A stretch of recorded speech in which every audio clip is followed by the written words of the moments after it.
So a quick recap of what happened yesterday. So panel one was our expert panel, where we talked about a comparative analysis of multiple options for regional economic cooperation or integration. We talked about the middle corridor, routes into and out of Central Asia, and we talked a lot about the policy requirements or policy frameworks that are needed to have greater cooperation within and among the Central Asian region. On panel two, our business panel, we really emphasized the process, the results of the process of the consultation of more than 440 business organizations that indirectly, second order, gathered the feedback of tens of thousands of businesses from throughout Central Asia. Now, these were divided into five categories. One was e-commerce, agriculture, tourism, trade and transport, and a fifth was not represented on the panel because, quite frankly, we didn't get the paper done in time. It is available online, but it is the green economy and green transition. So all of these documents and the agendas, the underlying research that went into that second panel is available online on this website. If you scan it here and scroll down to the bottom, there's a bunch of policy papers and business agendas that are presented there. For panel three, we had our government representatives come up and give their own perspectives. Now, it was great to hear that was general agreement with the business panels about the broad themes of support for regional integration, economic coordination, and the need for greater economic coordination among the region to generate and produce wealth. There was also a lot of talk about the importance of SMEs in generating wealth. The lights just came down. A lot of talk about generating a lot of support for SMEs, but a real, I mean, to be a little bit honest, a lack of specifics about how to support those SMEs. So I think that there's an opportunity. So the lack of specifics put forward by the government representatives here today is an opportunity for businesses to demonstrate to governments why SMEs are important. You all know, your business organizations that work here, you all have members that are doing amazing things. They're opening cafes, opening restaurants, opening hotels, investing and reinvesting in the real local economy and creating jobs. We need to help you tell a better story to government so they realize the importance of the SME sector, and the SME sector, together with the support of your associations, can present a valid case of priorities about which reform needs to be perceived. We also had two side panels yesterday. We had a private side panel with bankers talking about sanctions issues, and I really commend the US government for coming out here and talking frankly and openly with, with businesses here in the region. I think that's really necessary. Folks end up on the sanctions list, not because the US government likes to put people on the sanctions list, but because there's some issue that was discussed and internalized and procedure that was followed. But there's always the opportunity for that feedback between the private sector here in Central Asia and USG. And I really commend Anthony for coming out and directly addressing that. I think it represents, good faith on the part of the banking sector here in Central Asia and good faith on the part of the US government to come and together to work to get to yes.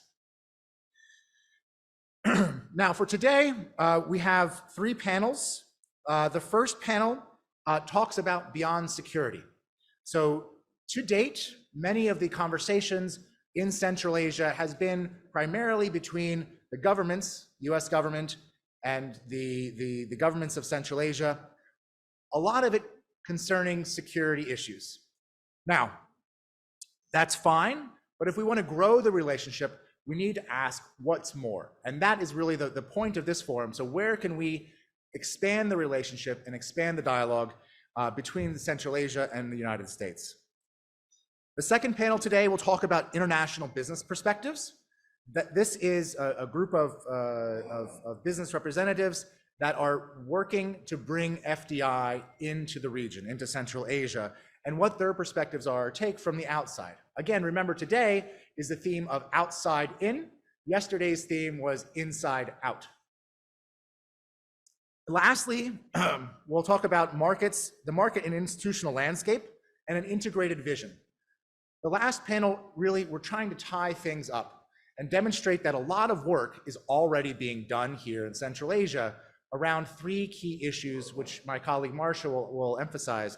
That is local reforms, regional integration, and FDI attraction, in that order. And lastly, we'll work on presenting the final communique, which will be uploaded again to this website here and available by this afternoon. It will be available in English, Russian, and Kazakh, and presents the vision of what we've done here today, but also for the last 8 months in preparation to get here today. And so I'd like to commend all of you for your hard work and your dedication to be here. Again, we know your time is very valuable, and we do appreciate it, and again, hope that you find this very useful. I'd like to welcome to the stage a man that probably needs no introduction, so I won't give him much of an introduction in Central Asia.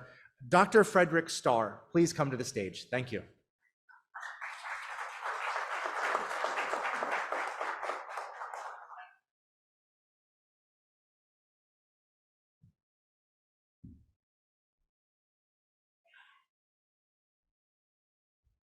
I did this while swimming.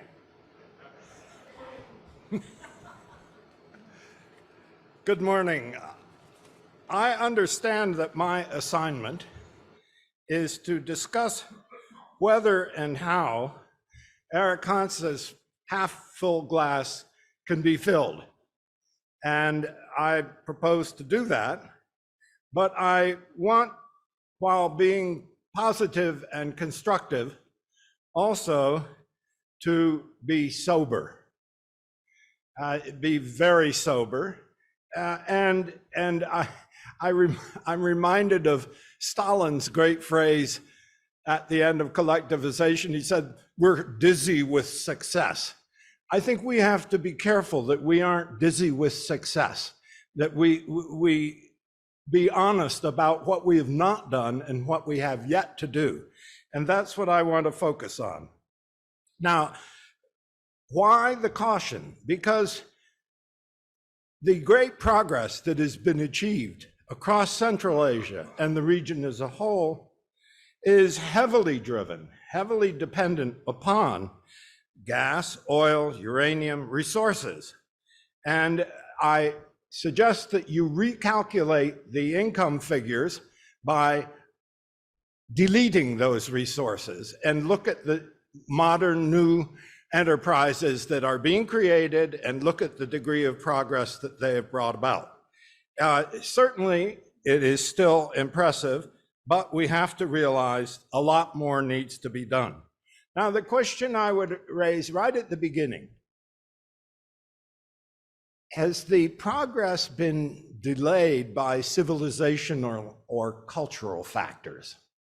Is there something about this region that has caused it to be advance less quickly in a lot of other areas than one might hope? Well, I don't think that's the case.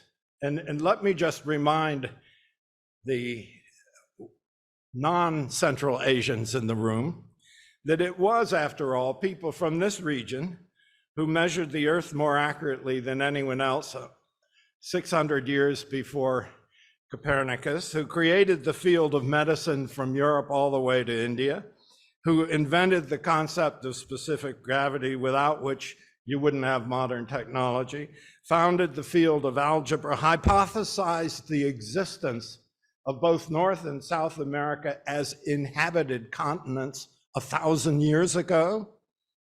And one of them gave his name to the concept of algorithm, That's a Central Asian, Al-Khwarizmi. Now, so I don't think, you know, there's not some deficit in the intellectual genealogy here. There's no, that isn't the problem. It's something else. Now, let me turn to that golden age for a minute, because we totally misconceive what was about. We constantly refer to the Silk Road as if you had a bunch of little people with camels in Central Asia who were running silk from China or somewhere to Europe or somewhere. That's not what happened. First of all, it wasn't, the silk mostly came from Central Asia, manufactured in Central Asia. They weren't stupid. They saw the Chinese silk, they figured out how to do it. We have mulberry trees too. They made as good silk and saved 1,000 miles of transport. So the Central Asians were manufacturers of silk. They were huge manufacturers of cotton. It was an enormous industry here, and of cotton fiber and of printed cotton fiber. We forget all this, but we think that they were just a bunch of camel drivers. No, and much more important, they built the hotels. It wasn't built by some Swiss company. They built the hotel, the caravanserai. They were all locally built. This is very important. And who made the loans that made that industry possible? The Central Asians dominated the finance field. They were making the loans. They were also providing the insurance. Are you going to allow thousands of pounds of valuable product to go marching across the desert with no insurance? No. Central Asians created an insurance industry that worked. Now, it wasn't just logistics that they were concerned with. Yes, they were, but much more. They were manufacturing, as I mentioned, the fabric, silk and cotton. But what about iron? You all know the concept of Damascus steel.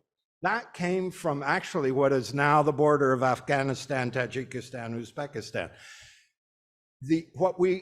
Damascus steel is in fact Central Asian steel, which was, if you will, stolen by the manufacturers in Damascus, and they were able to make it faster and cheaper there.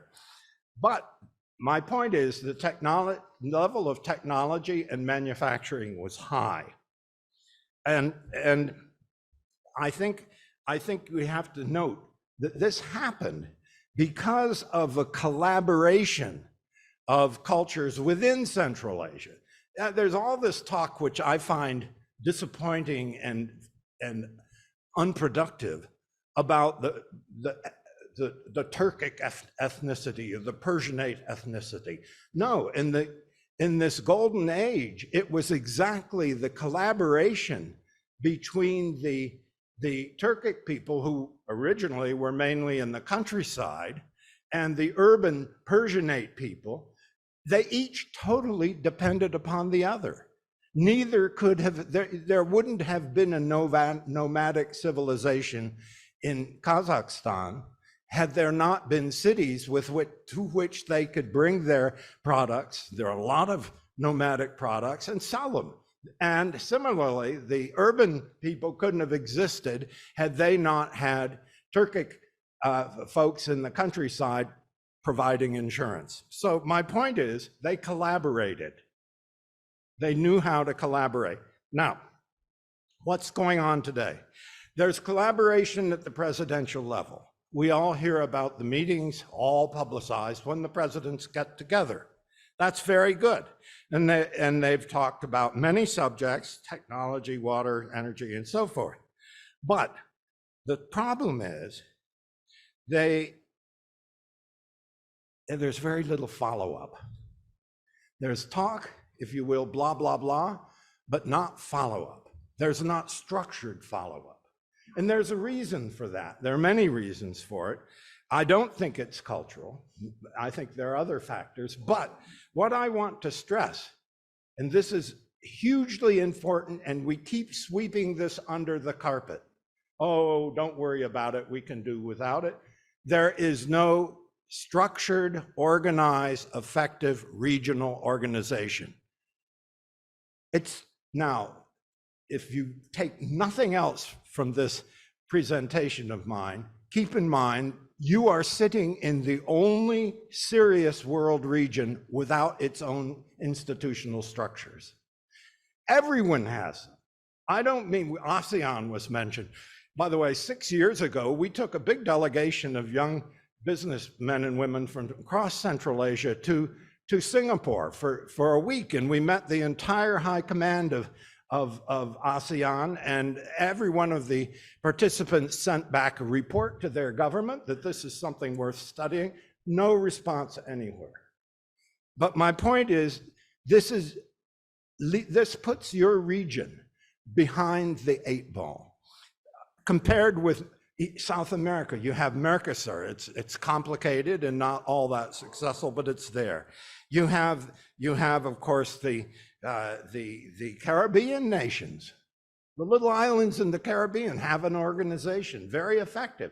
The South Pacific Islands, I'm not talking about the big organizations, these exist. The Nordic Council, they're all over the world except here.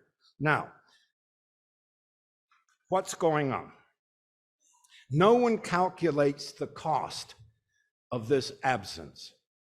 The non-existence of a regional structure comes at a price. What is that price? Well, think of yourself as a foreign investor.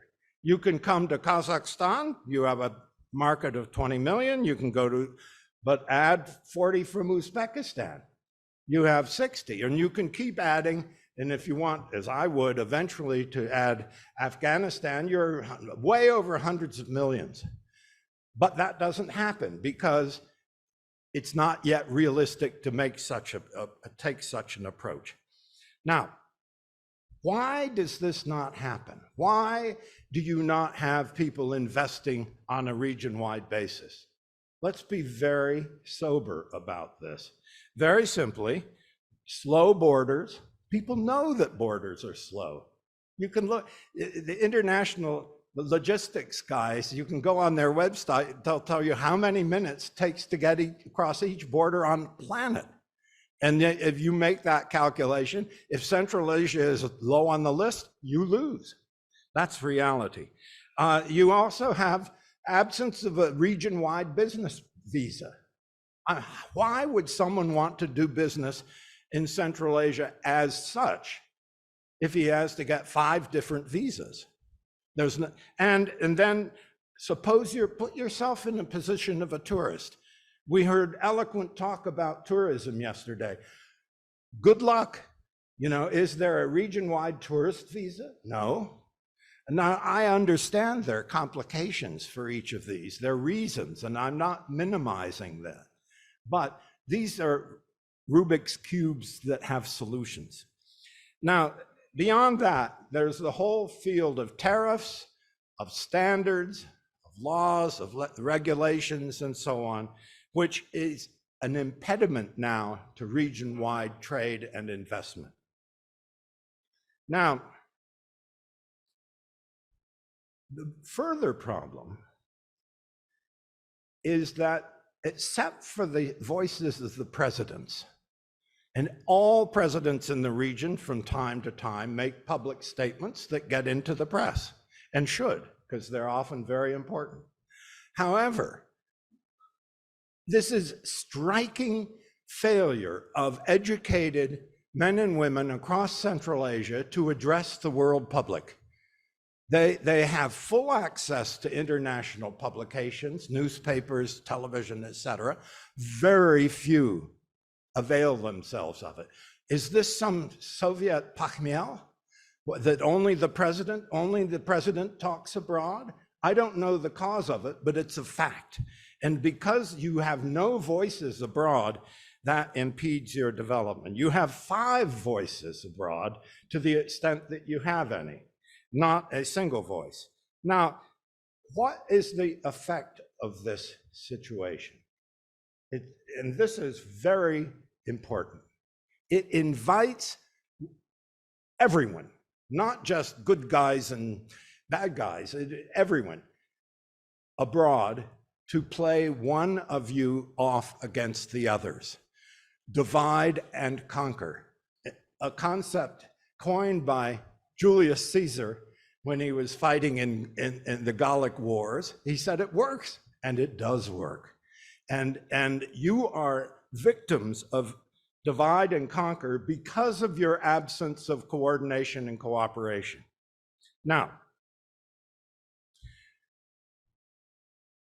why has this not happened?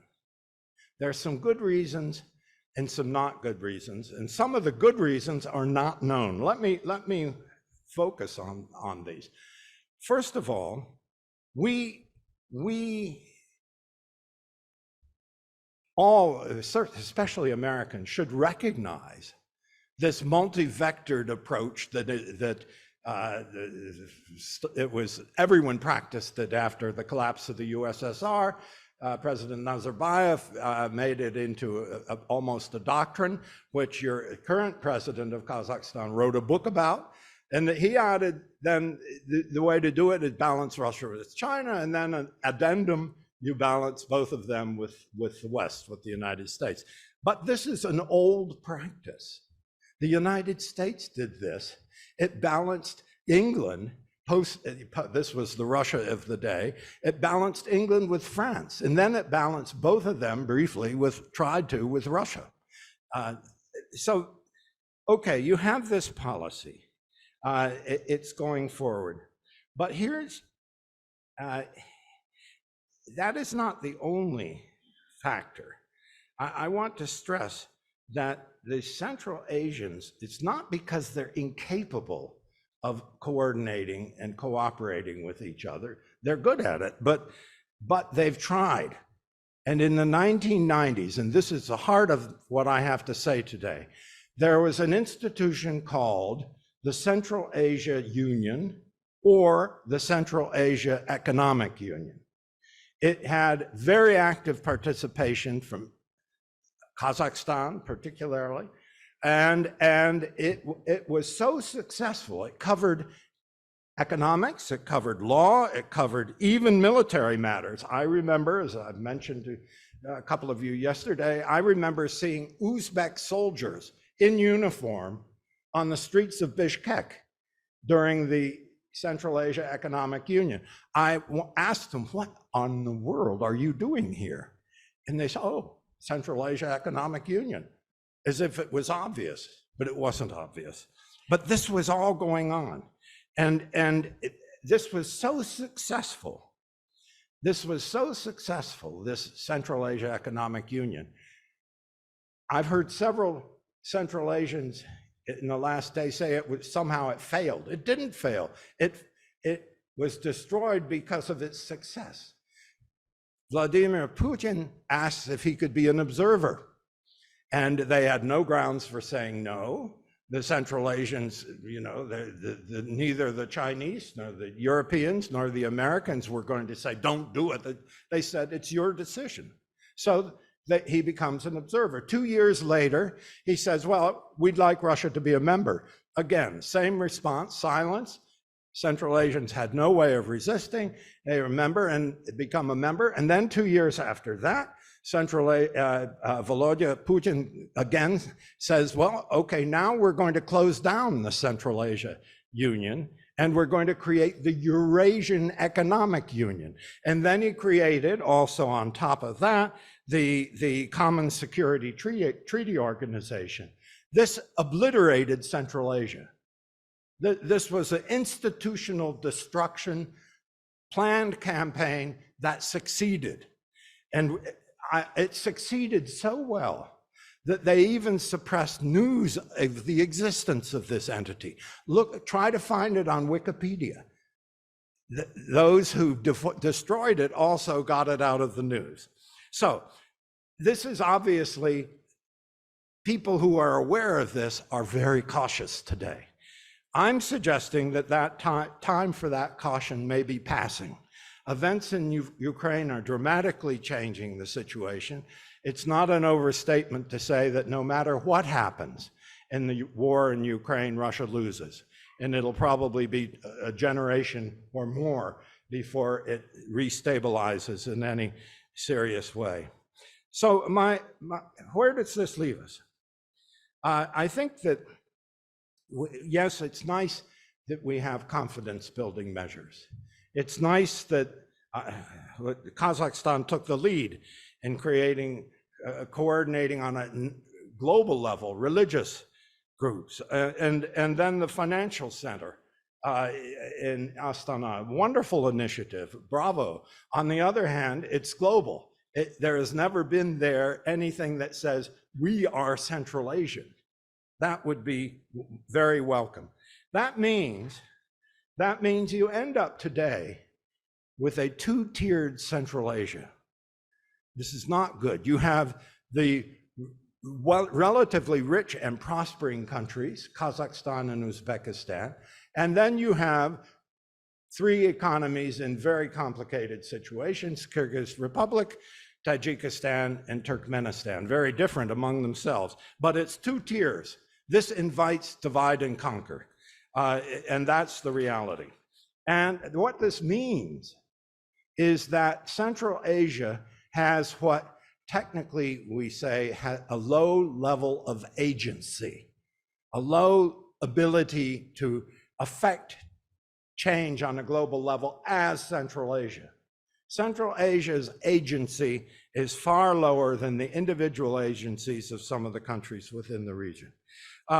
So you have meetings of various sorts and so on, but without the ability really to affect the larger picture. Now, to their credit, the presidents met a year and a half ago in the Kyrgyz Republic at Chopan-Ata. I urge you to look at the list of, I think, 22, 23 areas where they signed that they would now advance cooperation in these areas. It's a very impressive list. Hats off to the presidents. But then you have to ask, why was there no follow-up? You have universities, you have research centers, you have think tanks. Not one of them bothered in the year and a half since this took place to go down that list and say what concretely has been done. As a result, it looks in retrospect, unfortunately, like blah, blah, blah. Now, where does this leave us? It would seem to me that ask the question, what do you do, what do we do, and what do we do jointly? I think, first of all, the United States should consider funding but staying out of an office that monitors advances on a regional level in every sphere. Sports, women's affairs, medicine, you name it. No one is monitoring this. It's easy to set up. It would be very interesting because they will discover there's a lot more happening under the surface than is visible. It's been visible at this conference, to be sure. Now, I think this should not be part of the C5+1, this monitoring. It should be Central Asia's property. If the United States or other friends of Central Asia want to help initiate it and fund it at the beginning, good. Otherwise, please stay out. Second, I would say it's time to coordinate. I don't use the word integrate. Coordinate the national chambers of commerce across the region. Yes, there was an effort to do this a few years back. It failed. That was a different era. Now it would work. And I think this is something, again, the US Chamber of Commerce can take an active role in bringing them together and then staying out. Set the feast, wish everyone a nice dinner, and leave the room. That would be a big step toward progress. So third, do you realize that there is no regional information? Yes, I know you can cite this website, that website. That's very good. And occasionally this newspaper or this television station. But there is no regional media. So all the things that I've been talking about here, there's no place where those things are regularly reported. Why doesn't the United States or a group of foreign friends of Central Asia, could bring in Japan, bring in Korea, bring in the Indians, fund a regional medium? It should be in the traditional formats, newspapers, they're still read, radio, television, yes, and then it has to be on the internet as well. Regional news that is presented in 5 regional languages and in English. This would overnight transform the awareness of Central Asia as a region. Information, in other words. Now, where does this leave us? In Washington, for example, until this autumn, the Central Asian ambassadors never met as a group. Oh, they'd get together at this event or that event in Navruz or whatever, but they never sat down and seriously talked as a group. We're bringing them together on a monthly basis, dinners. They then subpoena Americans whom they want to meet with and hear from, and they have very interesting conversations. Similarly, relationships with Congress. Yes, you have a group that's Uzbek caucus of couple of guys. You have a Kazakh caucus and so on. There is no Central Asia caucus in the U.S. Congress. You could create this tomorrow. Why not do it? These are obvious steps. Now, I've been speaking about Central Asia as I conclude. I want to enter into this discussion the fact that Central Asia itself is changing. Nowadays, you can't talk about Central Asia without talking about Azerbaijan too, which is why when the ambassadors get together in Washington, they include the Azeri ambassador. It's why the presidents have invited them to come as an observer. It's obvious, Azerbaijan is Central Asia today. Now, I would suggest this isn't the end of the expansion process. There are at least 3 stages I can imagine. The first, next stage after Azerbaijan would be Georgia and Armenia. When they get things straightened out there, they should be brought in fully. After that, indeterminate time, but inevitably, Afghanistan. And I respect what Kazakhstan's $1.5 billion of trade last year, hope for $3 billion next year, that's great. The United States should encourage this because Central Asians are in fact doing the research and exploration on a daily basis that will could guide the United States, Europe, and other countries in the future on whether to develop or not develop further their relations with Afghanistan. And then finally, beyond that, if you want to be very utopian in the future, I wouldn't exclude Mongolia, which has very serious reasons for being included. Okay, in conclusion, does this leave us with the glass half full or half empty? And what's the state of agency in Central Asia? This we could debate all day. I'm not going to. I've taken too much time. But my point here is that the environment has changed dramatically, and in most respects positively, far more so than either Central Asians themselves, who are still hyper cautious, or your Western friends have acknowledged. Let's acknowledge these changes and let's build on them. Now, what does that mean? Whatever happens in Ukraine, I'm repeating, Russia has lost. I mean, even if they claim victory at some point, it's still lost. As far as Central Asia is concerned, it's transformative. That opens the way for you all to do many things. Do I have a program of what should be done? No. Do you? No. I think of Franklin Delano Roosevelt when he was running for president in 1932, at a terrible time, 1932. Someone asked him, Mr. Roosevelt, what's your program? His answer was, try something. If that doesn't work, try something else. That's my program for Central Asia, and it seems to me, up to now, Central Asia has been driving with a handbrake on. So if I can conclude with a mixed metaphor, I would say, take the handbrake off and fill the glass.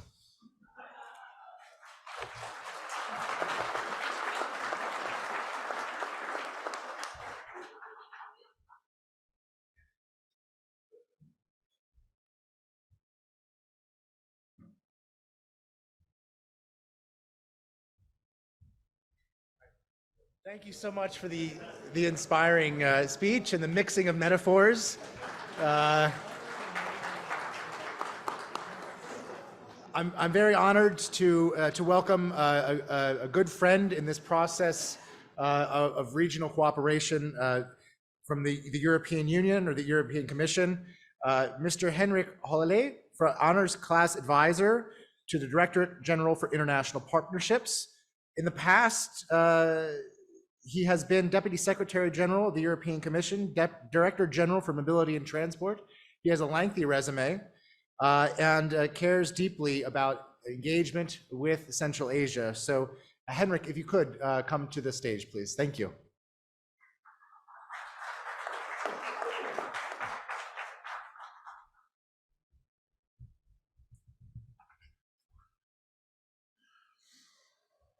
Ladies and gentlemen, a very good morning to all of you, and just a short comment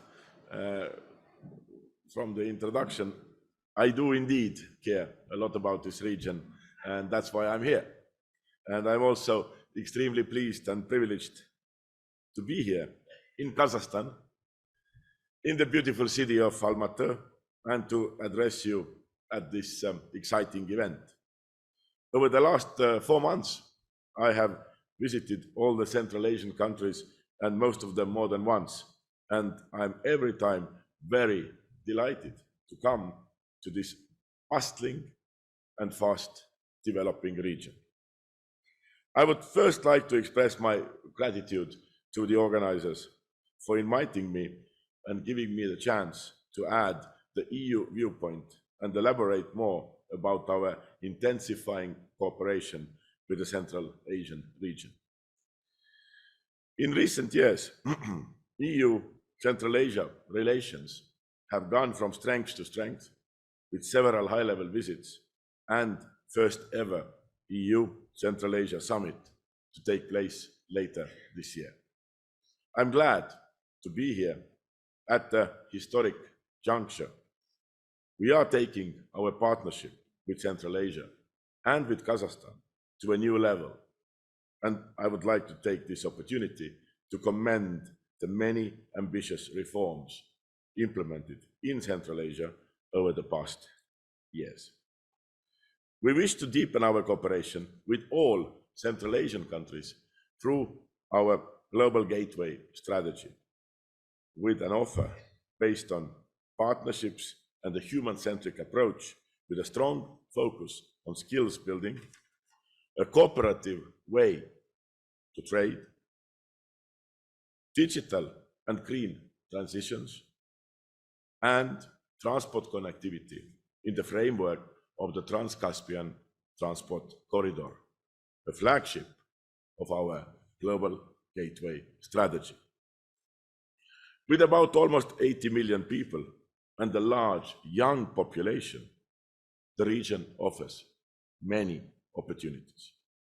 Economic development is key for the success, as is the diversification of the economies and embracing new, smart, and sustainable solutions that help to create more jobs and also prosperity.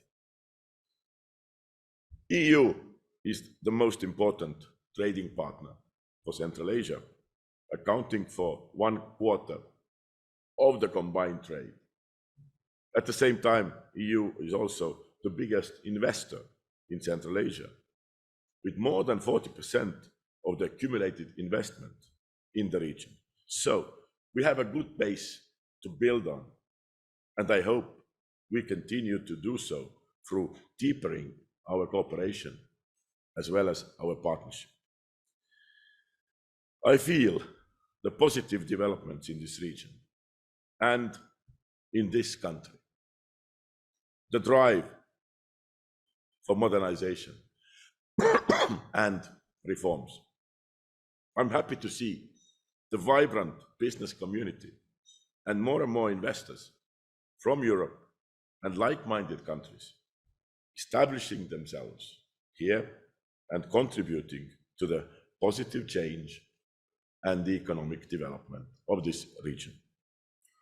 And it does not surprise me, as when we look at the globe and see many geopolitical tensions and conflicts, then Central Asia comes out as a region that is a pillar of stability and where one can observe positive developments and encouraging reforms amidst a volatile and challenging world that we are currently living in. The crises over the last years have given us valuable lessons. And what is evident is that the world needs quality investments that should create connections, connectivity, and not dependencies. This is also the raison d'etre of our Global Gateway strategy, the EU strategy announced by the Commission President in September 2021.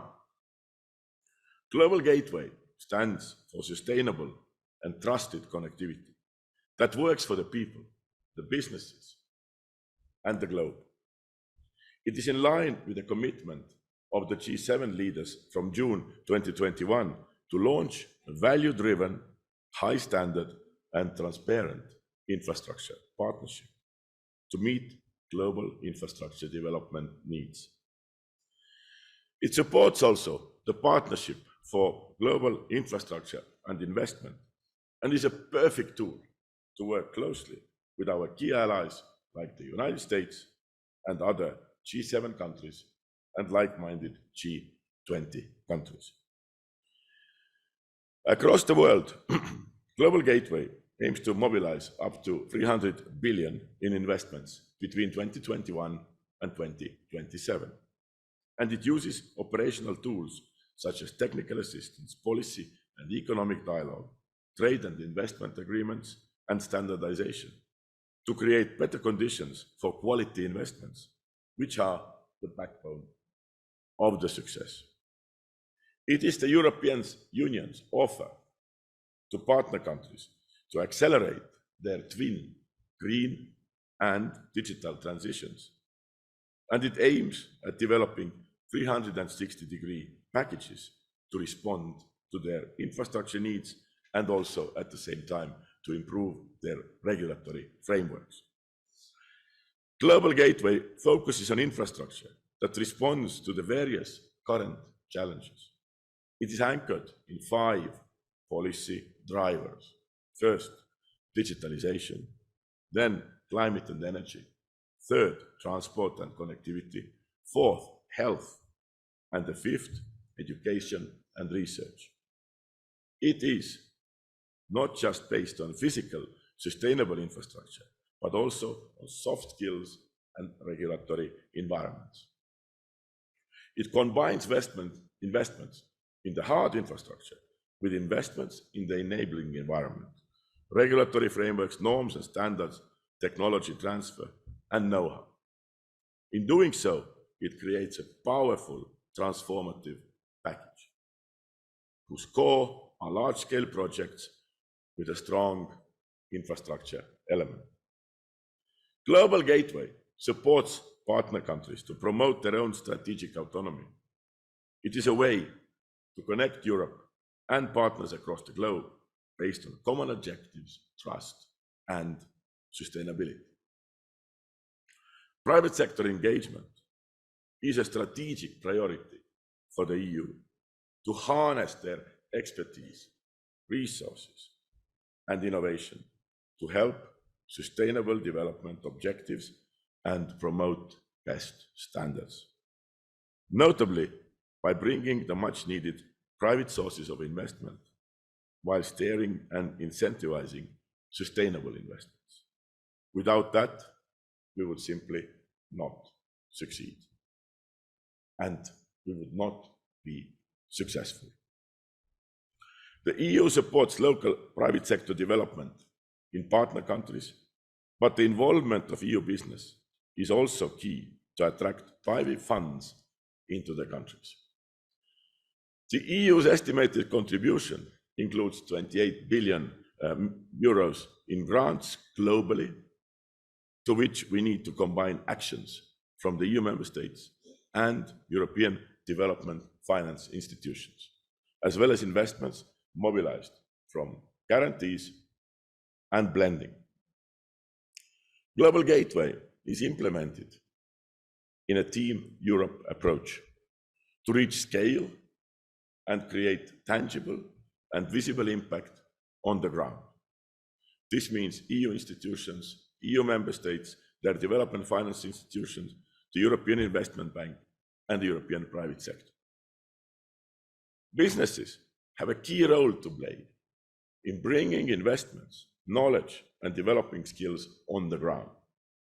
The Global Gateway is about investing in our mutual interests, and your region is already the world's East-West gateway par excellence. Having that in mind, one of the key projects that we are focusing on and bringing along the private sector and international financial institutions is the development of the Trans-Caspian Transport Corridor, developing it into a modern multimodal economic gateway. This is the new Silk Road. You can change many things, but one thing you cannot change is geography. And it is now time to use the geographic advantage that was known and effectively used already 2,000 years ago and make it serve today's needs in a modern and efficient way. Trans-Caspian Transport Corridor is a project that supports the development of a contemporary land bridge between Europe and Central Asia, strengthens the role of Central Asia as a connectivity hub, and fosters as well as facilitates economic cooperation and closer regional integration between all 5 Central Asian countries. It is in all our interest to make the corridor competitive, predictable, affordable, sustainable, and smart by effectively bringing down the existing barriers. A reliable and predictable transport corridor can unlock huge economic potential within the region. To get a better understanding of the needs to make this corridor a success, we launched together with the European Bank for Reconstruction and Development a study on sustainable transport corridors between the EU and Central Asia. That was presented in June last year, and which took a deep look into the challenges related to the functioning of this corridor. One of the key findings of the EU study is that the Trans-Caspian Transport Corridor creates new opportunities and has a potential to handle much more land-based trade between Europe and Asia, if missing links, bottlenecks, capacity shortages, border crossings, and other issues limiting the connectivity are effectively addressed. In close cooperation with all 5 Central Asian countries, we organized a successful investors forum in the end of January in Brussels, where we had almost 600 participants, many from the private sector, and a good participation from the like-minded countries, including the United States, to consider the investment opportunities in relation to the implementation of the corridor.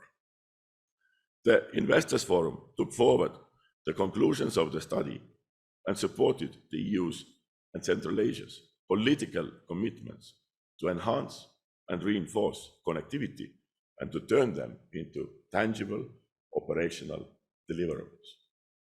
To ensure the outcomes of the Investors Forum, it is important for us to work closely your governments, international financial institutions, and businesses on how to prioritize projects further and how to engage partners. This is also an excellent opportunity to attract more European investments and presence of European companies here in Central Asia, as well as companies from the like-minded countries, including the United States. The key deliverables of the forum are overall commitments to invest 10 billion euros in sustainable transport connectivity in Central Asia as a combined contribution from the involved international partners and the creation of a coordination platform. The aim of the platform is to provide a permanent framework that will drive forward the implementation of projects in Central Asia in a consistent and coordinated way to achieve the long-term objective of making the Trans-Caspian corridor a more sustainable, safer, and faster route linking Europe and Central Asia in no more than 15 days. It will also support investors and key actors in mobilizing the estimated 18.5 billion euros necessary for the completion of the 40 priority projects identified in the study.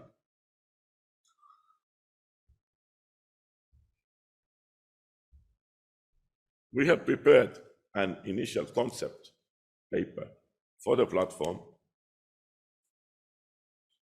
and the discussions with the Central Asian countries and other partners on how to design and set up the platform have already started. And I'm hoping for proactive and constructive engagement from all sides. Our aim is to launch the platform already in the coming months. We are also looking how the coordination platform could effectively cooperate and complement existing efforts in the region, such as the Trans-Caspian Trade Route Coordination Mechanism and the soft connectivity measures that is spearheaded by the United States. Certainly, one important aspect that is part of our discussions on launching the platform is the involvement of the private sector. And I can assure you, we are very much aware of the success of the platform as the overall success of the Trans-Caspian corridor, which will depend on the solid engagement of private businesses. This is essentially economic corridor and a significant economic driver for the whole Central Asia. There are many challenges related to the seamless and smooth functioning of the Trans-Caspian transport corridor. In addition to the investments in hard infrastructure, there is a need to invest in soft infrastructure and focus on digitalization, tracking and tracing, electronic freight documents, smooth border crossings, and custom procedures, just to mention a few. It must be an affordable, competitive corridor with transparent and predictable pricing, common tariffs, and increased operational efficiency. We need effective corridor coordination throughout the whole corridor and close cooperation by all partners. But I have no doubt that with a determination and working together, we will get there, as there is so much to gain and win for all of us. Finally, let me also add one more very important perspective area for our cooperation and private sector engagement. I'm here talking about the critical raw materials. The EU is ready to reinforce our partnership on critical raw materials through our roadmap, and I'm encouraged by the good progress already made to strengthen ties between EU and Kazakhstan private sector, of which the two recent business fora and memorandum of understanding signed are excellent examples. In addition to our memorandum of understanding on sustainable raw materials, batteries, and renewable hydrogen, it will be operationalized through several dedicated tools involving grants, technical assistance, and blended finance. Here, I see multiple opportunities to work together and to benefit from this cooperation and also make it a real win-win outcome. I'm also very pleased to see the work progressing well concerning the MOU between the EU and Uzbekistan, and I hope we will be able to benefit from that very soon. No doubt, the door is open for cooperation in this important sector, also with all other Central Asian partners, but equally in other important sectors such as energy, water, digitalization, education, and of course, sustainability and climate change. Ladies and gentlemen, dear friends, of course, the EU's cooperation and engagement with Central Asia is even deeper, richer, and more intense than I managed to describe here. But I hope I gave you a glimpse of the opportunities that this cooperation makes available to all, and in particular for the private sector. It is important to strengthen and deepen our engagement, as it will bring more investments as well as new opportunities to the region. I'm glad that we are doing it in good cooperation with our key partners, such as the United States, and that we can mobilize a lot more like-minded countries and their companies to invest here. Dear friends, once again, thank you for your kind attention. It's a real pleasure and honor to address you, and I wish you a fruitful and interesting day to come. Thank you.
Our first panel of the morning.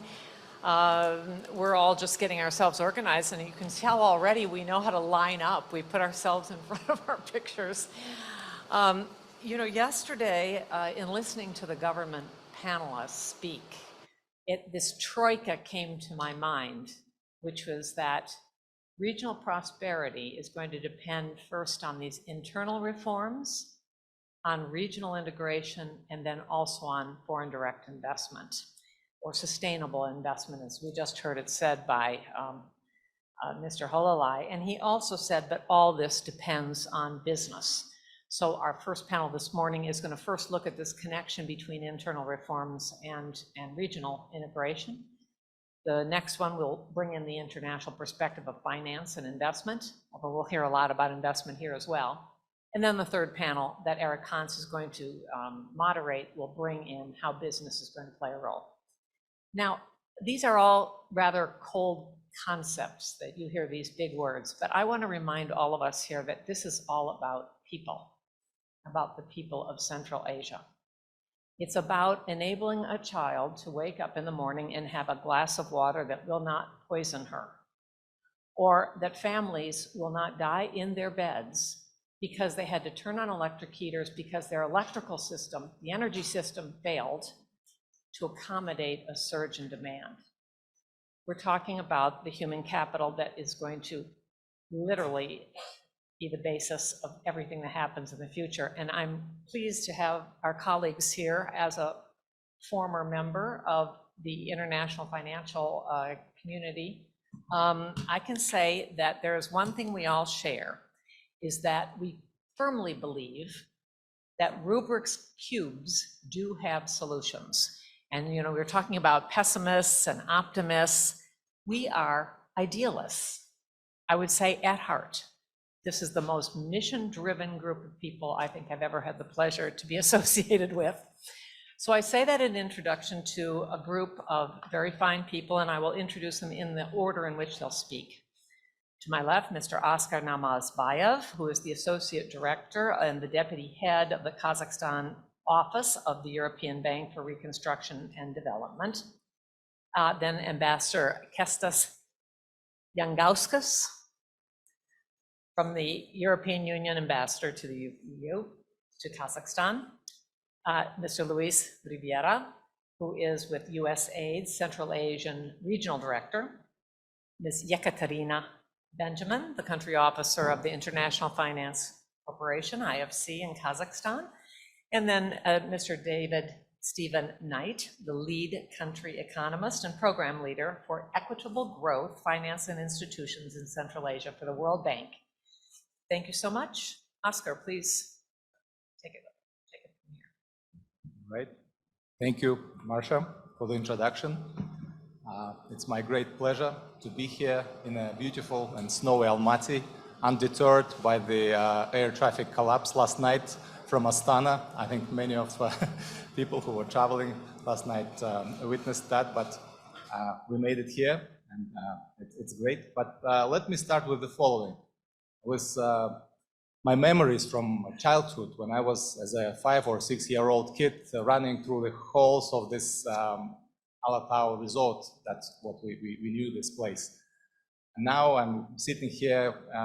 Now this place is called Swiss Hotel, Wellness and Spa Resort, which is, I think, a vivid example of investments and international expertise brought to the region. Great world-class service, kind of designed to generate business, pay taxes, and promote economic growth. And what comes to my mind, what can we do as an international community to scale such investments, bring in private sector expertise, facilitate changes for the better in the region? This is how I want to frame the main theme of our discussion. Now, population of Central Asia is estimated at around 77 million people, which is higher than 65 million people that lived under the rule of Roman Empire at the peak of its height, according to a history book that I read to my daughter last night before I departed to Almaty. My point is, though, is together countries of Central Asia have a critical mass and are more attractive as an investment destination rather than on an individual basis. Regional integration is the way to go if Central Asia is to fully utilize its economic potential. Let me share with you a few kind of thoughts and themes that EBRD has been working on over the last few years. And I would like to focus my talk on SMEs, as I believe this is where the real impact is happening. Why is it important? First, SMEs play a substantial role in the region. For Kazakhstan, SMEs represent more than 30% of GDP and employ nearly 40% of working population. For Uzbekistan, this data is even more significant, with SMEs representing half of the economy and providing employment for nearly 80% of working population. And similar numbers are for Kyrgyzstan, Tajikistan, and Turkmenistan. And SMEs play a vibrant role and vital, actually, role in regional integration. And here's why. SMEs are key players in regional value chains. They contribute to innovation, risk-taking, and capitalizing on new business opportunities. Successful regional value chains lead to increased intra-regional trade. This trade binds countries economically. With why questions out of the way, let me share with you a little bit more on how EBRD supports SME work in Kazakhstan. Advice for Small Businesses program is the main product. The aim of the program is to provide SMEs with international and local consulting expertise, get access to finance, and ultimately help them grow and scale into larger enterprises. Women in Business is a flagship EBRD product, is part of this broader Advice for Small Businesses program, designed specifically to work with women-led small and medium-sized enterprises to help promote women participation in business. From accessing to finance to business advice, women gain skills, knowledge, and resources to grow their businesses. Not only that, EBRD provides access to finance through credit lines to local banks dedicated to women-led SMEs. We also offer training, mentoring, and other support, enabling women entrepreneurs to share experience and learn from each other as peers. In Kazakhstan, this work is possible thanks to generous contributions from our donors. Starting with government of Kazakhstan and organizations like Chevron, Cherry Blair Foundation for Women, the Damu Entrepreneurship Development Fund, the Association for Businesswomen of Kazakhstan, and many others. In fact, more than 40 million euro was utilized for this cause since the launch of the program since 2010. Let me pivot from here to other important aspects of our work. EBRD is obviously a bank, and we are the largest investor in Kazakhstan outside of oil and gas sector, with more than 10 billion euros of investments in more than 300 projects since start of our operations in 1991. Current portfolio is around 2.7 billion euro, and 70% of that portfolio is in infrastructure. Around 26% is what is called consumer goods and industrial projects, and the remaining 6% is in financial institutions. Our portfolio pretty much reflects structure of the economy, dominated by large state-owned enterprises with relatively shallow private sector. Boosting private sector role in the economy is at the core of what EBRD does. Let me share a few examples here. We have been working with the government over public-private partnerships jointly with our sister IFIs, including IFC, for as long as I work in the bank. This effort culminated in the successful financial close of Almaty Ring Road, PPP, also known as Bakat, in 2019, where EBRD originated and provided a syndicated loan for 350 million euros. And this project sets an important precedent in the region and will hopefully open up more PPP projects to come. Transport infrastructure, particularly a ring road around the largest city in Kazakhstan, is aimed at transit cargo by design and therefore plays an important role as an enabler and boosting regional integration. Another milestone private sector project is financing of construction of a new passenger terminal on Almaty Airport, where EBRD again participated jointly with our colleagues from IFC and mobilized combined 300 million euro of financing for that. Of course, transport sector business picture for EBRD will not be complete without mentioning our recent participation in Air Astana IPO, where EBRD took 5% stake in the national carrier and provided an important vote of confidence to the investors community. Needless to say that as outside of private sector, we continue to engage selectively on the public side, and we work over reconstructing a section of what is called middle corridor. I think colleagues before me mentioned this quite extensively. So this is also one of the key priorities, and ongoing work is kind of happening right now. All right, I'll try to wrap up. I get carried away a little bit. All right. So, well, a lot of policy work. I guess I just need to mention that. We work extensively with the government on green side and renewables legislation that resulted kind of in renewables coming from 0 in 2014 to nearly 6% of overall generation now. In conclusion, let me touch upon our plans for the future. I guess we will be doing a little bit more of the same. And I guess to be more kind of specific, we'll continue reform-oriented public investments whilst helping increase private sector involvement. This means middle corridor reconstruction, municipal infrastructure renewables program, focused engagement in creating conditions for moving toward cost-reflective tariffs, policy work enabling privatization of state-owned enterprises, PPPs, supporting digitalization efforts, and And then, of course, supporting the government with a refining approach to supporting SMEs to make it more efficient. I see Timur here in the audience, and we kind of cooperate together in that sort of respect. I guess at that point I'll conclude, and if I overrun on time, apologies for that. I get carried away. Thank you so much, Oscar. Thank you. I should have noted that he doesn't look like the picture that was behind him. That's for a good reason, because Hussein is in Astana now signing an important loan agreement with the Kazakh government, and therefore we were pleased to have you, because also I meant to mention that his 15 years in EBRD, his two key activities have been transport infrastructure and risk management. So he's got it all, frankly. Now, I want to pinpoint that at the end, you mentioned privatization of state-owned enterprises, and I think that's an important theme to recall. All right, thank you. Now we'll go to, in order, I think I had mentioned that the ambassador was going to speak yet next, Kestas, okay? And then we'll go to Louise. Now, you may not, in your instructions, you were told 7 minutes, and I am a Swiss clock. So you will hear me, you'll see me pointing, okay? And look at your clock. Okay, go for it. Thank you very much.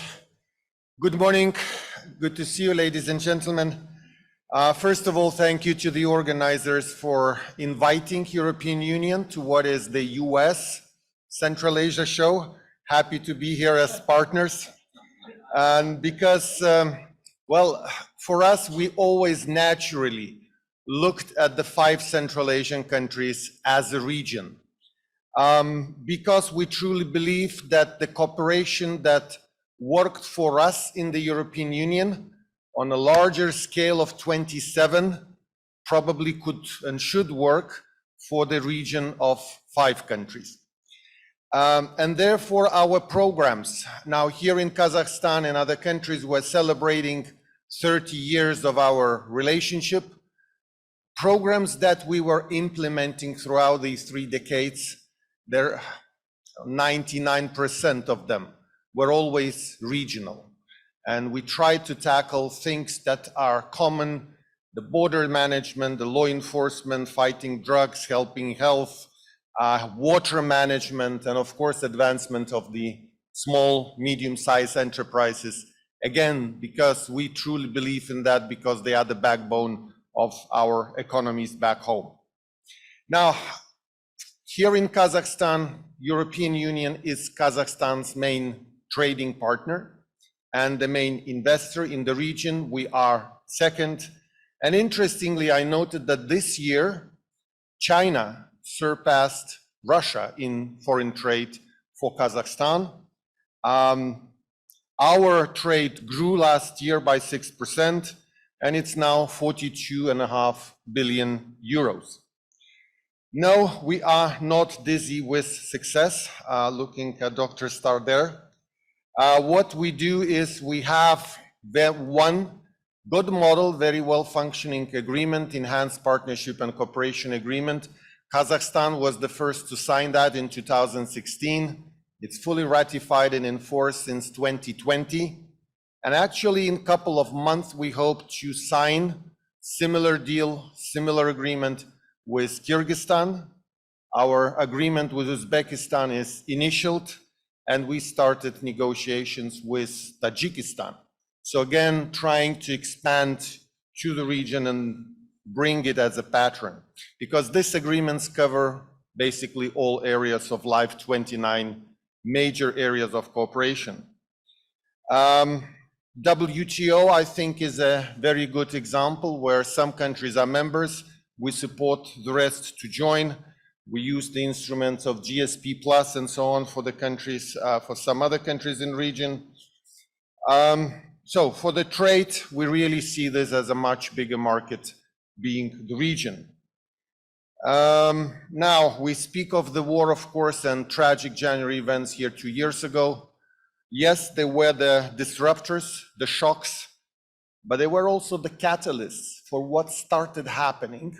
And actually, these events brought up all Central Asia, much higher on the radar screen in Brussels and the European capitals.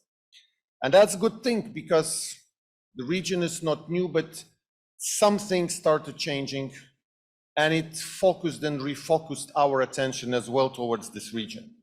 What happened, our 1+5, the formula that we use on all levels, went to a higher level, the summit, the leaders meeting, and indeed later this year in Uzbekistan, we expect our first full-fledged European Union Central Asia summit. Here in Almaty, last year we had second already, European Union Central Asia Economic Forum. So I think from now on, we will have a yearly events every 2 years, a full-fledged summit every 2 years, the Economic Forum. In that Economic Forum, we partnered well with International Trade Center, with OECD, and we published the first ever business climate report for Kazakhstan and Uzbekistan. And I think we should continue that. We should do more of these independent surveys, asking those Western European businesses which have already been established here, what is that works and what is that should be improved. A very independent view, and I think the governments would benefit from having that view and guiding their further actions. Because in this global world, there's a big competition for those investments. Now, we had also last year the first foreign ministers meeting, 27, not EU institutions only, all 27 member states and 5 Central Asian foreign ministers. We have a joint roadmap, and Henrik Hololei, speaking before me, mentioned connectivity, Trans-Caspian corridor, but this corridor addresses cargoes. We have another component, we have us, and for people-to-people connectivity, we need flights, and we keep working now to sign the horizontal aviation agreements, hopefully open sky agreements, because we need more connectivity for us to travel, for education, for tourism, for businesses, and so on. And there is a digital component in that. Again, another initiative connecting all Central Asian 5. We say it's Team Europe digital satellite connectivity, providing 2 things. 1, alternative internet connectivity. Secondly, internet to the remote villages where putting a cable would be too expensive, too difficult. Last but not least, I would mention one initiative that we also have now ongoing for several years, Ready for Trade. We did it with International Trade Center. It's an open trade portal, recognized one of the best examples, looking into obstacles, regulatory basis, addressing product by product, how to boost inter-regional trade inside the 5 Central Asian countries. It's ongoing. I think it's going to be expanding. Everybody finds it quite useful. Now, it was mentioned that the region needs to do more and better building itself as a region. I fully agree with that. I think Kazakhstan will be hosting in August the next consultative meeting of the leaders, and hopefully those, the list of, you said 23 actions, I hope they will be taken forward. And there was a good dynamic in the last couple of years there. In a way, we jokingly said that we see, to a certain extent, Kazakhstan and Uzbekistan now as a twin engine. We had that in Europe, France and Germany. Maybe here, these 2 countries can also drive the others around. And we look forward for more decisions and good decisions coming originally from the 5 leaders here in Central Asia. And last but not least, I definitely need to note the visit of President Tokayev to Azerbaijan, to Baku. Lots of good agreements were signed there. And indeed, adding Azerbaijan as a link between Central Asia and Europe is absolutely necessary. And I think we are now on the good kind of upstream road there. I stop here. Thank you. Over back to you. Good timing. Thank you so much. That was a very rich overview. I think the most that I want to pull out of this, aside from these excellent points, is that by doing this business climate assessment that you mentioned that was with the OECD, that is a very good tool for all the actors in the region, because it gives businesses their ability to have an influence as well on what is needed for the businesses and government's areas for action. So, but many good points. Thank you. Luis, over to you, and we're watching your clock. Thank you, Marcia, for reminding me of the clock. And Kaya Litan, and good morning, everyone. It is certainly a pleasure and an honor to be here representing USAID and my colleagues at the embassy, U.S. Embassy in Astana. I have to apologize, take this moment, as I was supposed to be here last night to participate in the dinner, but alas, I was stuck in traffic for 1 hour and the traffic did not move. Anyway, we woke up to a beautiful winter morning in Almaty. So last year, President Biden met with the 5 Central Asian presidents and reaffirmed the United States' commitment to strengthening Central Asia's sovereignty, resilience, and prosperity, in part through the support for the development of the Trans-Caspian trade route. A few months later, taking that commitment a step further, Administrator Samantha Power, USAID Administrator, traveled to Uzbekistan in October to co-host a regional connectivity ministerial with all 5 Central Asian governments. At that event, we identified tangible strategies to make trade easier within the region. There is no doubt, as we've been hearing all morning, that Central Asia is a key region on the world stage. One of our top priorities is to collaborate with both the private sector and the governments to increase trade and investment in support of the people of Central Asia. At USAID Central Asia Regional Mission here in Almaty, we are dedicated to supporting the pursuit of economic growth throughout the region.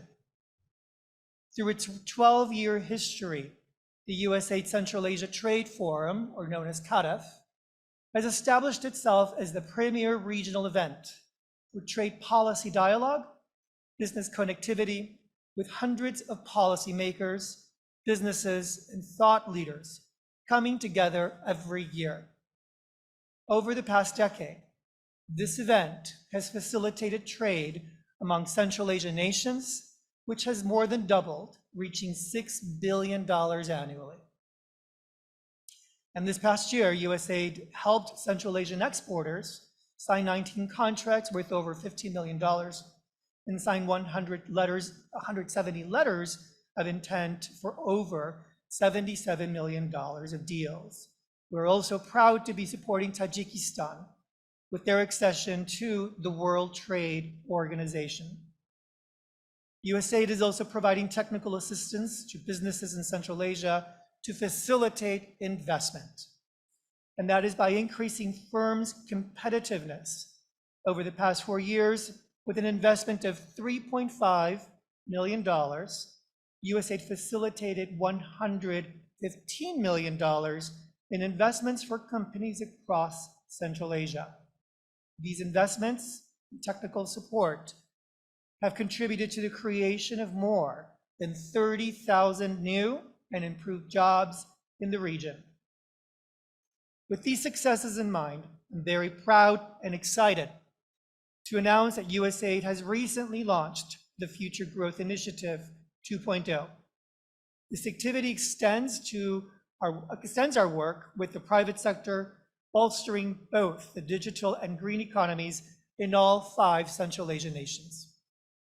It enhances regional and international business cooperation, improves the business enabling environment with a significant emphasis on supporting women, youth, and of course the vulnerable populations in Central Asia. This month, Future Growth Initiative 2.0 kicked off its first round of 34 partnerships with the private sector from all 5 Central Asian nations. Allow me to take just one quick minute to highlight just what these few activities are. We are partnering with the Central Asian Regional American Chambers Network to enhance regional business connectivity, and increase economic cooperation. USAID is also partnering with Brain Trust in Kazakhstan to launch a startup venture capital integration platform for Central Asia, similar to what we find in the United States, platforms like LeanStack, Carta, and Startup Inc. that will provide investors with tools to monitor startups and manage operations, as well as conduct incubation and acceleration programs. In Tajikistan, we are partnering with A1 Company to conduct an IT bootcamp, an intensive internship program for youth who will gain the practical knowledge demanded by companies today. And in Turkmenistan, we are partnering with Inamdar Tajir to launch TechCycle, a specialized online marketplace for recycled fabrics, keeping these goods out of landfills. Finally, we will partner with the well-known Uzbek brand, Frederick, to expand women's entrepreneurship in Uzbekistan and Kyrgyzstan in the textile sector. In parallel, our Trade Central Asia connectivity and activity continues its work to improve region-wide trade connectivity, policy, and harmonization, to accelerate economic growth and increase economic opportunity in Central Asia. It is towards this end that Trade Central Asia works with the private sector to promote their agri-food, garment, textile goods at international trade events around the world. Looking ahead across Central Asia, there are key objectives that bind us together as we support continued progress in the region. First, economic diversification. Central Asia, as we've heard, is rich in resources and has immense potential for economic diversification. Promoting investments in sectors beyond traditional commodities can stimulate sustainable economic growth and reduce vulnerability to external shocks. Second, capacity building and skills development. USAID remains dedicated to supporting programs that enhance the skills and capacities of your workforce, empowering individuals to contribute effectively in a rapidly evolving economy and society. Third, inclusive growth.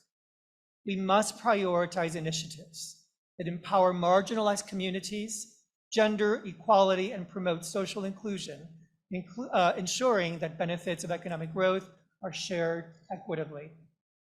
Finally, just to build off of this event and what's coming up here in Almaty, I'd like to just take a moment to say that we're excited to host the Central Asia Trade Forum in May, bringing together governments, businesses, and experts to drive economic vibrancy and inclusivity across Central Asia. Regional cooperation, after all, is not a goal, it is a pathway toward shared prosperity. Rahmet, and thank you.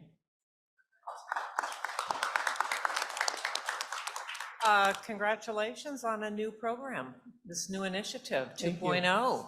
And it looks like you're building on a lot of job growth that you've contributed to. USAID has always been very good at this, I will tell you, and that is to document the outcomes of its work. I think it's a good habit for every organization. I know we all try at it, but you guys make it a real priority. Thank you. Okay, now to Katya, IFC. Thank you, Marcia. Thank you, everyone. And it's a great honor to participate in such wonderful event and with such professional on the panel. So I represent IFC in Kazakhstan, and we are focused on their development and financing our private sector. So World Bank Group presents in Kazakhstan for 30 years. So that means from the independence. And this is from the time when Central Asian countries embarked on the independent development after the collapse of the former Soviet Union. So, of course, every country took its own boat for this journey. And every boat has its own speed, how to travel, what to do, and where we are. But it's hard to ignore Central Asia in their global market. So when we talk about Kazakhstan, Kazakhstan became middle income country by 2006, which means that the reforms which were taken by the government and promote the economic growth were significant. Now we see that Uzbekistan is embarking on the same boat and becomes stellar performer on the reform agenda. So these are the key points and key targets to which our Central Asian countries has to be focused on. So when we are talking about Kazakhstan, I would say that the development is coming in 7-year cycles. When in the first 7 years of 2000s, we double our GDP. Our average growth is about 9–10% per year. Then another 7 years of very moderate growth where we stay at the level of 1–2%. And then we are coming to this 4% growth, which might called as a middle income growth trap, where we need to take additional steps to promote their growth of the economy and its sustainability. So it is very important now to stay and to be committed to the reforms which will open up their space for more wider private sector participation. Now we can see not only in Kazakhstan, but also in all countries in Central Asia, very large footprint of public sector. And public sector is not always the most efficient way of using the resources. It also adds additional layer of their regulation, bureaucracy, and impediments for fair and open competition. Efficiency suffers. So that our goal is to liberalize and privatize and add fair competition to economic development. So in Kazakhstan, Marsha asked me to give good examples where IFC was able to bring the value. So if as my colleague from EBRD mentioned, there was a very successful project on their Bakad ring road in Almaty. So that was the first sizable private-public partnership, which was very successful in terms of price discovery and implementation. As we know, all construction projects usually delayed, have some problems, but this project was was commenced 15 months prior to their targeted closing day and with a good quality. And now it's not only their project which provides and benefits green agenda of Almaty, resolve the traffic issues, but also it provides money to the budget because it's a toll road. So the budget sees the repayment. When we are talking about the logistics, it's also very interesting that, for example, to bring the cargo from Russia to Kazakhstan will take 5–7 days. In Almaty, to take this cargo to the warehouse will take you another week. Why? Because we don't have infrastructure which allows to efficiently move the goods around. And this is not the question of the middle corridor as itself, it's the internal infrastructure which needs to be developed. And we can do it, and IFC is very focused on how to improve efficiency in the moving of cargo. And also, as Dr. Starr really opened an eye for me, that Central Asian countries, we are not camel riders. We were producers. We were the ones who were contributed to the economy of their worldwide, you know. So this is the sector, private sector, which we have to develop further. So, and when we are talking about low agency participation of Central Asian countries, that's true, but we are always a challenge in their transport routes. So this is where development of the middle corridor comes into play, and we are talking in multimodal transportation, where digitalization will play a key role to improve efficiency. So just a few examples where we support small and medium businesses. This is, I would say, medium business in Kazakhstan as well as in the Central Asian countries. Is it missing middle? Because we don't have it. Okay, and so this is where we are trying to support it. And in Central Asian countries, for example, in Uzbekistan, over the last year, we invested 1.6 billion, primarily in energy infrastructure. In Kyrgyzstan, we supported also construction and solar panels. In Tajikistan, we supported banks who are routing the money to small and medium enterprises and microcredit organizations. Okay. Thank you. Very good. Thank you so much. And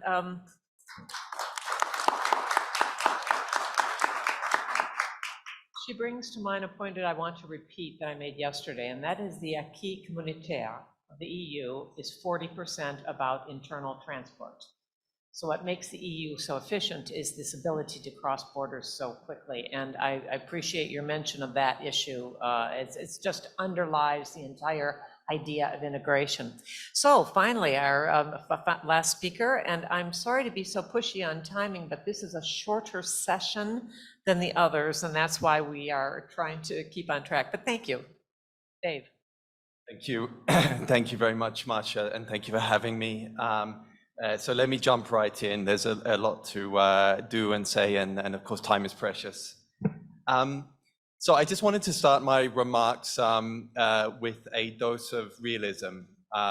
Okay, so I mean, as we know, Central Asia is a heterogeneous region, but in general, this region's economies have not developed as rapidly as we would have hoped over the last 10 to 20 years. If you look at where the Central Asian economies were compared to higher income countries 15 years ago, and you look now, they have not caught up.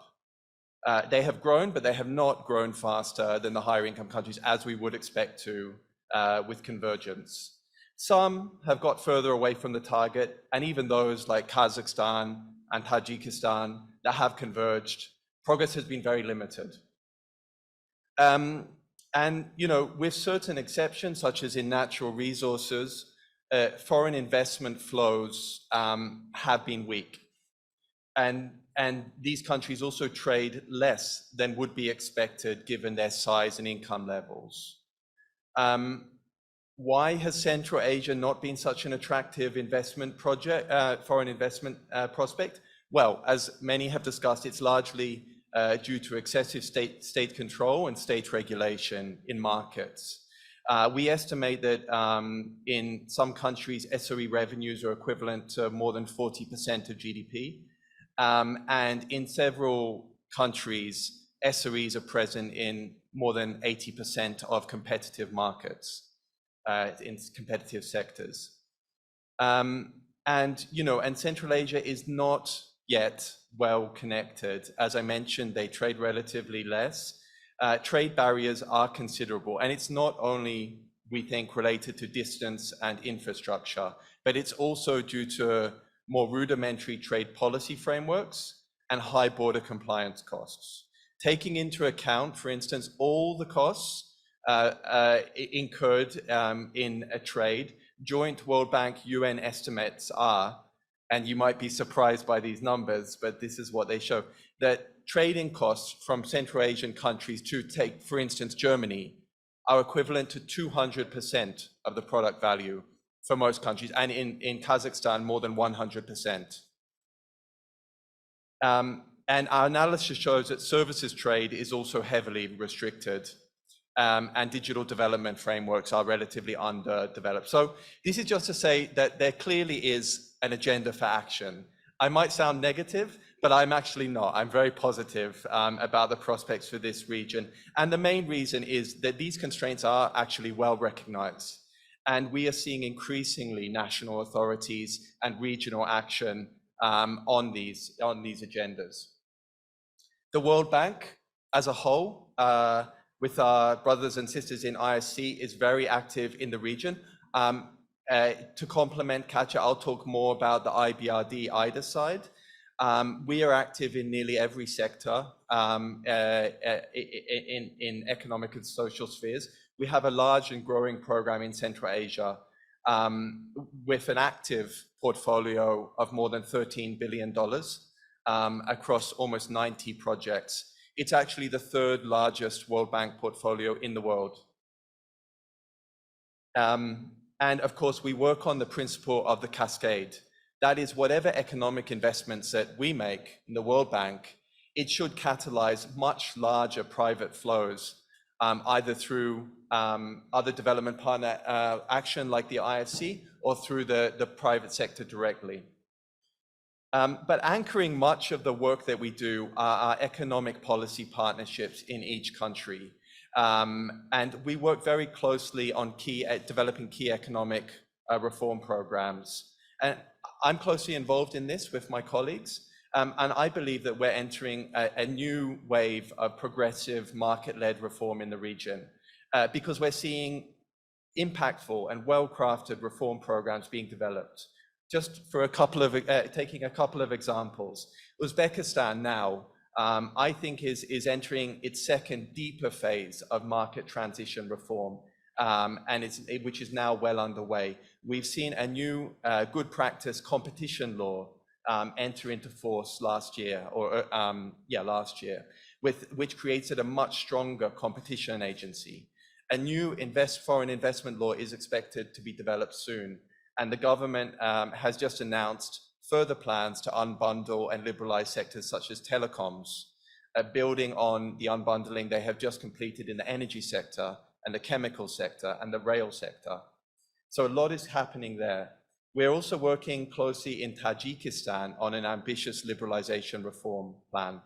The aim of this is to radically reshape the economic landscape in that country so that by the time Ragun is completed, it will provide its low-cost, low-carbon energy into a much more competitive and open economy for private sector to be able to utilize that comparative advantage. And of course, here in Kazakhstan, where recently the president has announced a new liberalization drive, actually just last night, I think completing at about 10 o'clock, the World Bank's Board of Directors has approved a new $600 million program to support important reform steps that will open more competitive markets for Kazakhstan. This includes things like competitive auctions for mobile spectrum, the establishment of infrastructure sharing for fiber optic deployment, the publication of full information, including beneficial ownership of public procurement contracts, and the rationalization of state intervention in energy and financial markets. These are a wave of actions that have already been completed, and a second wave coming in the next year or so. We're also working with other countries on reform programs.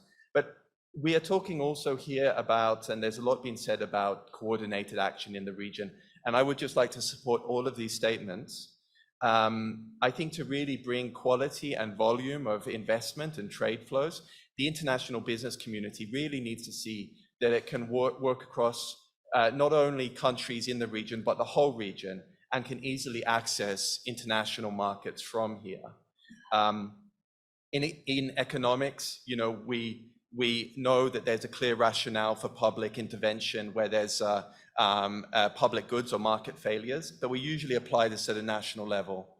But I think what we are talking here is important regional public goods. including the collaborative trade frameworks and, for instance, at borders. And we are working increasingly in these areas, for instance, to support countries to develop national trade facilitation committees, which I think now are established in all countries in Central Asia, which can provide the foundation for more coordinated dialogue. We are also committed to finding ways to actively support regional coordination as well as our country-level programs. So this is difficult, as Marcia mentioned yesterday, for the bank actually to do, but we are committed to try to work with countries regionally and find ways of doing so. Already in areas like environmental sustainability, energy markets and health, the bank is supporting regional programs, and we are studying ways now to support trade and investment at a regional level to get synergies. And that is something that over the course of the next year, we will be reaching out to partners and governments alike to try to understand how we can add value to the work already ongoing. So I'd say that to sum up, there's a lot of work to do. The development community at large can help a lot to support further policy making and reforms. We need to open the door wide so that business, both foreign and domestic, can develop. But I think this is the way, this is the only way that the region can really bend that convergence curve upward and rapidly achieve inclusive growth. Thank you.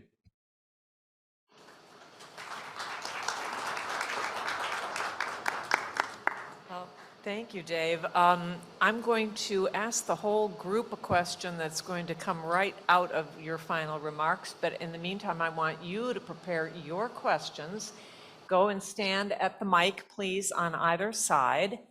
And the question I'm going to put to your group is coming right from what Dave just talked about, that there is a need to take it one bump up in order to bring this region into a better convergence path. Now that is a fancy word for don't fall behind. While the rest of the world is growing, if you're not growing as fast, you are falling behind. That means you're not converging to world levels of lifestyle.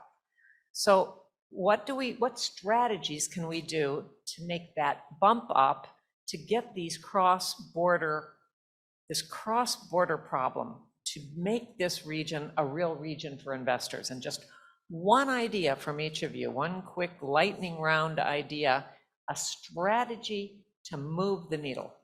And I'm going to go right down the line. So you get the first shot at this, Oscar.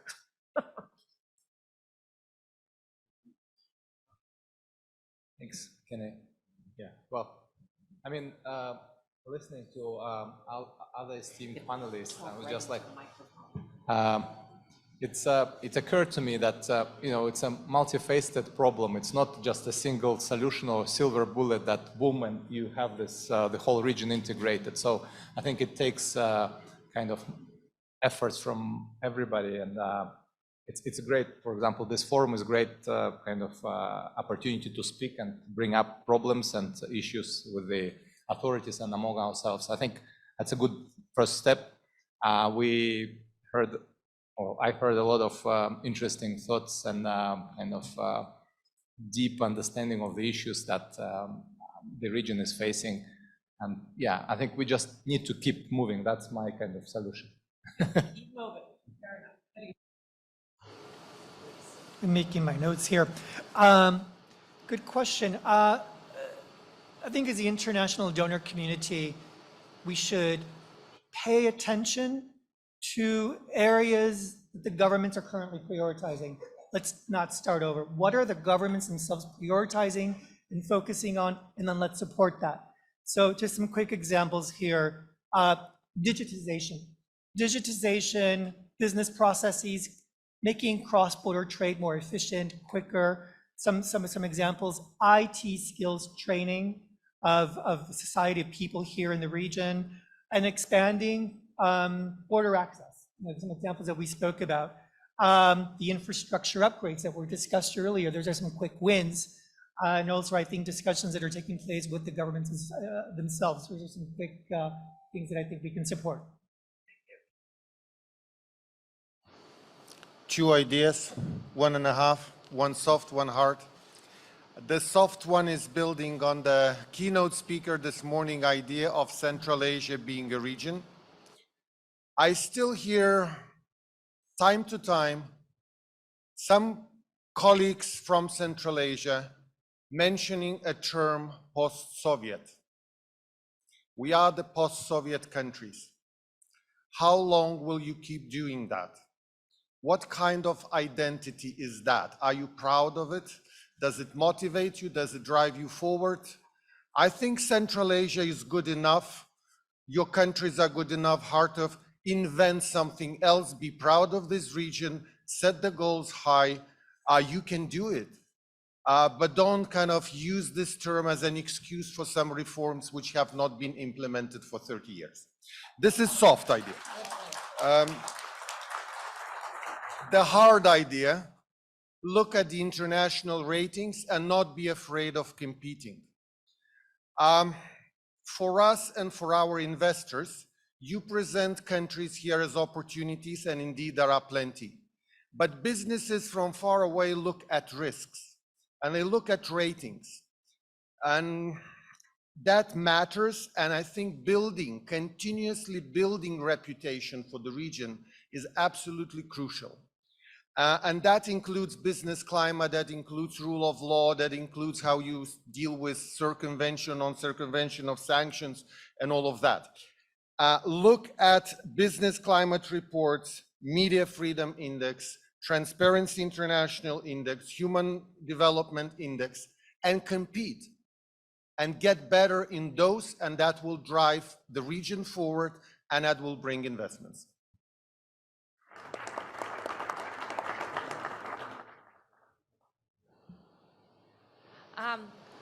From my side, I would say to bring our region forward, to ensure their growth and prosperity, all the Central Asian countries have to reduce state-owned enterprise footprint, and also, as Louis said, digitalization and unification of their rules and principles will boost their Central Asian growth in the future.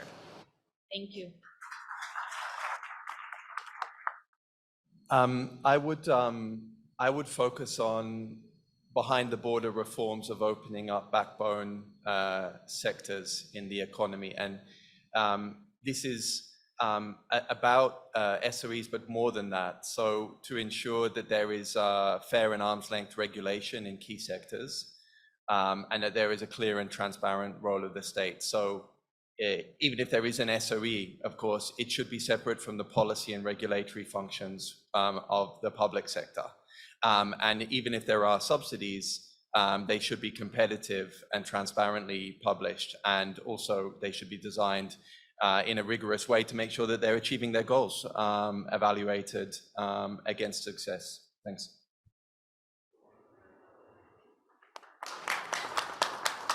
And that is the hard one, right?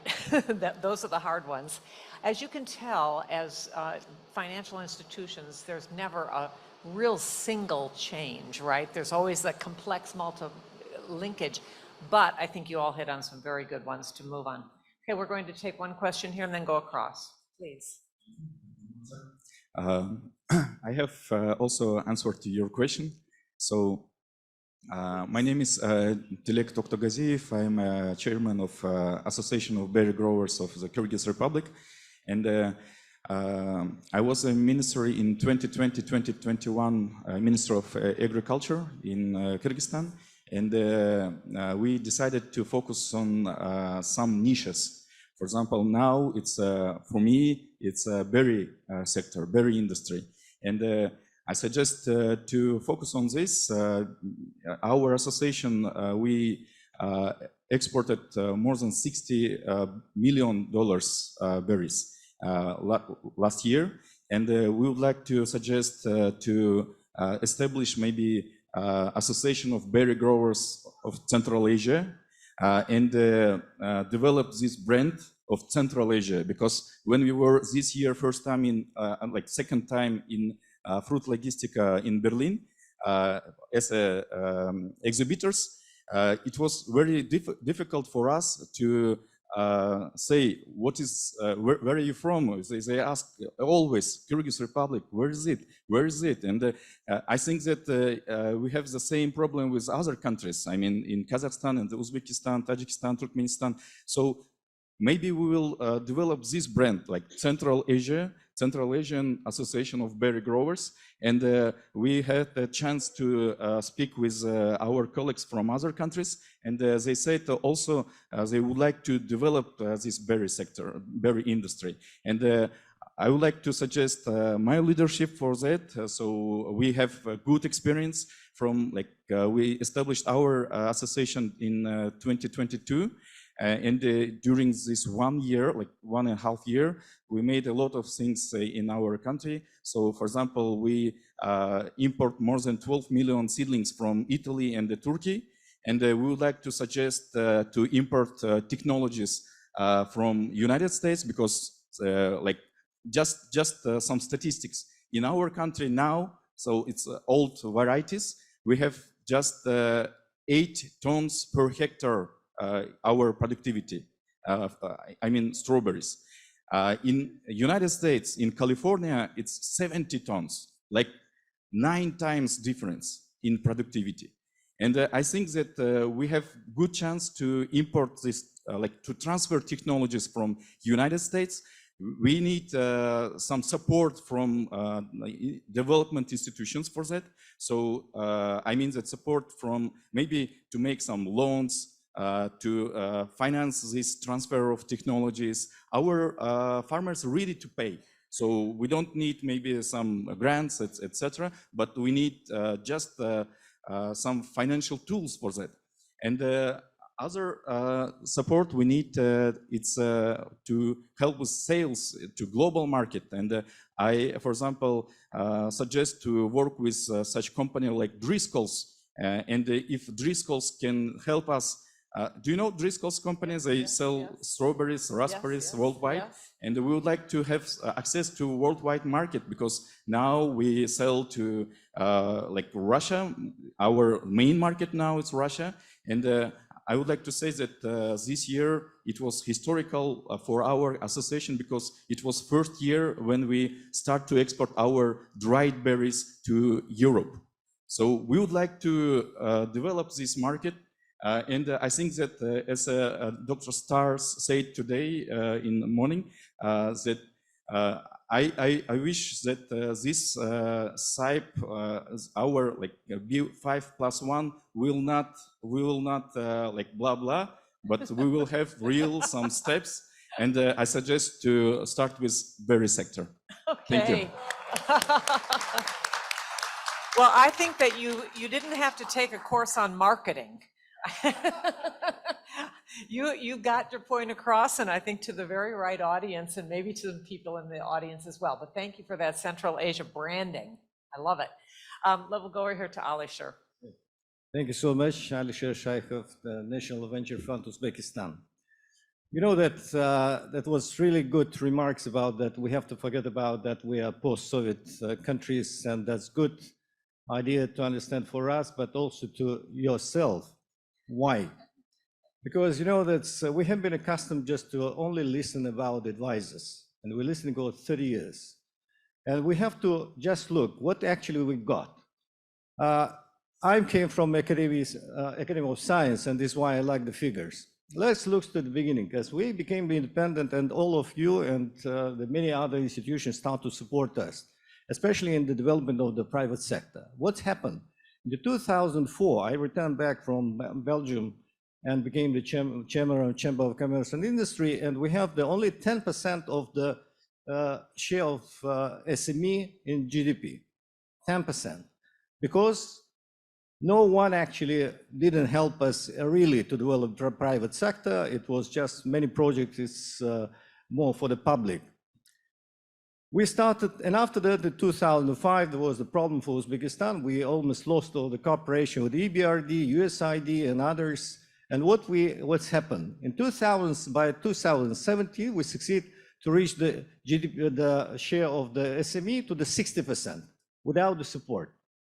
So Return back to the cooperation, we succeed just to have now $1 billion that's coming, also with the commitments to support the private sector. What's happening now? The share of the SME in Uzbekistan go down to the 55%.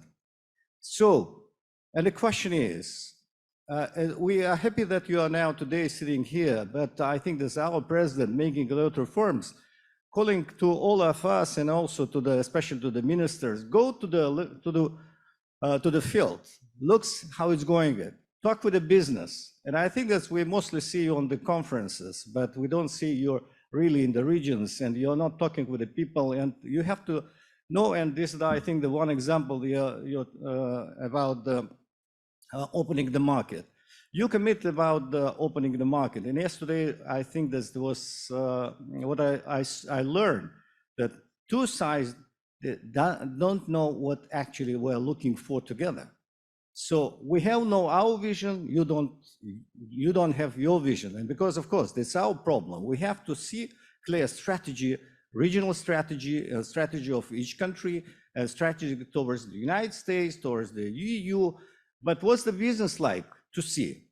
Opening market, not by commitment, not like blah, blah, yes, we open, please go ahead. So we have GSP Plus from EU, we have also from UK. What's happened? Do we really succeed just to enter this market with the no raw materials? No. So where's the projects that you did, for instance, USAID realized in Afghanistan, where there was the war? You succeed just make the value chain, and they succeed to export. During the war, they succeed to export their products to UK, and the UK, thanks to the UK government, they did it, and the same United States helped with. So why you're not doing such big project here? We're talking about the priorities. Everybody agree that tourism is the priority. How many tourists from United States or European Union is coming to Uzbekistan or other countries? There's maybe 10, 15%. So what's happening? Why we're not exporting our textile? There was the boycott, but there's no now the boycott, and we are not still, maybe from the quality point of view, of the management point of view, we should be trained. We're talking about the capacity building. You spend $1 billion just to train. Where there is people, we are talking about the lack of the experts and professionals. We can find, and finally, excuse me that may be too long, but I think it's very important for everyone, because as Dr. Starr told us and explained that, let's finish blah, blah. Let's talk about practical things, about the steps, what we should do and what we should reach. Open your market, help us to enter your market. Help us to enter, and also we're talking about the technology. The government people talking about general technology, but private people sitting here, they know what they would like to get. In green technologies also, when you're talking too much, but instead of the supporting commercial, realizing the commercial project and buying the electric cars. So let's do a real economy, the transfer economy into the green economy. Thank you so much. I apologize that I'm too late. Thank you, Alisher. I'm going to take that as a statement as opposed to a question. And I will say yesterday, Alisher had a very strong plea that the private sector can act, and the private sector has to drive this. So I appreciate your overview on that. I think we'll really only have time for one last question. I'm sorry, do we have the indulgence of the room to stay 5 more minutes into the, okay. So we'll take this question, and I'm sorry, just the one more, okay? Please, and make it short if you can. Спасибо большое. Я прошу прощения, что, как всегда, активно участвую. Просто пытаюсь быть полезным в рамках нашего мероприятия. У меня вопрос очень такой, очень в ритме «давайте прекратим бла-бла-бла». Вот вопрос очень конкретный. Смотрите, все республики Центральной Азии, мы как близнецы. Мы очень прохожи, мы производим практически одинаковую продукцию, если мы говорим про реальную экономику, не сырьевой сектор. Мы конкурируем друг с другом напрямую. И вынужденно нас всегда должен объединять какой-то арбитр, либо мы должны сами регулировать этот процесс. Раньше этим арбитром или модератором, если хотите, была Россия, но после того, как Россия напала на Украину, она потеряла статус или моральное право быть арбитром в Центральной Азии на странах вообще бывшего советского региона. Теперь что нам делать дальше? Потому что мы всегда и конкурируем друг с другом, и, конечно же, в этом заложен статус и сотрудничество в дальнейшем. Например, Китай, он дает нам много возможностей в Центральной Азии, и у него есть внятная, четкая программа, которая называется «Один пояс, один путь». Это реальный проект, и Центральная Азия в рамках этого проекта ищет свои и раскрывает свои возможности.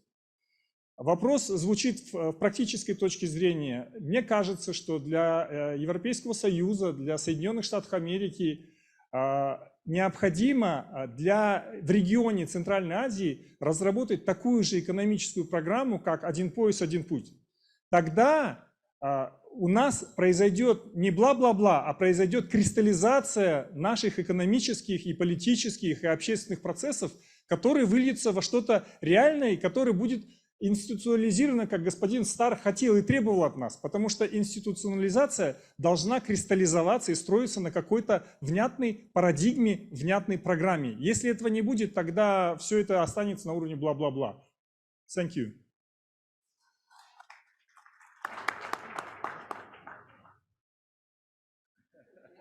I think it's become in the international communication dictionary, right?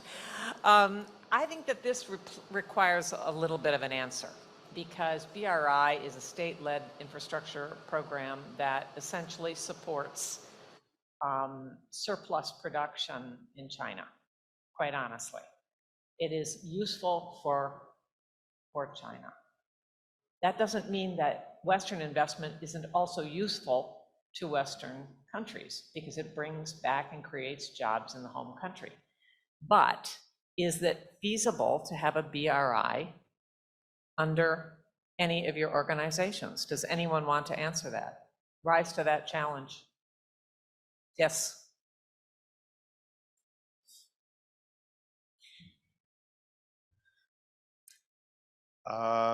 У Европейского Союза есть ответ на этот вопрос. Он называется Global Gateways. Мы только что начали проект про транскаспийский транспортный коридор, о котором говорил мой коллега Henrik Hololei. Digital Satellite Connectivity проекта, который я тоже упомянул. Еще одна инициатива про климат, энергетику и воду. Вода, кстати, будет одним из самых, наверное, важных ресурсов в этом регионе. Это уже реальность. На этот вопрос у Европейского Союза есть ответ, и это называется Global Gateways. Если вы хотите получить качественные деньги, не только займы, но и качество, пожалуйста, обращайтесь. Ну, кажется, что дело в том, что существует такой проект. Хорошо, спасибо. Okay, please. If I can just make a comment regarding the blah blah, I appreciate it because it is becoming a new term. But let's not forget all of the progress that has happened over the past 30 plus years. Yeah. That was not blah blah, it was cooperation and intent.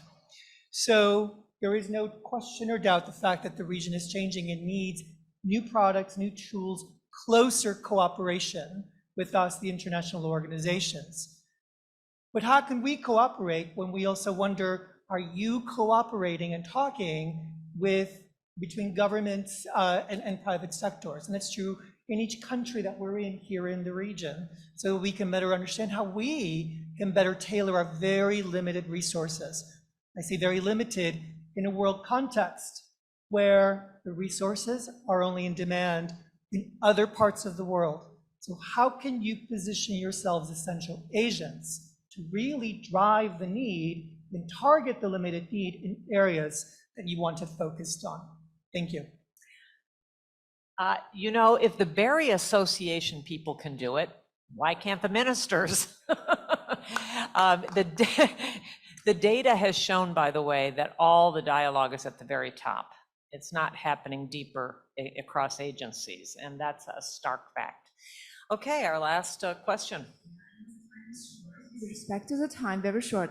Jenny from Kyrgyzstan. I also work for the United Nations Development Program, so I'm part of you. I know what this key development work look like.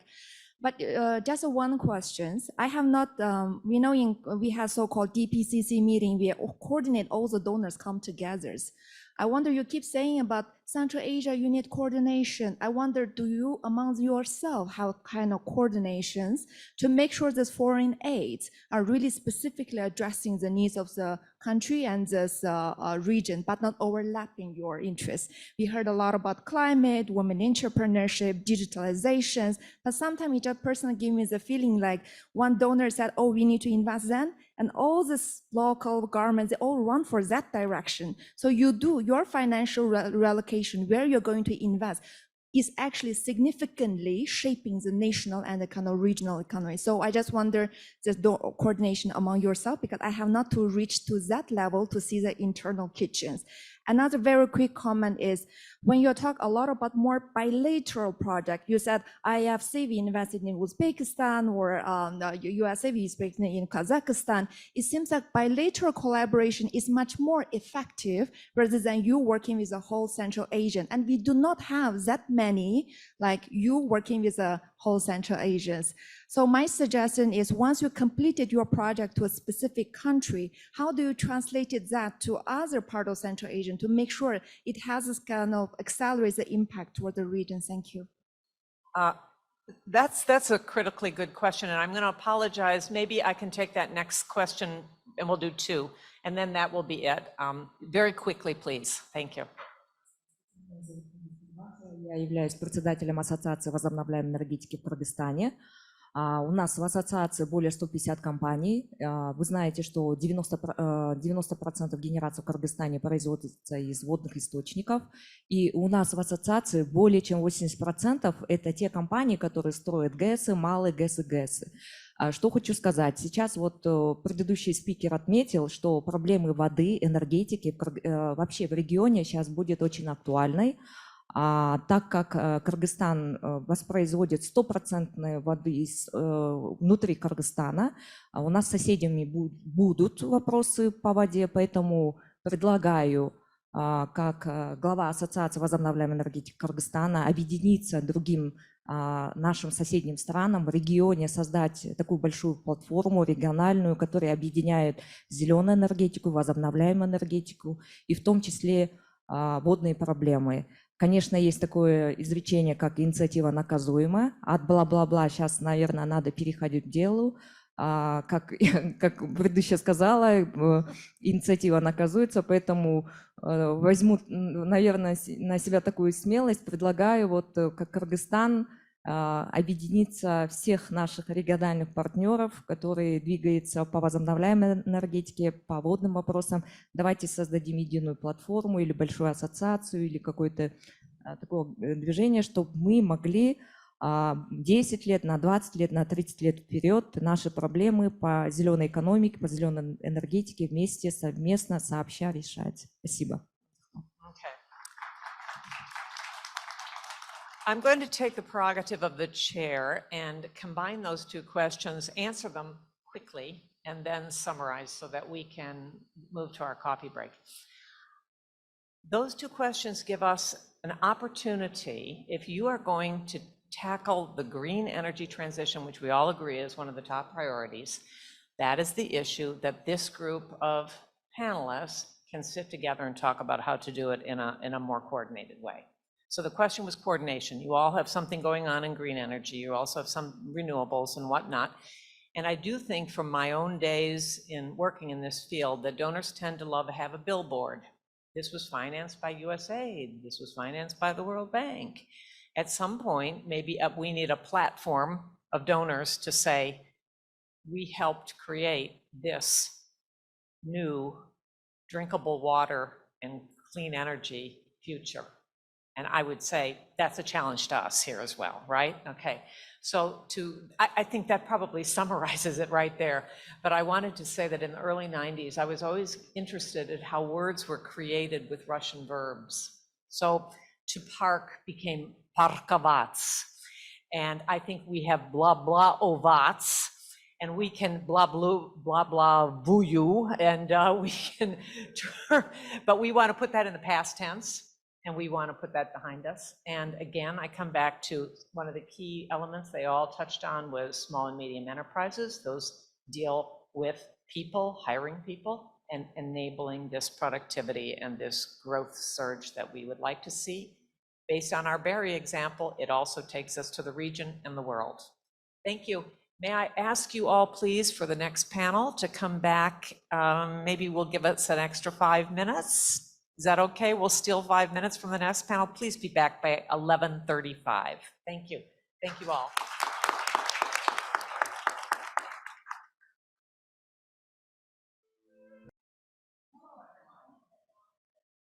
Let's get started. I introduced basically what this, I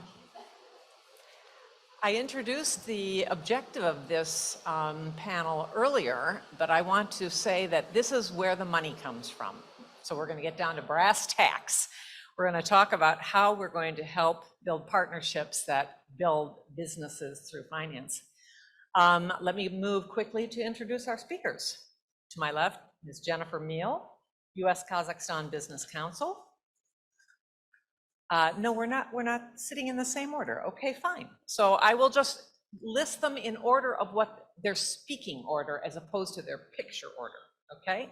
So our second speaker then is Ms. Elena Son, who's the Executive Director of the US Uzbek Chamber of Commerce, the US Kyrgyz Business Council, the US Tajikistan Business Council, and the US Afghanistan Business Initiative. So you'll notice between these two ladies, they're covering the entire region. Then we'll hear from Dr. Olga Skorohodova, who's the Government Affairs and Public Policy Manager of Emerging Markets at Google. Then Mr. Anatoly Motkin, the President of Strategist Center for a New Economy in Washington, DC. I'm going to pronounce this the Italian way, Mr. Raffaele Trepka, who is the General Manager of Central Asia MasterCard, but he happens to be Polish. And Ms. Isabella Valera Landa from White & Case, who's a Senior Associate of the International Arbitration Practice and Commercial Litigation Groups. Thank you all for being here. We'll start with you, Jennifer. Great, thank you very much, Marcia, and thank you to CIPE, the partners of the U.S. Chamber of Commerce, actually. So as Abdu mentioned yesterday, the U.S. Chamber of Commerce represents the interests of 3 million businesses across the U.S. and globally. And of those 3 million businesses within the Middle East, Turkey, and Central Asia department, which is where I'm working, we work with about 200 businesses internationally, 100 within that region, 25 to 30 of which are on the US-Kazakhstan Business Council. We have been seeing a trend over the last 2 years as US companies are pivoting from Russia to Central Asia, looking for new centers of growth, looking to deploy some of their human capital into the region, and also seeing a lot of surprises, seeing a Central Asia they didn't know was there. Seeing a lot of new opportunities and new energy. We're not just talking hydrocarbons or solar or wind. We're talking, this human capital, critical minerals, transportation, agriculture. There's a new host of opportunities, and US companies really are taking a fresh look at the region. So we are helping them in this process at the US Chamber of Commerce. So I'm going to talk about some of these opportunities and challenges, the forces of competition and cooperation, and the perspective of these US companies that we work with. A lot of them work in Kazakhstan and Uzbekistan, most primarily. Those are the two most well-known markets in the region, but there's certainly interest in exploring more. I'll also mention that US Chamber has a regional office in Istanbul, in Turkey, and we see a lot of synergies between Turkey and the Central Asian region, and it's something that we would look to do more amongst, and I'm surprised we haven't heard that more from other speakers. The dynamic private sector that's in Turkey, that's also working in Central Asia, the strong market economy, it provides a wonderful regional counterpart in a way that Russia and China are very different, and more like the US and the EU. So certainly something we'll explore partnerships in. Last year, as many of you may know, we took a business mission to Kazakhstan, US business mission to Kazakhstan, and then there was also a US business mission to Uzbekistan. I can speak for Kazakhstan, and I bet Elena will speak for Uzbekistan, that there will be business missions again this year. Again, new US companies coming in, evaluating opportunities, and we want to put the best face forward that we have to offer in Central Asia to impress the companies that are on these business delegations to make more investments and take on new projects in the region. But first, let's talk about this US business view and vision towards Central Asia. As I mentioned, Kazakhstan and Uzbekistan are the most prominent countries where companies are either invested, trading, or evaluating opportunities. There's also some exposure companies have to Kyrgyz Republic, Tajikistan, and Turkmenistan is a country that US companies are naturally curious about, but also cautious on legal environment, and because many US companies don't have experience there. But again, one that there's certainly interest in. We think that having interest in Kazakhstan and Uzbekistan can help bring up the whole region, creating global value chains, bringing about new opportunities, new services. And when you have a company that's investing in people, I know we hear from some companies that have their regional offices in Almaty that they have a lot of youth that are coming from other countries as well, and they're able to really look at the region as a whole when they manage their Central Asian region out of Central Asia versus out of Moscow. So that's a new trend that we've been seeing over the last 2 years. And I'll add that a lot of these new jobs that are being created are youth. We hear from companies, be it financial services or food, manufacturing, that 50% of their workforce in Kazakhstan is under 35. And this is a big component of how they like to give back in Kazakhstan as well. They'll do a lot of education seminars and really invest in their people, invest in their talent. And again, that's why we think this competition can also drive cooperation. As companies are looking at Kazakhstan and Uzbekistan, this desire to reform and create a better business environment, it has benefits for everybody in the countries and beyond.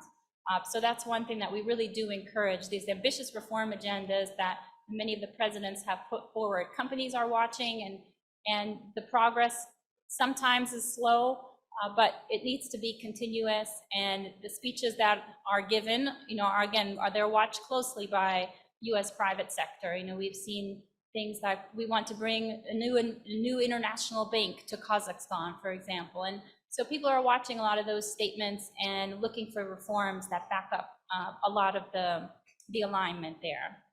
I also wanted to take stock of US FDI in the region. So Kazakhstan has $44 billion of US FDI, Tajikistan 122 million, and that's a 32% increase since 2021. Kyrgyzstan 62 million, which is a 10% increase since 2021.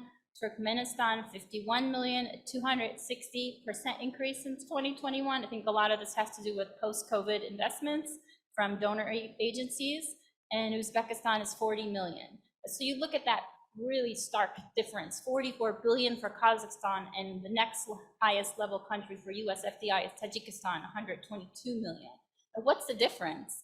The difference is the private sector. The private sector is present in Kazakhstan in a way, certainly hydrocarbons, that is driving a lot of this growth and investment, but it's the private sector that is really doing this investment. Whereas if you're having investment from donor agencies, it's at a much lower level, and that's where the job creation and the technology is coming in.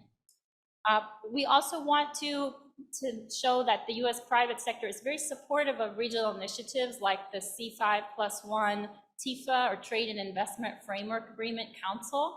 This is a group of trade ministers that meets, I would say, about every year, and then they have different working groups, and they look to align a lot of the harmonization of tariffs and trade facilitation. They started a new digital working group, really looking at cross-border trade policies.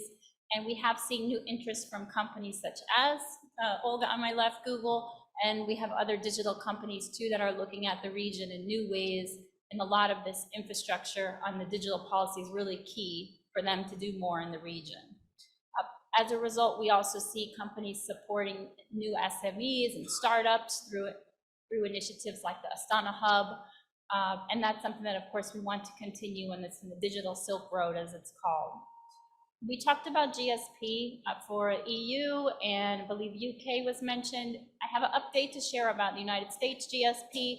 It has lapsed by 38 months, but there have been some recent meetings that the US private sector has held with our congressional leaders, and there is definitely a commitment and effort to bring this forward this year to renew GSP, and that will bring benefits for 3 out of the 5 Central Asian countries that are exporting to the US market within these categories duty-free.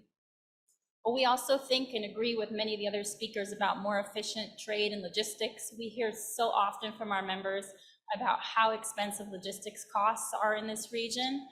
We think potentially a trade facilitation forum within the C5+1 structure, which I know CIPE has partnered with USAID on in the past, would be really effective in helping address some of the trade logistics challenges. I also want to echo a lot of the statements about cooperation with multilateral agencies, be it WTO, OECD, and international investment banks. So US companies are looking at these indicators very frequently, and also looking at the new World Bank's Business Ready or Be Ready reports, which are strictly going to be based with private sector. So when it's Central Asia's turn, that will be another very important indicator and data point for companies by which they will base some of their future investments. There's also been some very positive developments with IPOs recently with Kazakhstan, with Astana, and also with Kaspi Bank that's run on AWS. So there's all of these good technology partnerships that help, and this elevates the region by seeing 2 major companies come out with the support of US companies in the process. Another common topic we've heard is about the single market bloc, and there is no Central Asian customs union that all countries are part of, and the Eurasian Economic Union sometimes creates challenges for US companies that are operating in the region. It could be for export certificates, or the legal framework that's being copy and pasted from Russia into Central Asia and doesn't always apply. It doesn't always benefit the countries of Central Asia. So we want to encourage countries to come up with their own policies that fit their own national interests. And one of those policies that we see being copy and pasted is regarding localization, and this is seen across many sectors, and it should be carefully studied, because localization doesn't mean that all these technologies or the production is automatically brought to a specific country. And there could be ways where there's more value-added technology and subsidies are reduced, but they should be carefully studied based on the product or based on the sector. We may hear more about that from other speakers too. And I will finish with 2 last points, so thank you for the reminder. One is on permanent normal trade relations, it's PNTR as it's called. There's a Jackson-Vanik amendment in the US that has impeded many Central Asian nations from having this permanent normal trade relations status. There are, however, several efforts in our Congress in the United States to repeal Jackson-Vanik for many Central Asian countries, especially those that have WTO membership, and that is something that the US business community strongly supports and sees this as an anachronistic policy that we need to update. And then lastly, I'll mention sanctions mitigation. It is so important right now. The work of the government here in Kazakhstan and the business community in the US to ensure that the Caspian Pipeline Consortium is not subject to sanctions, something that we will continue to do. We had a great roundtable with US government yesterday about some of the sanction mitigation impacts. Another area that we've flagged for US government this week is on Kazakhstan Stock Exchange, which is 30% owned by Moscow Exchange. These are important engines of private sector growth and should be incubated from some of the secondary sanctions impact. So with that, I will turn it back over to Marcia for the next speaker. Jennifer, thank you very much for that, and give her a hand. What I wanted to just touch on the last 2 points, the sanctions mitigation, that was a very good meeting that was held on the side yesterday, where there were a lot of these issues were addressed by the State Department. And I just want to clarify, because for me, even this is not quite clear, that the EEAU is essentially fragments the region in trade regimes. you say that they should all then, would it be WTO membership that would enable them to operate on a common standard? How is it that they nationally must act in order to create this single customs market while still being a member of EEAU? Could you answer that? Yeah, sure. So the WTO comment I made was about the PNTR. Sorry, the WTO comment was more about the permanent normal trade relations status. Oh, okay. But to your point, certainly if all Central Asian countries become WTO members, that will naturally standardize and harmonize their economy. Okay. Then they're on way to that because Tajikistan and Uzbekistan are on their way. Okay, thank you. That's clear. Thank you. Elena. Well, dear participants, first of all, let me use this platform and thank the government of Kazakhstan for providing such a great opportunity for all of us to gather outside of DC in the region to talk about regional cooperation. And I would also like to acknowledge CIPE team. I would like to acknowledge Eric, Sabir, I don't see Sabir and Mikey and everybody else for your outstanding work. So I would like you to join me and give them a round of applause for such a wonderful job. Well, Masha, I have to apologize, but I actually rewrote my remarks to reflect the discussion that we had yesterday. And let me start by saying that I really enjoyed the discussion. I enjoyed the feedback. It was interesting, and it really prompted me to compare Central Asia and its regional significance to the global economy and supply chain to the game of Tetris. I'm sure everybody has played the game of Tetris. You know the rules. The game involves shaped pieces called tetraminos descending from the top of the playing field.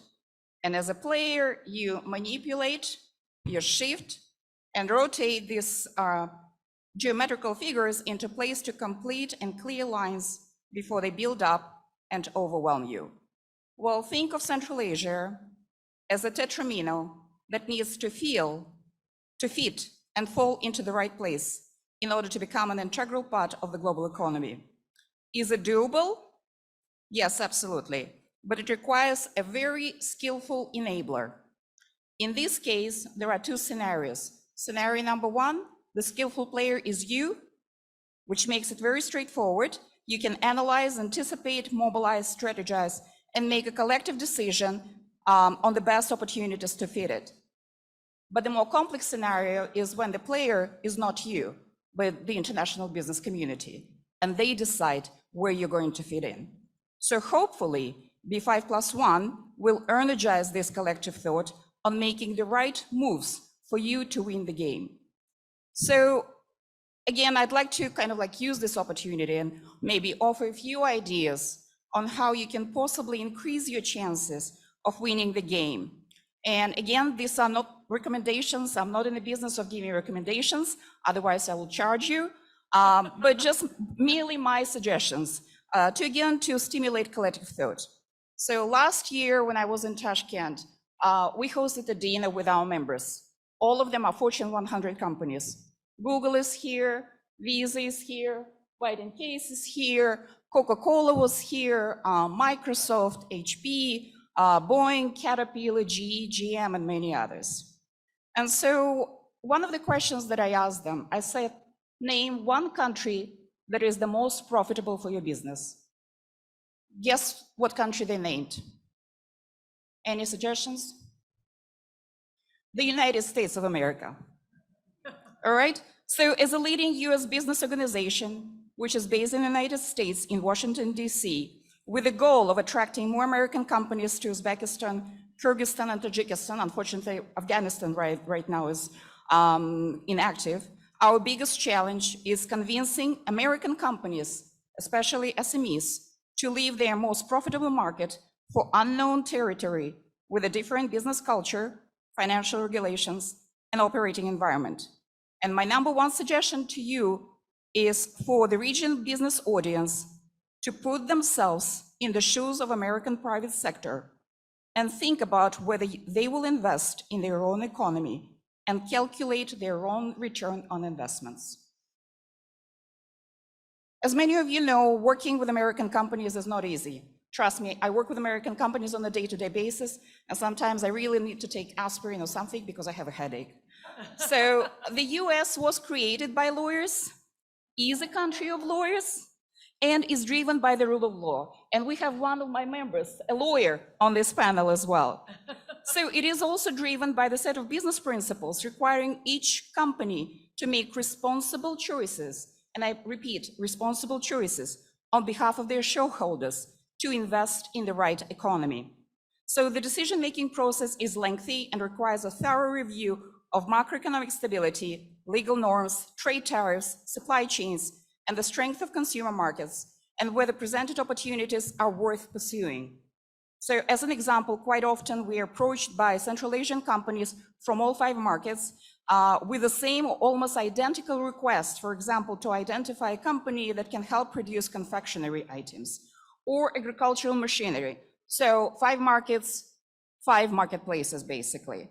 So my suggestion number 2 is for regional businesses to identify regional opportunities that are likely to create a spillover effect, and in this case, in other sectors of your economy. And each of you will be then a winner, thus less losers. And ultimately, you will have a much higher chance of winning the deal with a Western company. There are also repeated calls for regional collaboration, and such collaboration, unfortunately, is not a straightforward, it's not a linear process. And first and foremost, you must be very considerate, all of you in the audience, including those who are in the United States, we have to be very considerate and respectful of each country's continued nation-building process. And secondly, we need to be mindful of the impact of social media that has radically changed our views on the government and business and falsely empowered us to think that we know how to run both. So most importantly, today's trends made us believe that the results should be imminent and that there is no time for error or delays. And the audience normally wants to control the process and dictate when, how much, and how. So suggestion number 3 is for the regional audience to allow Western businesses, American investors, to decide how much to invest, where to invest, and when to withdraw our return on investments so that they can be reinvested inside or outside the region. Your goal is for potential investors and foreign businesses to have confidence that you as a region get it. You understand the business, and no matter what country the business lands, whether it's Kazakhstan, Uzbekistan, Kyrgyzstan, Tajikistan, Turkmenistan, or Afghanistan, it will have the same norms. It will have the same laws, attitudes, and standards.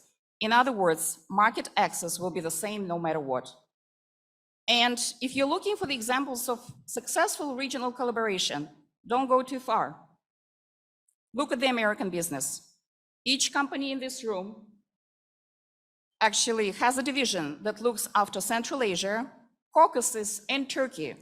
And sometimes they also include Middle East and North Africa. As you can see, they look at the region. So suggestion number 4 is to help for you to help the American companies by working together on regulatory issues. Please support American companies by fostering a more robust business-to-government dialogue. Please help American companies by listening to them and but also by not being shy to share yours. Because as American companies, we do want to have mutually beneficial opportunities. We are not in the business of taking advantage of our clients. Otherwise, we will not be in business. We are in the business of making profits for everyone involved. And last but not least, let me please share how we have contributed to regional cooperation through our day-to-day hard work. And unfortunately, you don't see it because we are not active on social media. For me to be active on social media, I need to get sign-offs from all of my 50 members. And remember, corporate bureaucracy is worse than Central Asian bureaucracy. So in 1993, a small group of prominent American companies formed the American Uzbekistan Chamber of Commerce. And today, this 30-year organization represents companies that I named earlier. And again, I repeat, Google, White & Case, Visa, Coca-Cola, Valmont, Microsoft, and many others. And I would like to maybe emphasize Visa, who is a member of all 3 business councils, and maybe one of the most successful examples of regional cooperation. We also have Google that recently joined the US Kyrgyzstan Business Council. They are members of the American Uzbekistan Chamber of Commerce, and hopefully you will extend your membership. And Isa, take note of that. We would like to see you on the other 2 as well. So in 2014, and I would like also to recognize Deputy Minister Tashabayev. It was actually his father, Ambassador Tashabayev, that in 1993, sitting in the Uzbek embassy in Washington, DC, invited a group of American companies, and that's how we were born. So thank you so much for your father's input and for the legacy. Trust me, your name is written in the history books. So in 2014, and I'll just go back into the history, right? And I've been with the chamber since 2011, so I have some experience and background to fall on. In 2014, when preparations for the first inaugural C5+1 meeting were just taking off, we, the business, met privately with the State Department officials and encouraged them to create a business platform for regional dialogue as a spin-off of their geopolitical discussions with the regional leadership. Our view was that trade benefits everyone, and we were right. Despite tensions in the regions and conflicts, inter-regional trade remains one of the most positive dynamics of the region. In 2016, when the political relations between Uzbekistan, Kyrgyzstan, and Tajikistan were rather tense, we, the business, created the US-Kyrgyzstan Business Council and the US-Tajikistan Business Council. American companies took a calculated risk to work on the region as a whole and have a more thorough review of the business opportunities. And I would like to recognize and thank the government of the Kyrgyz Republic, as well as the government of the Republic of Tajikistan, for being so generous with their time and support. In 2017, we took the very first trade delegation to both countries, to Kyrgyzstan and Tajikistan. It appears that nobody actually traveled to these two countries until we traveled there in June of 2017. In 2019, we organized the first ever historic business discussion with 6 Central Asian ambassadors to the US, including Afghanistan.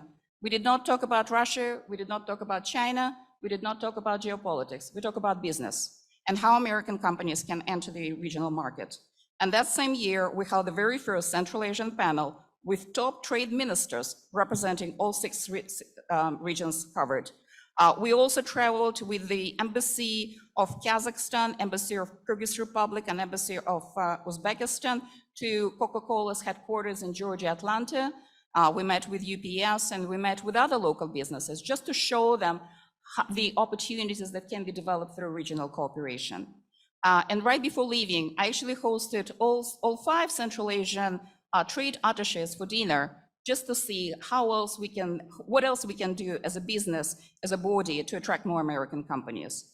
So we are genuinely we're not observers, but doers and practitioners of regional cooperation. And I would like to emphasize, we are your doers.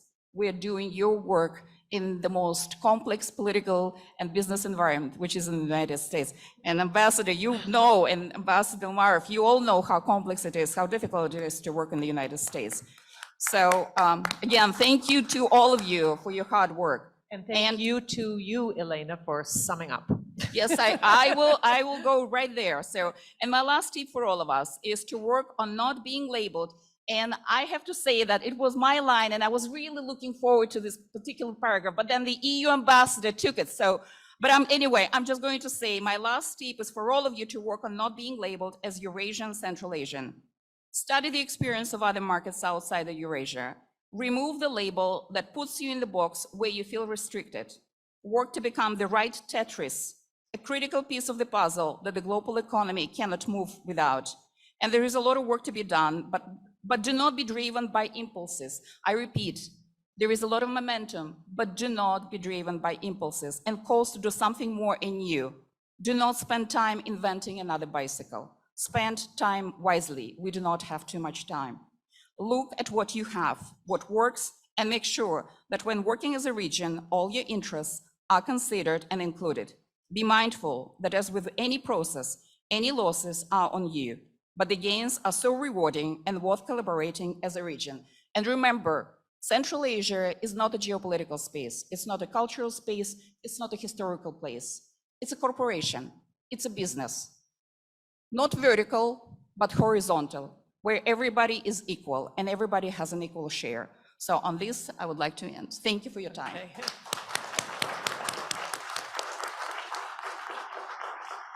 So I would say that I didn't expect Elena to be an inspirational speaker. So you have, by rewriting your remarks, really raised that bar and given yourself a reputation. Thank you. But I think it's her business-led approach that I wanted to underscore. Business can drive it. Olga. Hello, everyone. Yelena, thank you so much. This was really, really inspiring. I'm sure I won't be able to beat it, but thank you. And thank you for nudging us. I think it's good to do it, especially in public. Dear colleagues, it's really a pleasure and an honor to be addressing this audience at this forum, B5+1.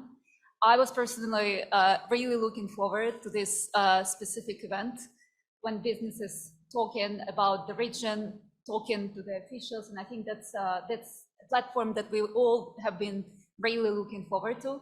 I'm Olga. I'm a Central Asian native, actually, and I lead public policy and government relations work in Central Asia, the Caucasus, or Eurasia, maybe we should call it. It's a good idea, maybe, to think for us within our corporation to rename the region.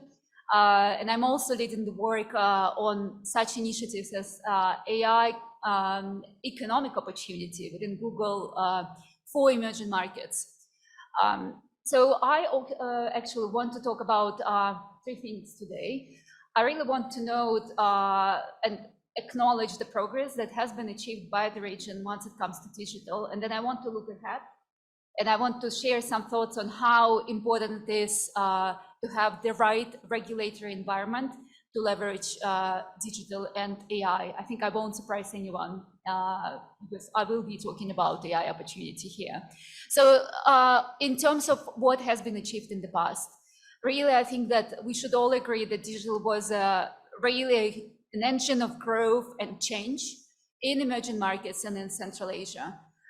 Digital changed the way we run our economies, we live our daily lives, the way governments talk to citizens. Let me share some examples. For example, in Kyrgyzstan, the internet penetration grew from just 47% in 2020 to 78% in last year.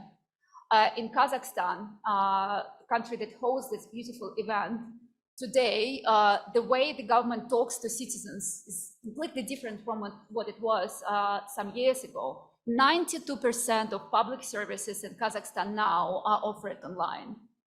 And Uzbekistan has improved its rating in the United Nations e-government index by 18 positions since 2020.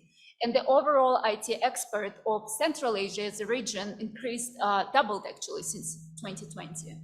So these are all changes that are happening at the state level, but we also see as Google as a company that works closely with local startups, local companies, how local tech startups and local tech companies changing the way their countries live, change in Central Asia and actually go global. We at Google have been honored to be partnering with Astana Hub on Central Asian Silkway Accelerator for startups.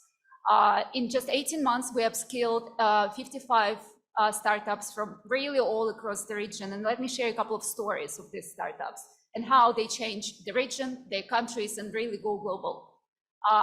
First startup, we've been talking a lot about the need to support small and medium businesses today and yesterday. And we also know that in our region, just as in many emerging markets, the key problem to get started with your small enterprise is a capital. So there is a company that is called, Tajikistan company, that is called CIPE AI, that is alumni of our program, Google for Startups program that we run together with Astana Hub, that it uses generative AI to build a resilient scoring model for SMBs. So basically addressing this challenge of underfunded small and medium businesses in the region. And this company from Tajikistan is now scaled to Kazakhstan and Kyrgyzstan. There's a company called Builds from Uzbekistan that provides software for small and medium businesses to manage a retail business. And they also scaled from, again, Uzbekistan to Kyrgyzstan and Kazakhstan. And one of my favorite cases is a company called Codify, a company from Kyrgyzstan, which provides an HR platform specifically created for IT industry that now operates in 43 countries, company from Kyrgyzstan. So I think these are wonderful, very telling examples of how local tech talent changes the way Central Asia lives and also go global. I also want to look ahead, let's say, what is that Central Asian can take advantage of. And really, I won't surprise anyone. I think that it's AI opportunity, AI economic opportunity.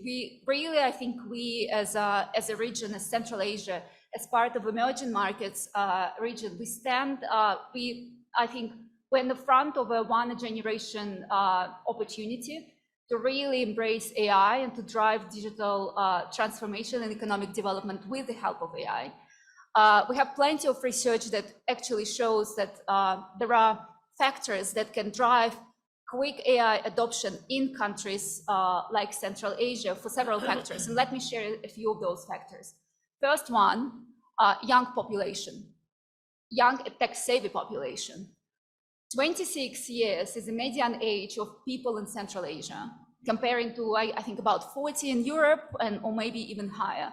And that's a huge advantage. Also, this population, Central Asian population, is mobile savvy because many people are connected to the internet using their mobiles. Now, the progress that we've been witnessing in the area of AI really over last year has brought power of large language models into our pockets, into our mobile phones. And that's very important that in Central Asia, we have many users that are absolutely comfortable with mobile technologies and are very likely to embrace AI. Second factor that we think would drive AI adoption in Central Asia is actually public sentiment. This is very, very important. I think I shared during my panel yesterday, we had a side event on AI and cloud that was, I think, very inspiring for us. That here in emerging markets, 70% of people already now think that AI makes positive changes in their life. And that's very different from 50% in the United States, which is much, much lower. And that's important. Now, the third factor that I want to mention in terms of driving AI adoption is actually a lack or maybe less burdensome or legacy infrastructure in our region. And I'll give you one simple example. We as a region leapfrogged in once it comes to banking. Mobile banking really drove great adoption of banking and services and cashless economy, drove cashless economy. But we as a region leapfrogged over such well-established institutions as checks, for example. Who in Central Asia has ever written a check? Not a lot of us, right? So these are some of the examples how Central Asia can use some of the factors that are embedded in social and economic fabric to really leapfrog with the help of AI. I also want to touch upon the power of AI to transform what we can call traditional industries. Of course, digital will embrace AI, but we have a lot of potential to really drive productivity in the traditional industries. Connectivity and trade, big topic for the big priority for the New York Declaration, big topic of our discussion. We already now have technologies that can help facilitate cross-border trade by identifying spotting arrows, for example, in customs declaration, and thus increasing the pace of cross-border trade. Also, what is important in our region, we should recognize, we do have lack of infrastructure, road infrastructure, including traffic jams. that sometimes prevent people from coming to join dinners, as it was the case with His Excellency yesterday. Traffic jams do slow down last mile delivery for trade. And right now, one example, we have an example of Hololei, which is a Kazakhstan-based company that offers solutions for last mile delivery for trade companies to optimize scheduling, dispatching routes, and thus saves by 20% time and money to their customers. I also would like to touch upon agriculture, because it's very important structurally for our economies. AI can do a lot of good things for agriculture, from optimizing the amount of pesticide that we use to fight insects in the agricultural cycle, to resolving water-related questions, water management. One of the examples that I would give is that we are cooperating now, Google, with International Water Institute to build an AI model that would allow us to identify waste water that can be used for agricultural purposes with the use of AI. And last but not least, rare minerals, rare metal industry. Really important for the region, really important for the world, really important for Google, because we are relying on rare metals to create and to build CPUs and then build our products and roll out AI to the entire world. You can have a lot of optimization and productivity once it comes to rare minerals with the use of AI. For example, by applying smart sorting of materials, thus really saving energy and also optimizing the processes with the help of AI. And now I'm kind of coming to, okay, this is all beautiful, we need to wrap up, but what needs to be done? How all of this can be leveraged here in Central Asia? And really it all comes down to policies, I believe. I'm a policy person and many of us are here in the room. And 4 things really quickly that I think are very important. First of all, AI national strategies. I know that a lot of countries are now working on the AI national strategies. It's important that these strategies do take into account the social and economic issues that may be addressed with the use of AI. And congratulations to Tajikistan, because Tajikistan is the first country that put the AI strategy out there at the end of last year. So second thing that is important in the context of regulation, data and privacy. We've been talking, Jennifer, thank you so much for bringing up the data issues. In short, we believe that AI or cloud technologies cannot fly without free flow of data within countries, but also across the countries and internationally. That's very important. The third point that I want to to really highlight is really privacy regulation and copyright. We all want more AI, local AI solutions to be present on the market. And for this, we need local tech needs to have access to data to train their models. And governments sometimes do not realize that they sit on a huge amount of data that needs to be made accessible and available for local startups and for other companies to create useful products that really fit for the region. And last, and then I will close here, absolutely second the point that Yelena highlighted on the need for regional cooperation on regulation. Really, I think it would take a change of mindset to look at us as more as a region and not as an assemblage of countries. But for companies like Google and our peers, we are looking at the region as a region and not as a collection of countries.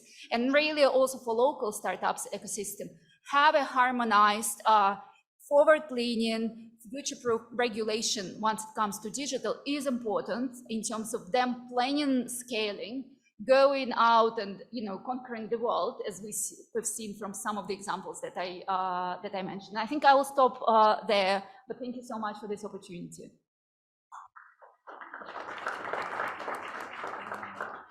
That was so rich. I think I'm going to summarize by saying that Anatoly is going to carry on to show how a lot of this local tech talent can be utilized, because I liked your point on the youth being a driver of this. This is a once-in-a-lifetime transformational opportunity for the region. And so Anatoly, tell us how you're doing it.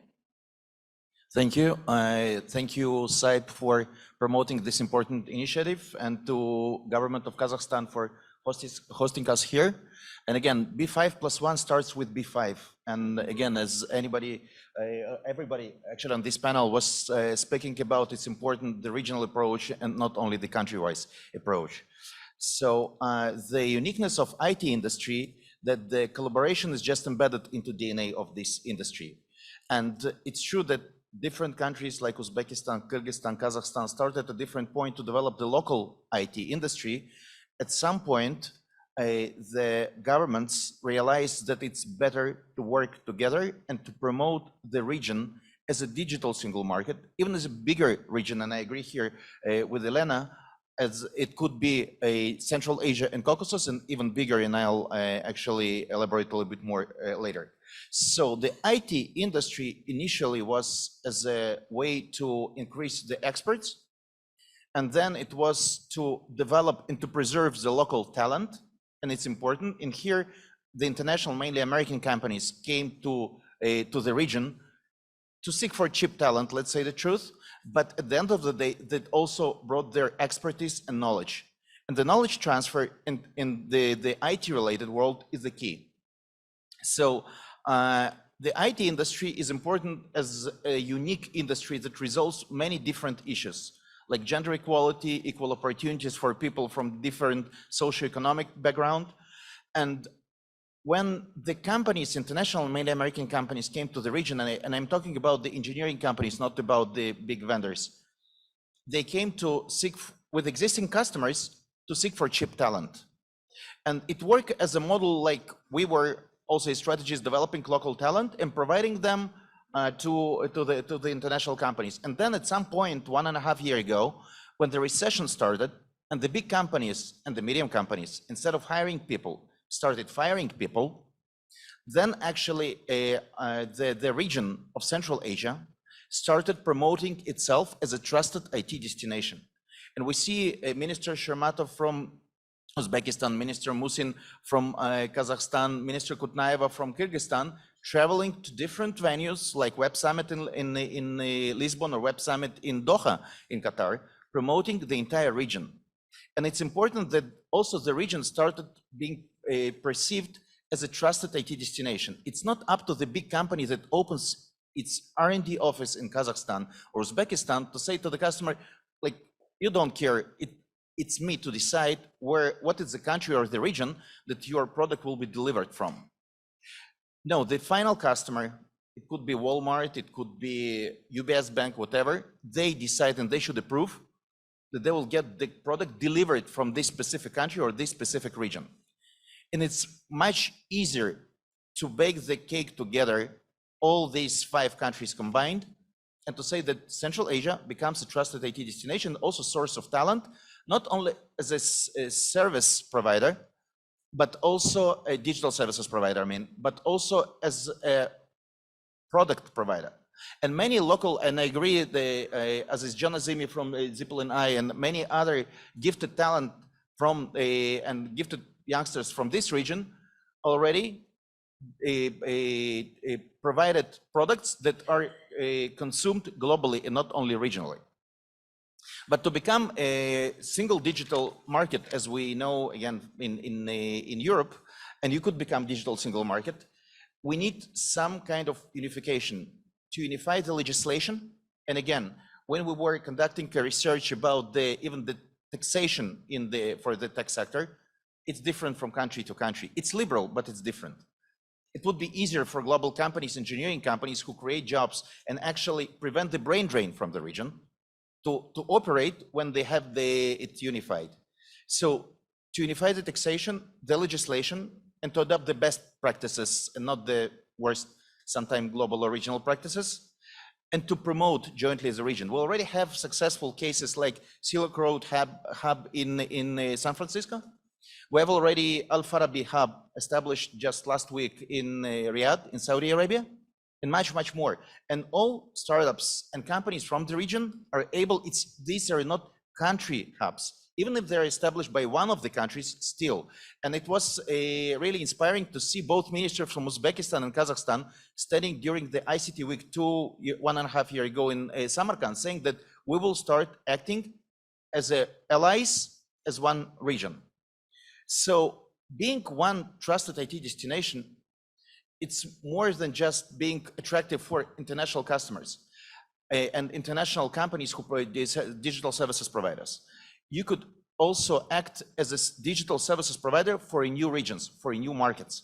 And the low-hanging fruit for the Central Asia are the Gulf states.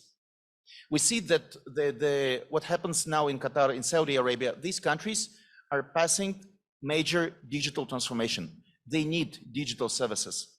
And consuming those services from the region that is almost in the same time zone, sharing many similar cultural codes, it resonates with what they expect.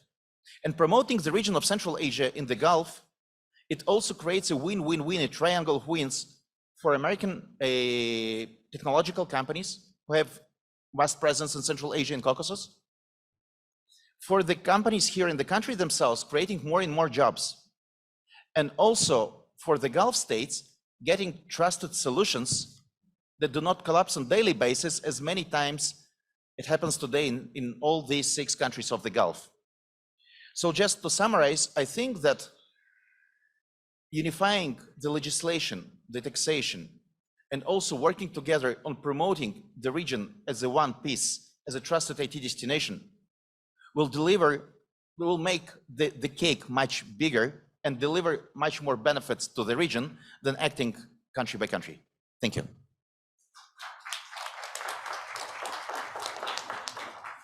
I love the image of expanding the pie, because that's what this is all about. And the idea of the Middle East being a market that could then swing benefits back to the United States for investing in the talent in Central Asia.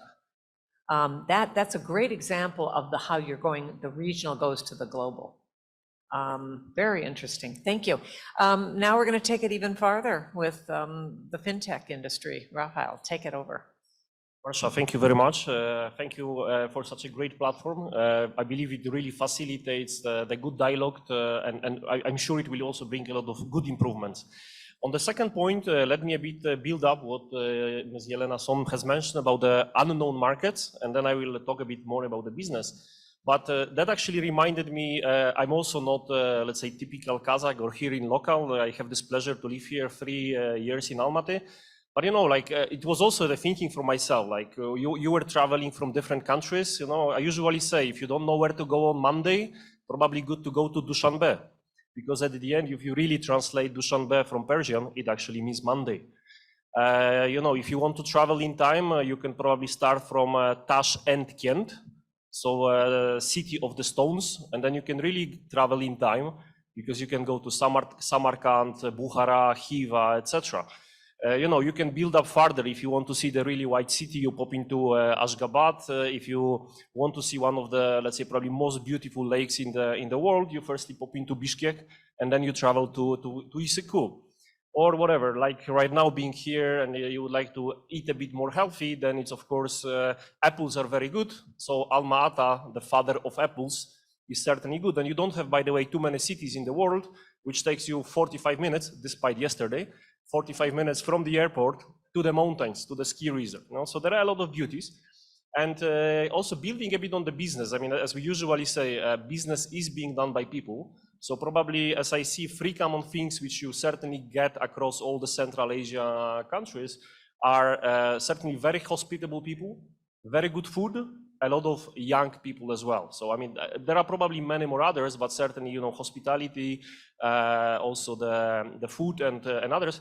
And, you know, on that I can build, of course, risks are there.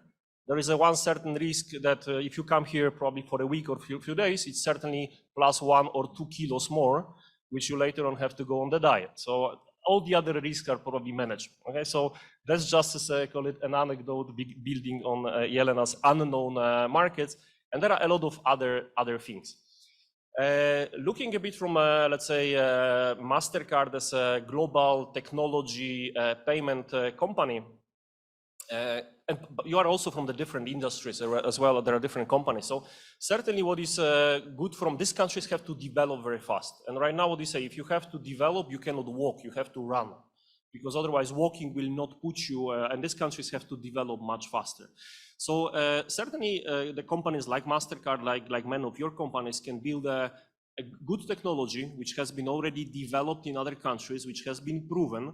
So as it was also said before, the wheel or bicycle does not have to be reinvented again. It can be developed, it can be somehow customized to the local market, but thanks to that, let's say, can be developed further. Of course, we hear different initiatives about the processing centers, about many others. So there are a lot of discussions about developing something very, very local.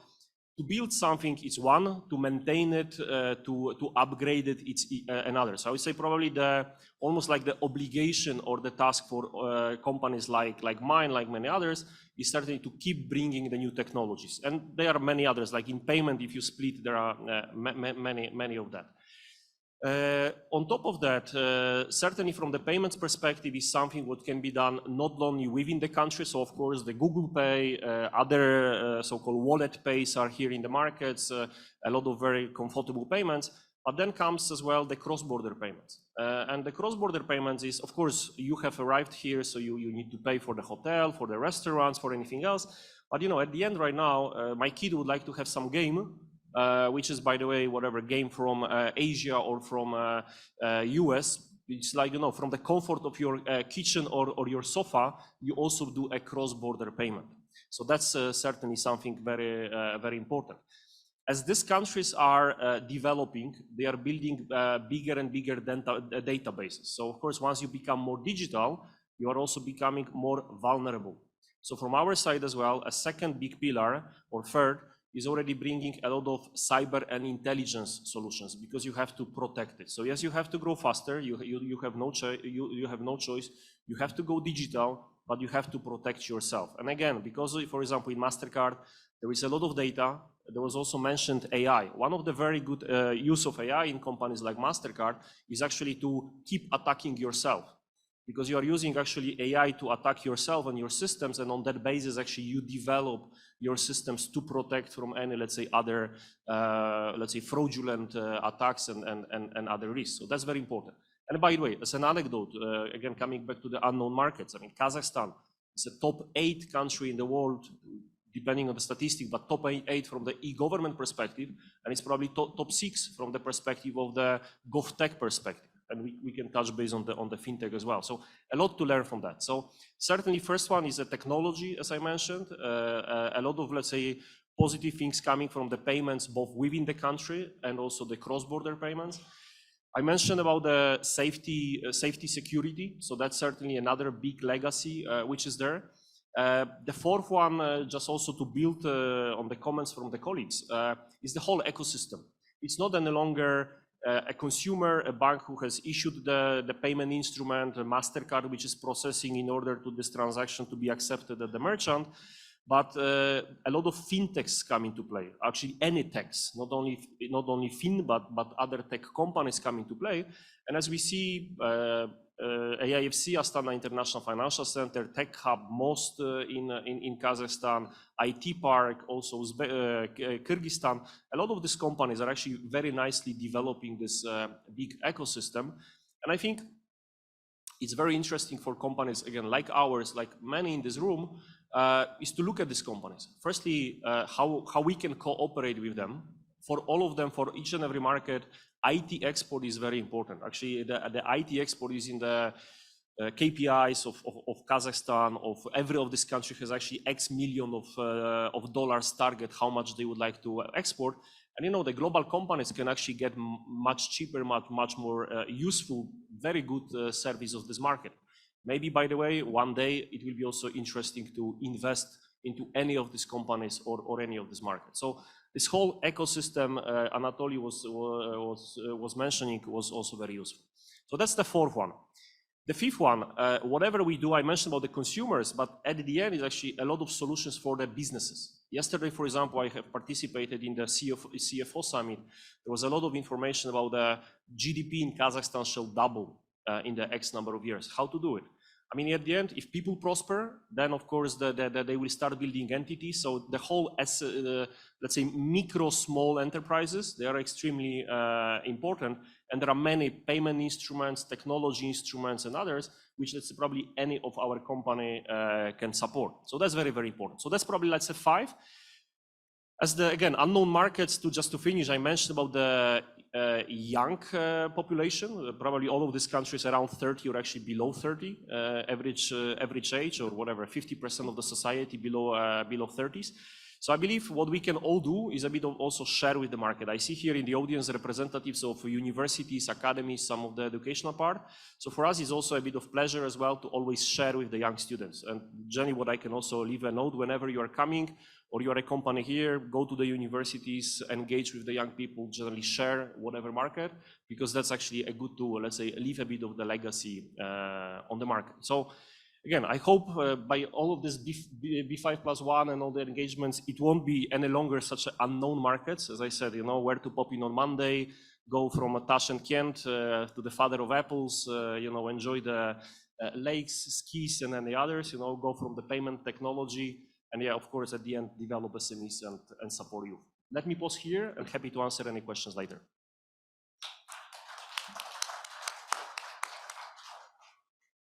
I think you've just gotten the greatest salesman for Central Asia in that. And he also made one other important point that I think is a good introduction to our last speaker on the panel. All risks can be managed. Take it away, Isabella.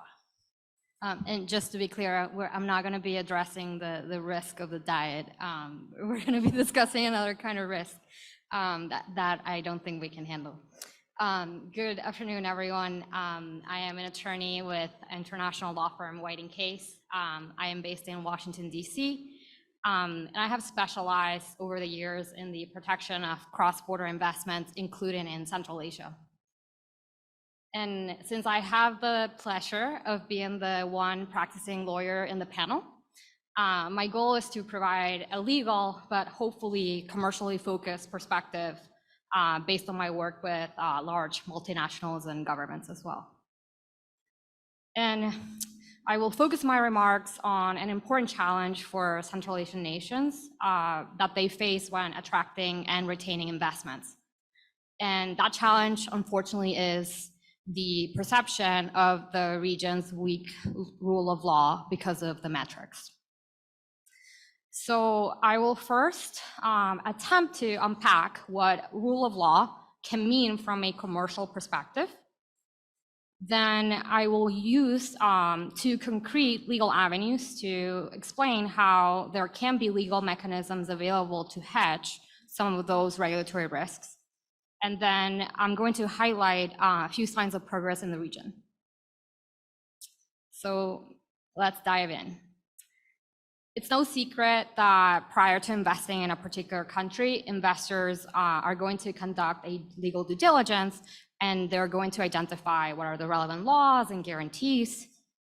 But importantly, it's no secret that these companies are going to plan on the basis of these legal conditions, and they're also going to be expecting that some of these legal conditions, which include contracts, are going to be maintained over a reasonable period of time. So practically speaking, these legal and these contractual conditions are not mere words. They can become real economic variables that are going to be captured in those spreadsheets that contain the cash flow projections that are at the heart of an investment decision. And again, because these legal conditions can be material and they are real, investors must have the confidence that the government is not going to impact them, for example, by abusing powers, violating contracts, etc. So to me, that confidence is rule of law. Now, of course, we're in 2024, and I think it would be irresponsible to say that companies, particularly publicly listed ones, are only assessing investments based on returns. You heard it from Olga.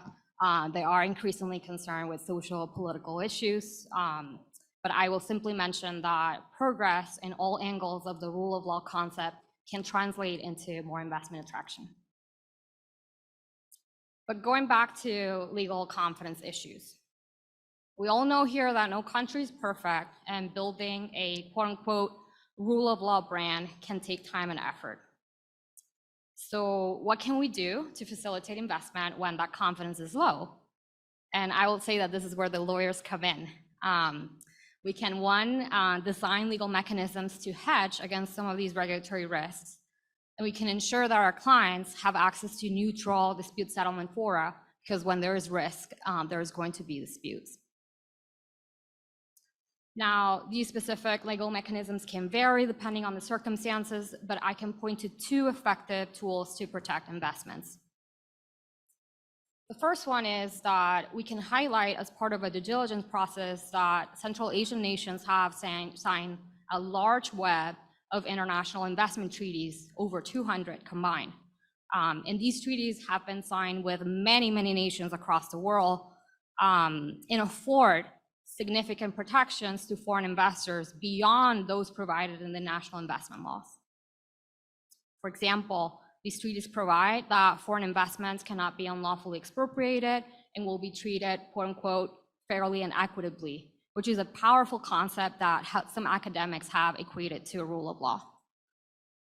These treaties also may allow investors to start an international arbitration against the country itself without the need for diplomatic protection, which can be used when there is a breach and the investor needs to obtain compensation. Since we're in Kazakhstan, I can highlight, for example, that Kazakhstan has bilateral treaties in place that protect investors from many countries, including Uzbekistan, Kyrgyzstan, and Tajikistan, its own neighbors. But unfortunately, there is no treaty with Turkmenistan. So, as many others have conveyed in this forum, a multilateral treaty addressing issues of trade and investment may be necessary to allow an equal playing field, as it is the case, as Dr. Stark mentioned, in Southeast Asia, North and Central America, and many, many other regions across the world. Another route is negotiating investment contracts, which is fairly common in Central Asia, and these can be used to establish and expand as well investments.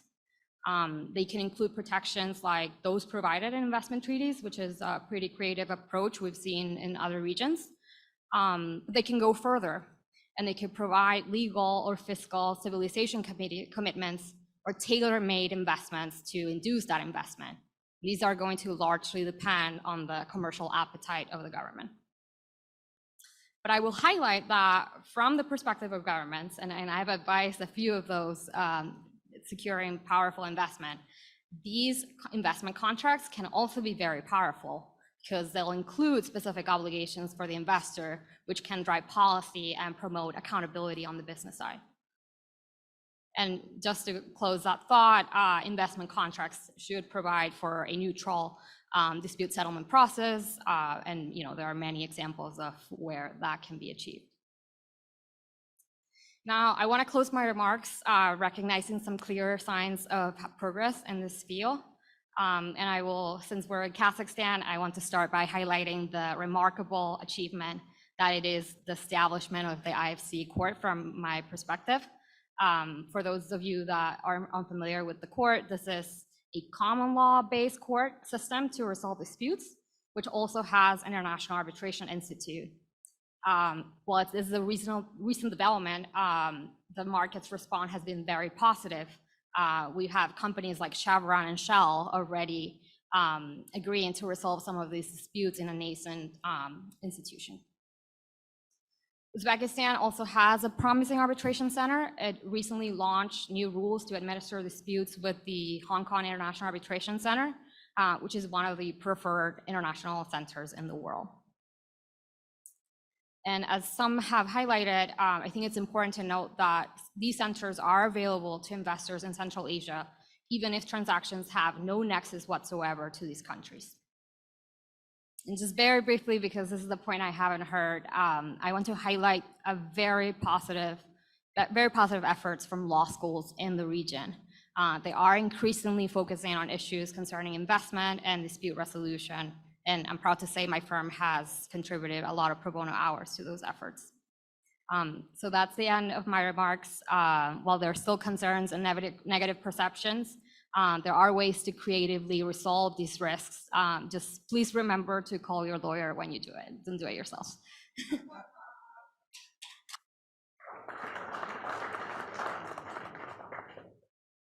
I'm going to actually, rather than me asking a question to this distinguished group, which I've done in all the other panels, I just think there's probably going to be a lot more interest for the audience to come up. So please do. This is just too full of ways to carry this conversation forward. And then I'll sum up after you put your questions. Please.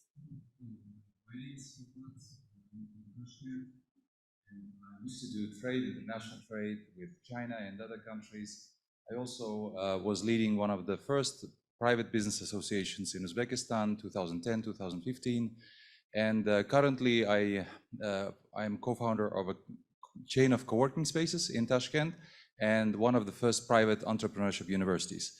So having spent like 15, 20 years doing regional and international business, I could say that I have some observations. And again, I had a strong feeling from the last discussion panel session that the final thoughts were that someone from the West mostly, or international organizations, should come and start investing into the region. And I think being a person who was born here and does business here, I think I have this, let's say, right to say that I think that sounds like a wrong idea, that someone should come and really help us become prosperous country or region.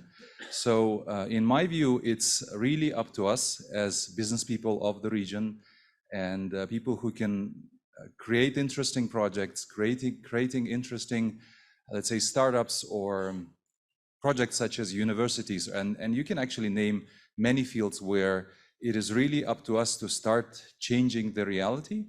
And it is not international organizations who we should blame for being not transparent enough, for not privatizing SOEs as quickly as we should. We have heard this many times that state is still very dominant in our economies. And in Uzbekistan, just to give you an example, is that approximately 70% of our financial sector is still owned by the state. And these are the indicators that really show that I think the speed of our own desire to transform is not sufficient.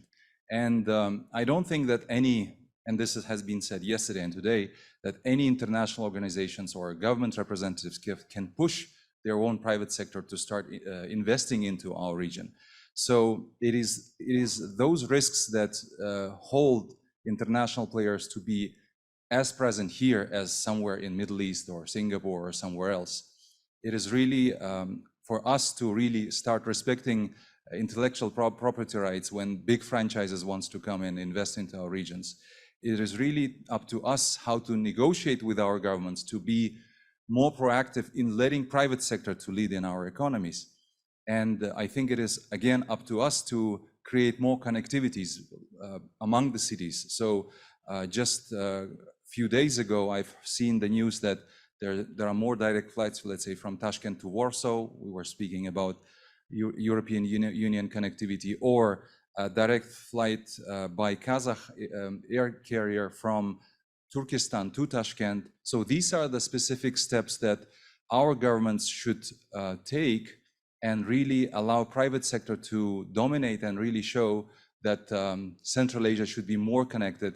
And I would really urge our own entrepreneurs from the region to go back to their home countries and speak to their governments, ministries, and other representatives to really show that we are ready to increase that regional integration and cooperation. And not to think, again, the final thought is that it should be someone else from outside who should solve our problems, which they cannot, because it's really up to our independent decision-making and our political will to really start transforming ourselves. And I think that phrase from the previous panel was really brilliant, saying that we should not continue calling ourselves post-Soviet as if this is a good excuse not to transform. Thank you very much. Thank you, and I think Elena wanted to comment on that excellent statement. Thank you. Yes, thank you, Hikmat. Let me just share something that you mentioned about Central Asia and taking the initiative. So a couple of years ago, I sat down with Central Asian embassies in Washington, D.C., and the idea was to create a feasibility study that will help Central Asian companies to prepare feasibility study, the right and relevant feasibility study that could be then sent and submitted to the international financial institutions with a high success rate of being financed. The issue that we faced was that there are two economies in the region, Uzbekistan and Kazakhstan, that were willing to contribute an X amount of money, but then we wanted that feasibility study fund to be equal, right? And then you have Kyrgyzstan, Tajikistan, then we had Afghanistan and Turkmenistan, where you needed to have parliamentary approvals for special allocations to this feasibility study. So not everybody agreed on how much money should have been invested into this feasibility study. I think that there are some, I wouldn't say that the political processes, but if the governments here present can sit down and decide how much money can we invest, $100,000, each one of us, but it has to be shared. I mean, it has to be equal. You cannot allow other countries to contribute less and therefore have less votes. So every country must have equal votes and equal rights. We can certainly discuss this, and I think that we have USAID here, we have IOC. We can maybe revert and again go back to that issue and discuss, because you're right. Central Asians should take the power, should take the initiative. On the intellectual property right, the reason why I brought Tetris was not actually coincidental, and I mean, it wasn't accidental. I don't know if you know, but the inventor of Tetris was actually a Soviet engineer, right? Alexei Pajitnov, and who lived in the Soviet Union. And it was American businessmen who helped him with their being recognized as an inventor of Tetris, who helped him being recognized as a businessman, who helped him recognize his intellectual property. So there is always, when it comes to, you rightly said, when we talk about the technology transfer, technology is bread and butter for all these companies. You always talk about bringing academic institutions with a curriculum to Central Asia. It's a bread and butter. That's the money maker. That's the business, right? So I think that understanding the culture of how to access the technology, how to have the proper use of technology with the respect of the intellectual property right is extremely important. An anecdotal, just some personal story. I hosted a group of businessmen, not from this region, but from somewhere else. And we walked around DC and they were looking for a franchise idea. Then they saw a Super Fresh, right? It's a famous fast food restaurant where you go, you just serve greens and whatever, and you're done. And they said, Elena, this can be a very successful model. So what we're going to do, we're going to franchise and whatever. And I said, are you prepared to pay the royalty, follow the model, et cetera, et cetera? Then they looked at me and they said, this is going to be very expensive. We're going to borrow the model, but we're going to put our own local brand. So as long as there is a recognition that the intellectual property should be respected, I think company will have more confidence in going and sharing more. Okay, very good. Our next speaker, thank you. Hi everyone, thank you for your contributions, for your speech. My name is Mansur Can Rasulov. I'm from Tashkent, Uzbekistan, Foreign Investors Council under the President of Uzbekistan. The question I have, so anyone who would be willing to respond to it, is on the introduction of English law, common law in the jurisdictions of Central Asia. We know there is a good example of Kazakhstan with the court established in Astana, but as a council, we work with the foreign investors and we ask them a question, is that exactly what you need? Is that going to solve your problems? And what we hear a lot these days in Uzbekistan, many lawyers, legal companies, and foreign investors, they're saying that instead of bringing the English law into Uzbekistan and trying to integrate it into the existing legal system that is so different from the English law, it would much rather be profitable for them and interesting and useful to bring the terms, conditions, and accommodate the needs of foreign investors and improve the rule of law by using specific tools and integrating them into the existing civil legal system that exists in Uzbekistan. Thank you. Yeah, Okay, Isabella, that sounds like your question. Yes. So just to clarify, I am actually both a civil and common law lawyer, so I definitely have no preference over one system or the other. It comes down to how you build confidence, right? You can apply Uzbek law, you can apply Kazakh law to a contract, and as long as that contract is respected, the investor is going to know that that is the law that will govern the relationship. The problem is when the terms are violated or the law is conveniently modified for the state to take advantage. And so I don't think it's so much about what type of law you apply, so much as you respect it. And then there is a very large concern with the underfunding of local courts and the inefficiency of them to resolve disputes. And so I'd certainly advocate for the inclusion of international arbitration clauses in the contracts and not subject them to, and not have them seated in Central Asia because you may end up in court, right? And so that's why you see Uzbek law contracts with arbitrations in Paris or London, that's the thing. And so I think that what the IFC does is provide a center, or the Tashkent Center as well. But what the core is there and the innovation is that if an arbitration is based here, if there is a dispute over the enforceability of the award or the arbitration agreement, that dispute is not going to go to Kazakh court. It's going to go to the IFC court, which is going to apply common law principles enforcing that decision, if that makes sense. So that's why it's a remarkable achievement, and it's something that can be used all over the region and outside of it as well. Thank you for your, excuse me, thank you, because your question brought up a very interesting answer that I wasn't expecting. Now, we only have about I'm going to generously say 5 minutes left. That will take us a minute past lunch. So why don't we take these two questions here quickly, and then I'll come back to you, sir, if you don't mind, but be very brief. Thank you. Kyrgyzstan Business Community, Zhaksylykov. Just a couple of questions and comments, if I may. First, on whether and how attractive we are for US businesses. When I looked up the list of participants of this conference, the first thing that struck my mind was that we've got only 5 of the US companies representatives in this forum, and only one of them is coming directly from the US. And this made me think what's missing in what we do, what else can we do to make our region more appealing to US companies, not even SMEs. I mean, not only major companies, but also SMEs. None of them did manage to come here. And in this regard, more practically at this point, what the US government can do to incentivize those companies to come here and work in the region. Because we have to think realistically. If we are not appealing, if we are not interesting, then if the US government wants to establish its presence here, then probably it's the time to introduce some incentives for US companies to come and work here. I mean tax incentives and other subsidies. And secondly, on the access to finance, it remains one of the key hurdles among our business community members in the region.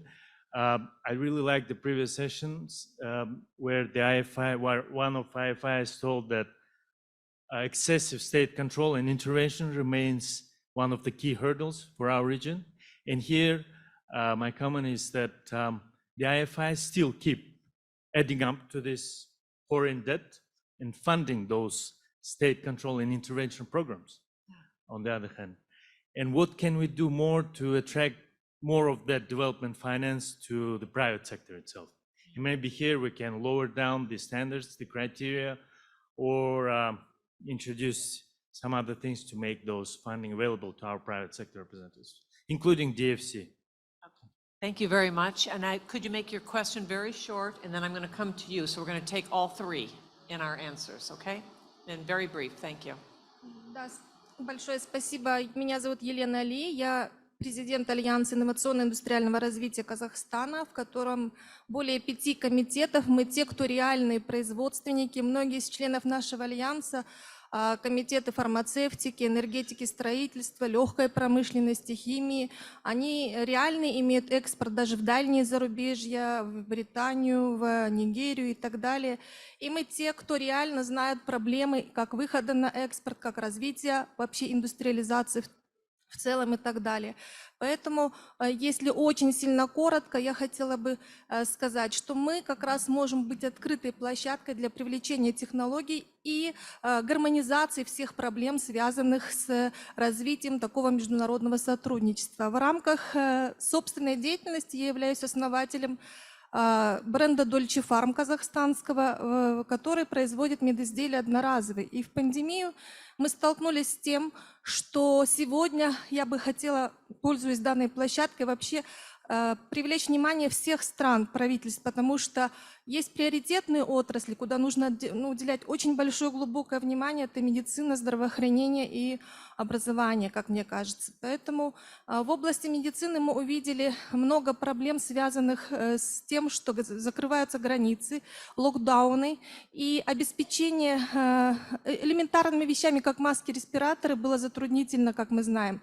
И ни один завод не может в момент покрыть эти расходы. Мое предложение такое: создавать через международные организации, создавать запас гуманитарных товаров, и пусть ООН или ВОЗ, или как покупают у нас в рамках какой-то межрегиональной интеграции, снабжать нашими медизделиями миротворческие гарнизоны, пожалуйста. Мы можем, пожалуйста, какие-то участия принимать в гуманитарных программах по снабжению, обеспечению электросредствами и медизделиями. Считаю, фармотрасль – это одна из немногих, которых имеет большие перспективы на нашу Центральную Азию.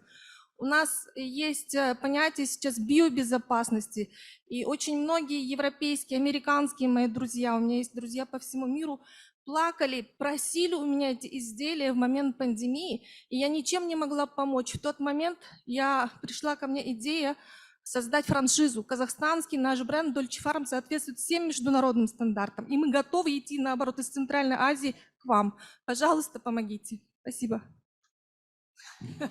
Okay, thank you so much. And finally, last comment or question very briefly. I'll try to make it short.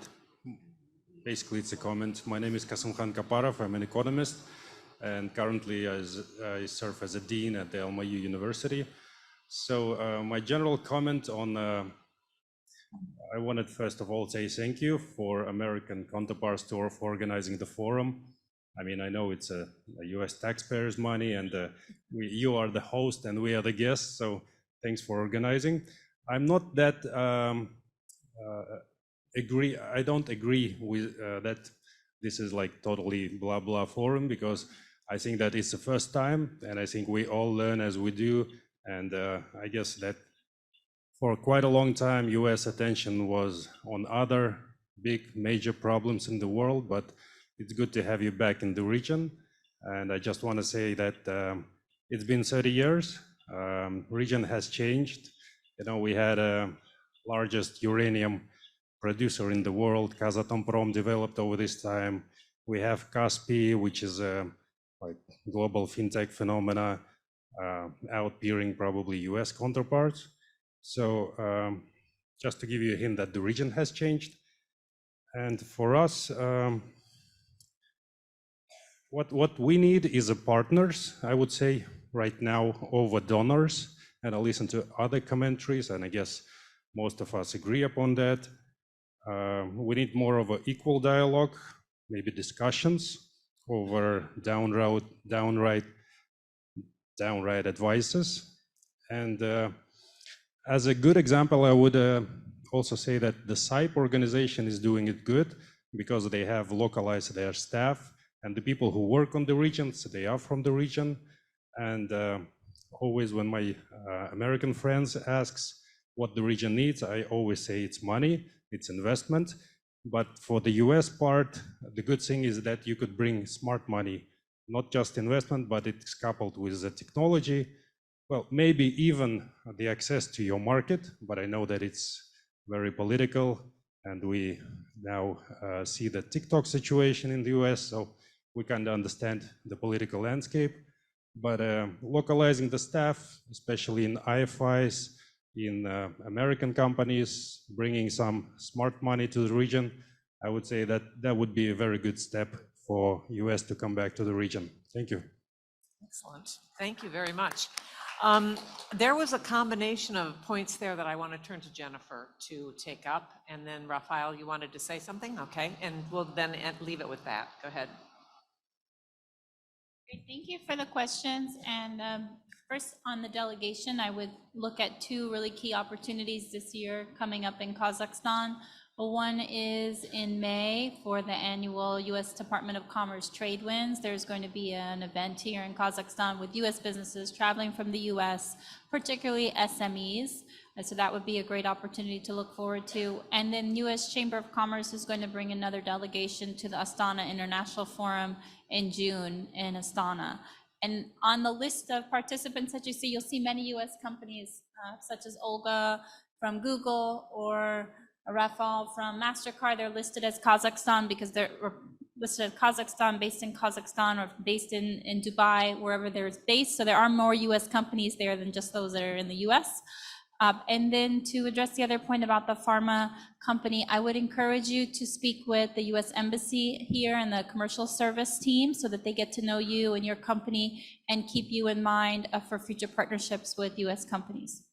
And I think Elena and Rafael have some other things to add. I'd like Rafael to go next.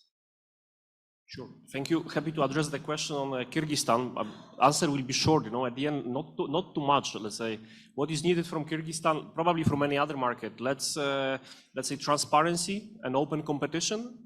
Those are literally the 2 points. Not so much that on the, let's say, additional subsidies or investment directly from the countries. I think every company can do it themselves as far as, let's say, transparency and open competition is secured. The third point I would say, let's make any country more famous, but okay, with that we can help as well, let's say, to make, for example, Kyrgyzstan.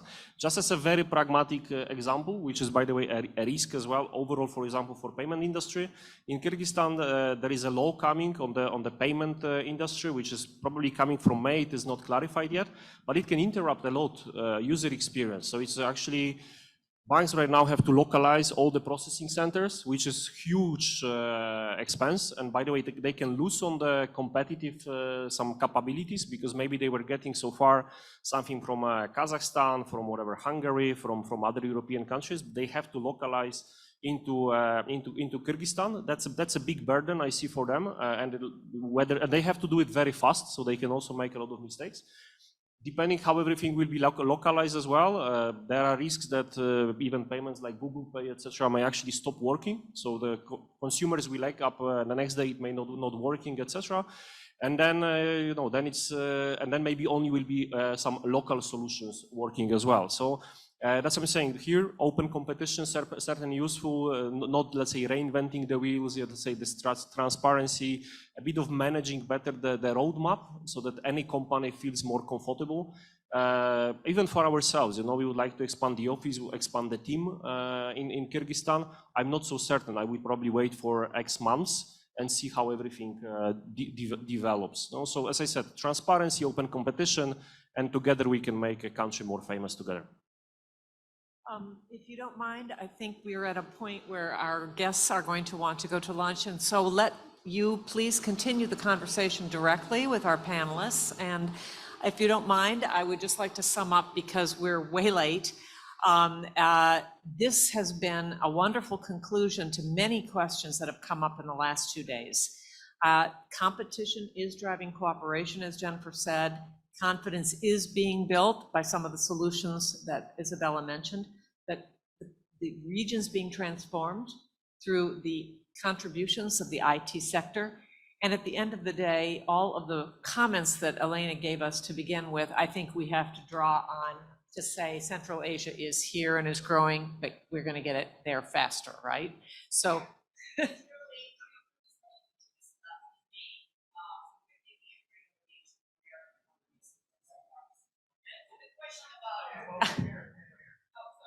Yeah, we are taking trade delegation, business delegation to Kyrgyzstan and Tajikistan. So that will be May this year, piggybacking on the trade winds. So reach out to me if you're interested. Please do reach out to our panelists, and thank you so much for your indulgence for this going into your lunchtime. Thank you.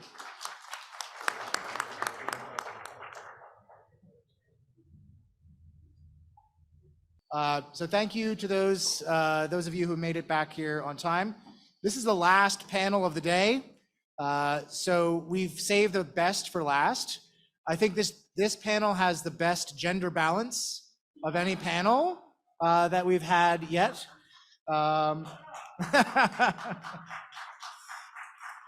So I am the token male moderator here to introduce three outstanding leaders in the business community in each of their respective countries.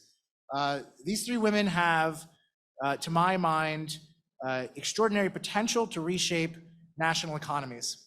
Each of them represent American Chambers of Commerce in their respective countries.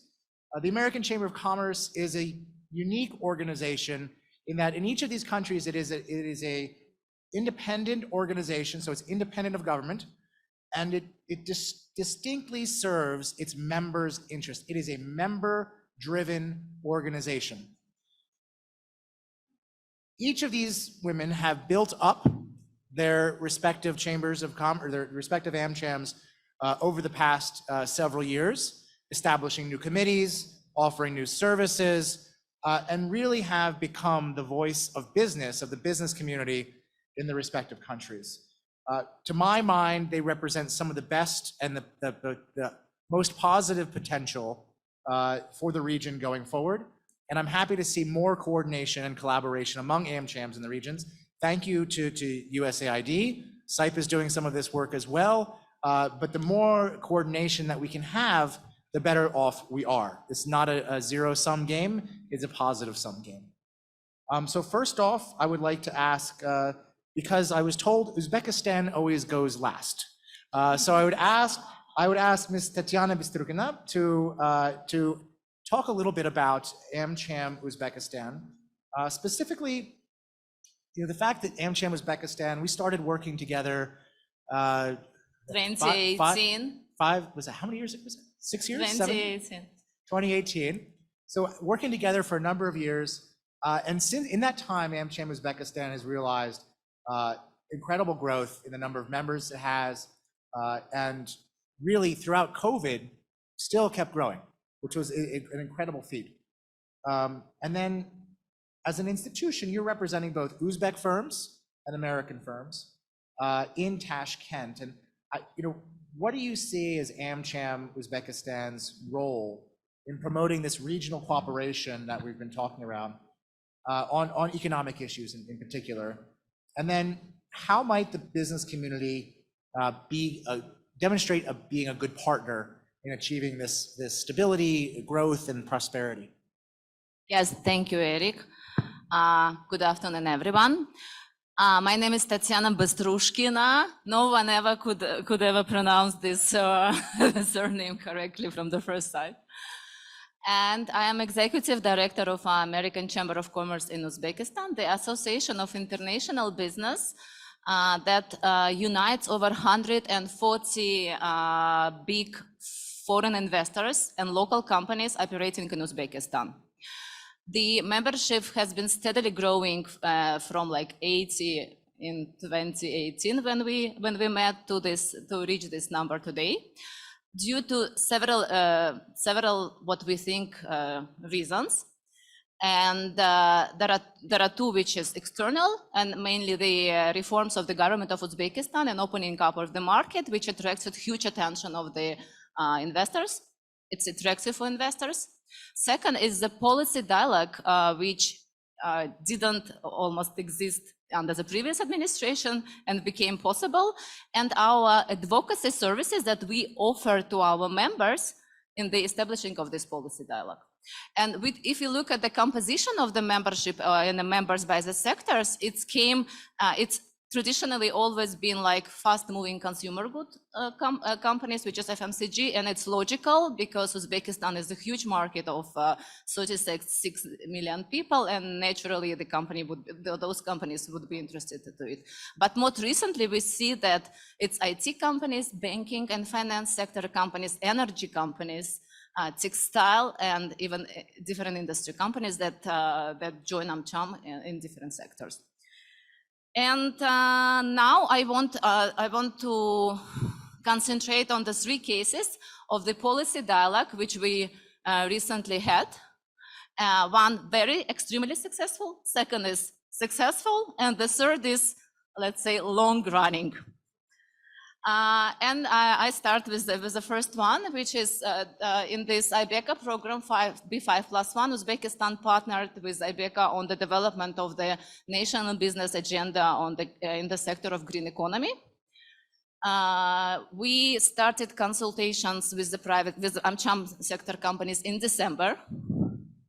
And then we involved Foreign Investors Council, UN Global Compact, and French Uzbek Chamber of Commerce to develop the issues that would be good to address by the government, so the companies can operate in Uzbekistan and Uzbekistan to become a competitive market, because we understand that in the renewable energy and green economy sector, all Central Asian countries lag behind.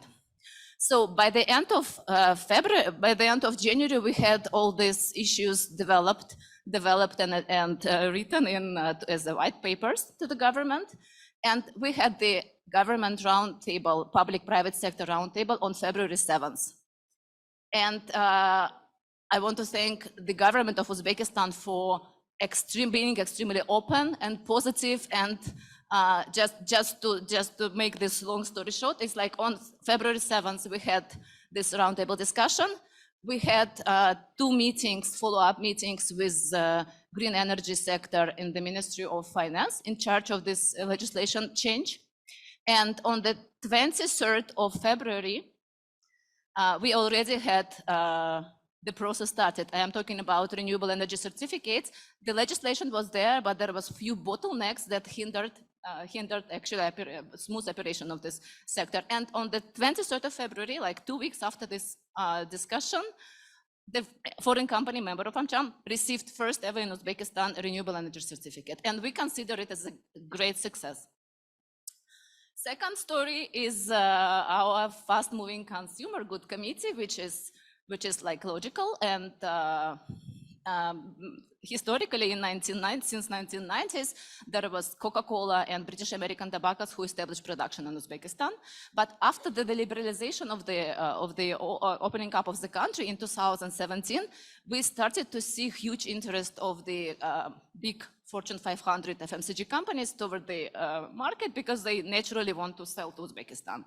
But as Uzbekistan is not WTO member, there are a lot of issues like hand management on every tariff, import duties and something. So there was huge demand from these companies for somebody on the ground to actually tackle this issue. So we created our fast-moving consumer goods committee, and it started from like 3 members.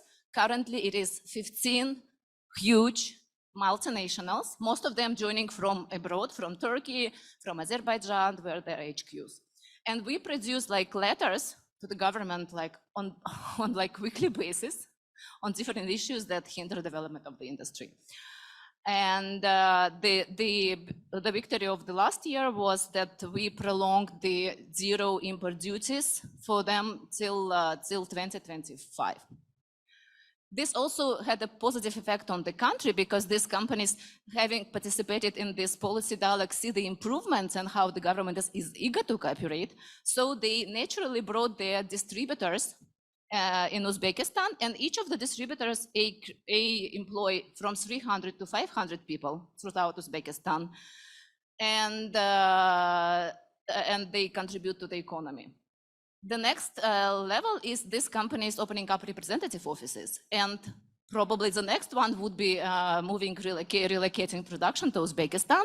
But to make it, they need a clear rules of the game, that there is fair competition, tariffs are not changing, because to make an investment decision, you need to have a plan for at least 5 years, especially on the return of investment. And again, our main message to the government of Uzbekistan in this policy dialogue is like, instead of this hand management and the letters, joining WTO would give like a clear rules of the game that do not change, and companies would invest.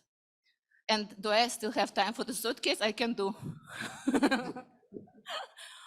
Let's hear the case that's still ongoing. Okay. As you very delicately put it. Our another very active committee that brought actually a lot of new members to AmCham is Digital Transformation Committee. And again, it started with an amazing initiative of the government on the creation of the low-tech zone IT park of Uzbekistan, which is like huge success. It drives a lot of IT sector companies from the entire region, Kyrgyzstan, Tajikistan, but it also brings big outsourcers like EPAM and Exadel that employ thousands of people in Uzbekistan. And those companies are Americans, they join AmCham. They join AmCham not because they are so like kind, they also because they need a policy dialogue.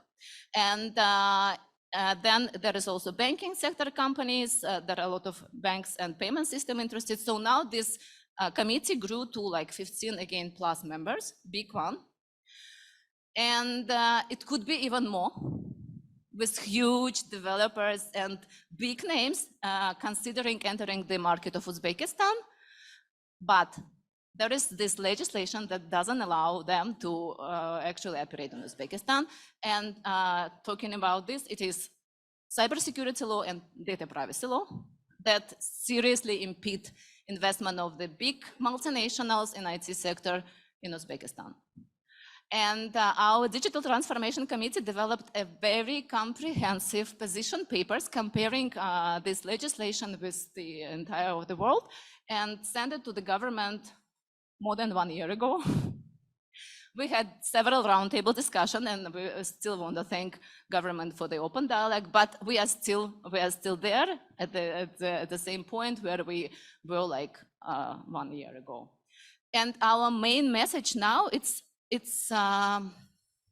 in the policy dialogue, is that currently the legislative process is that after the first draft law is published, the main industry players can jump in and provide comments only after this first draft is already there.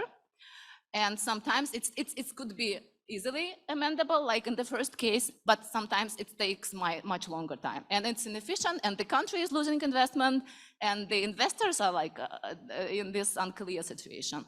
So our main proposal here is like to include main industry players who happen to be also main taxpayers in the country to the initial working groups for the drafting of this law. And it would be like win-win situation for the government, for the country, and for private sector companies in the policy dialogue. That's all. Thank you.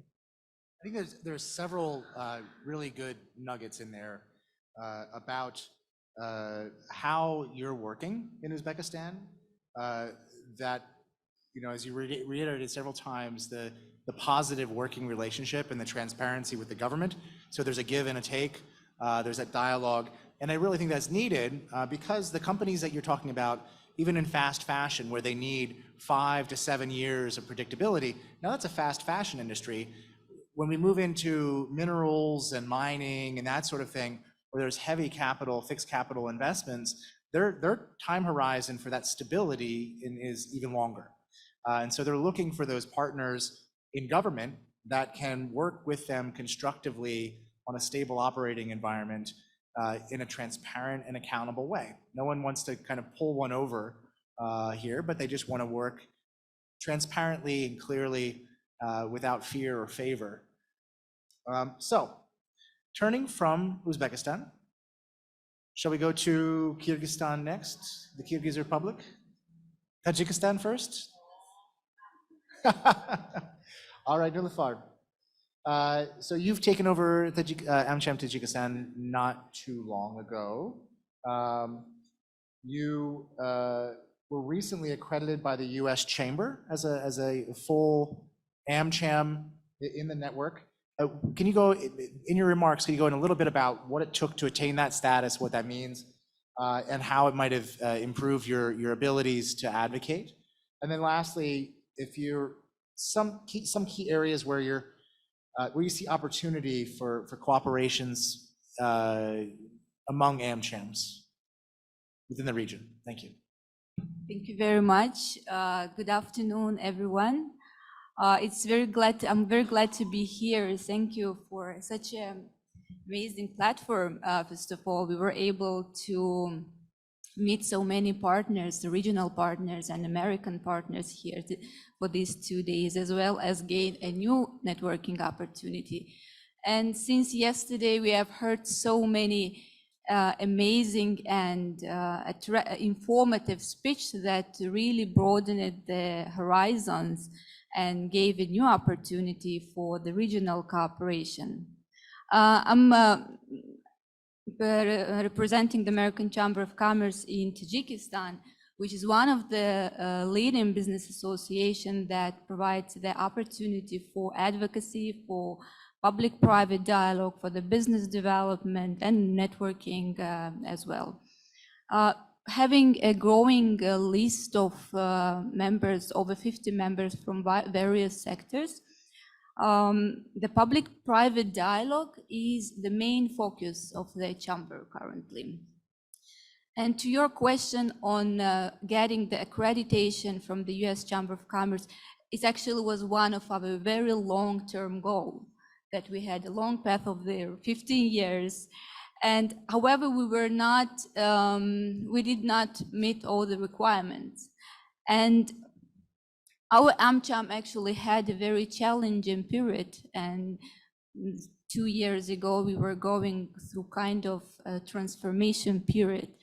And once we sorted out everything, we were eligible to join the US Chamber of Commerce. And when we sorted out everything, the chamber itself has also started working. And I would have underlined several very important aspects of the role of the business association on developing this aspect that could elevate and boost the role of the business association in terms of the advocacy, cooperation with the government, and in terms of having trust among the private sector as well.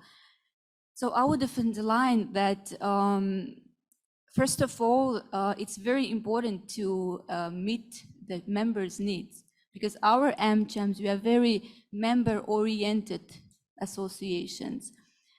Second of all, that having a growing list of members, of diverse membership, and having active executive office as well as the chamber. And I would have underlined that having a really strong board of directors. These aspects are very important to elevate the role of the business association and fit as well the requirements of the US Chamber of Commerce. So let me share our experience, how we have developed this approach in Tajikistan. Based on our regular surveys, the advocacy, the public-private dialogue, the regional cooperation is in a priority for our members. So as I said, the public-private dialogue is in a focus currently. We are currently realizing the project on PPD with a great support from CIPE.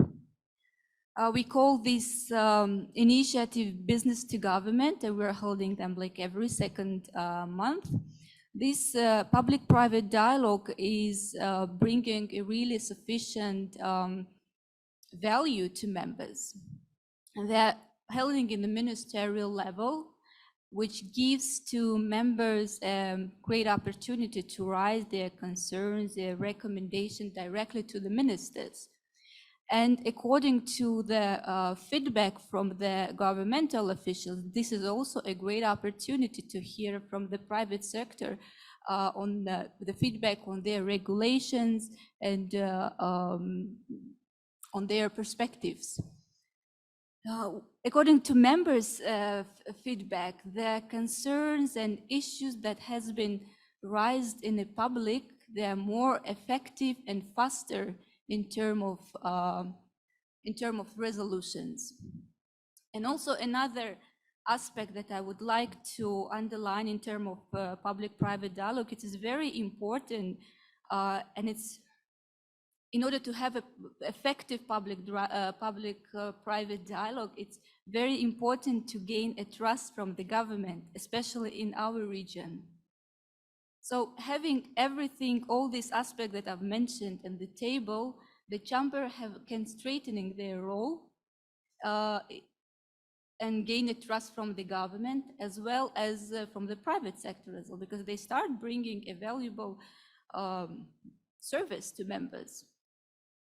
And I've also underlined that it's very important to have a strong and active board of directors, because basically board of directors, this is a powerful voice of the members in terms of the advocacy, because the majority of high-level meetings are taken with the board of directors as a one-to-one, and having highly professional, experienced board of directors, this is really great success for the chamber.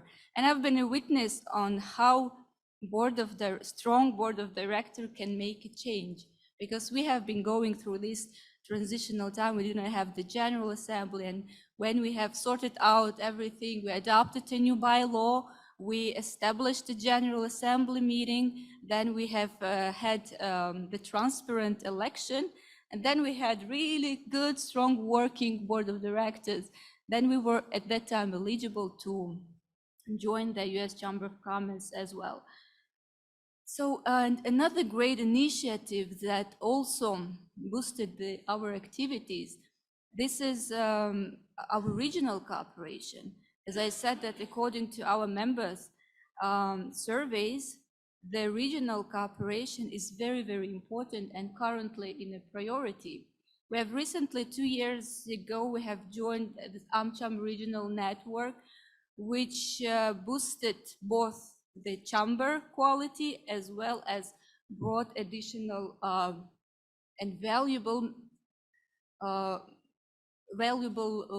service to members, because the business connectivity among our 3 AmChams is totally different now. We would have even imagined in 2 years that we would have, such a communication. Because another very important thing from this regional cooperation between us, that we have started learning from each other.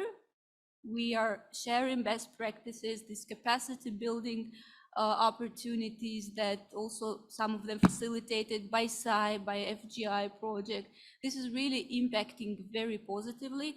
And we are talking about the regional cooperation, yes, since yesterday. And we have this really great example already functioning among our 3 AmChams. And I think it can also be applied to other business associations as well.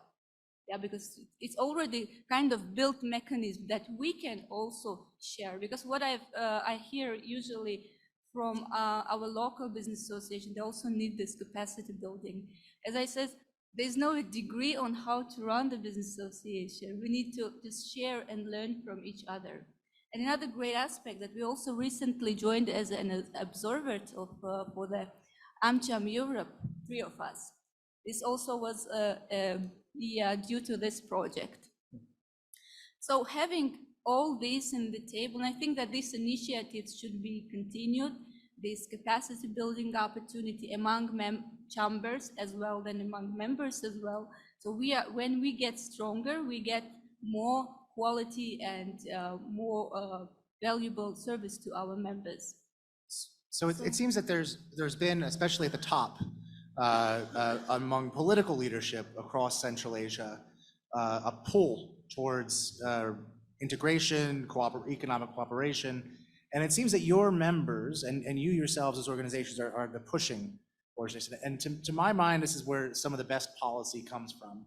I think that perhaps it's mentioned here in this room a number of times already that there needs to be some international organization in order to capture those practices. Dr. Starr mentioned it on the governmental side, but on the business side, you're already kind of laying the groundwork for this interregional business cooperation, and you're talking to business people within the region. They're already there. Yes, exactly. Business people from Tajikistan are investing in Uzbekistan, from Uzbekistan investing into Kyrgyzstan. The business community is already moving along. And then I think that the business community has the opportunity here to be a leader and to help government to find concrete ways to reduce those barriers and to follow the entrepreneurs that are already seeking these opportunities and seeking to create wealth and value throughout the region. So, thank you. Thank you. Last but not least, Ayslu, you are the new executive director of AmCham Kyrgyzstan. Did you join last summer? Last summer, so not even a year. And so since you've taken over, you have this.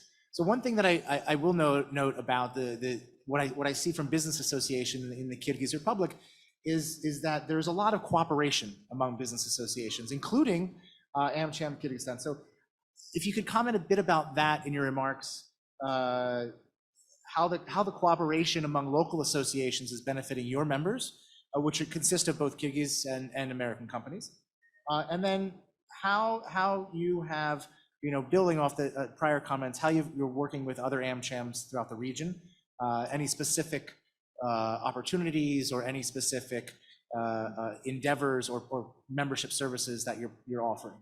Thank you. Look forward to your remarks. Thank you. Eric, thank you. I hope you hear me. And let me start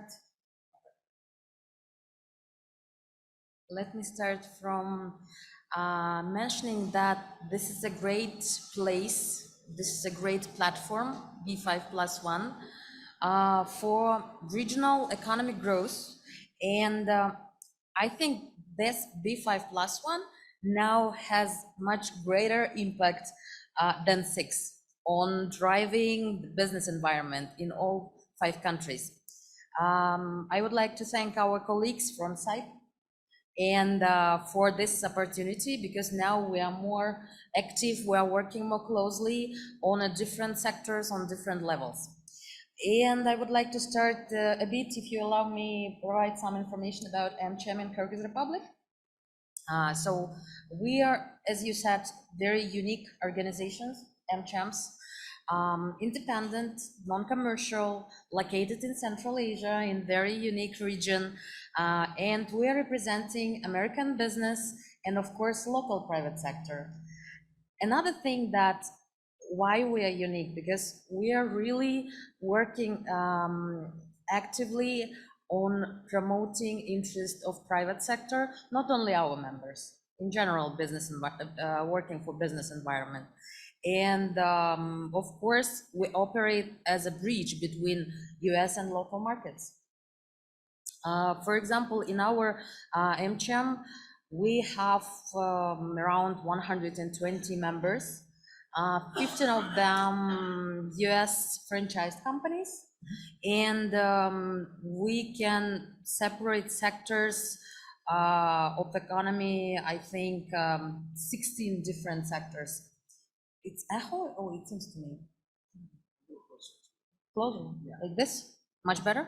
Okay. We have different, as I said, industries like construction and manufacturing companies, 23%, banking and finance, 11%, trading companies, 9%, consulting companies, 14%, and others. Food industry, IT companies, mining companies, healthcare, education, and others. And today we can be that platform where we can work more and actively on public-private dialogue on different sectorial issues too. For example, in especially promoting inclusive and open market regulations and the most effective approaches for fostering collaboration between business associations and government, we are doing a lot of work. especially in advocacy. We have different working groups and councils with different government authorities. We can start from Ministry of Economy. We have their National Trade Facilitation Council, and we are now in CHAM from this year, we're a member of this platform. Secondly, we are working closely with fiscal agencies like Tax Authority and Customs Authority. In Customs Service, they have Advisory Council, and we are also a member of this. With Tax Service, they're really dynamic and they're providing always a lot of reforms, doing a lot of work in digitalization, and we are meeting with them almost every month. It can be like business breakfast, it can be round tables, it can be question and answers sessions. And we have one more platform, Advisory Council, under the General Prosecutor Office. Yes, this also, I think, one of the great places for the public-private dialogue. As our colleague said, now we are also very active in regional and international cooperation. Here I can highlight that our really great collaboration in regional initiative, regional network initiative. Here, our members now have more opportunities for having access to neighboring countries' markets, and the same for the countries neighboring. Another thing that we are closely working with ACE organization and CHAMS in Europe. For example, from this year, we are organizing new business tours for our members to different ACE countries like EU, Balkan, Caucasus, and Baltic. We already started negotiations with Hungary, with Czech Republic, Austria, and Poland. Yeah, we can realize that for our members, for different sectors, it can be different interests in different European markets, not only US, because we are realizing that it's about globalization, of course, and we are ready to provide these opportunities and being this link or bridge, as I said. What also I would like to mention that we are as business association not only doing this promoting or advocacy work, we're also helping and supporting our members and in general private sector in different capacity building activities.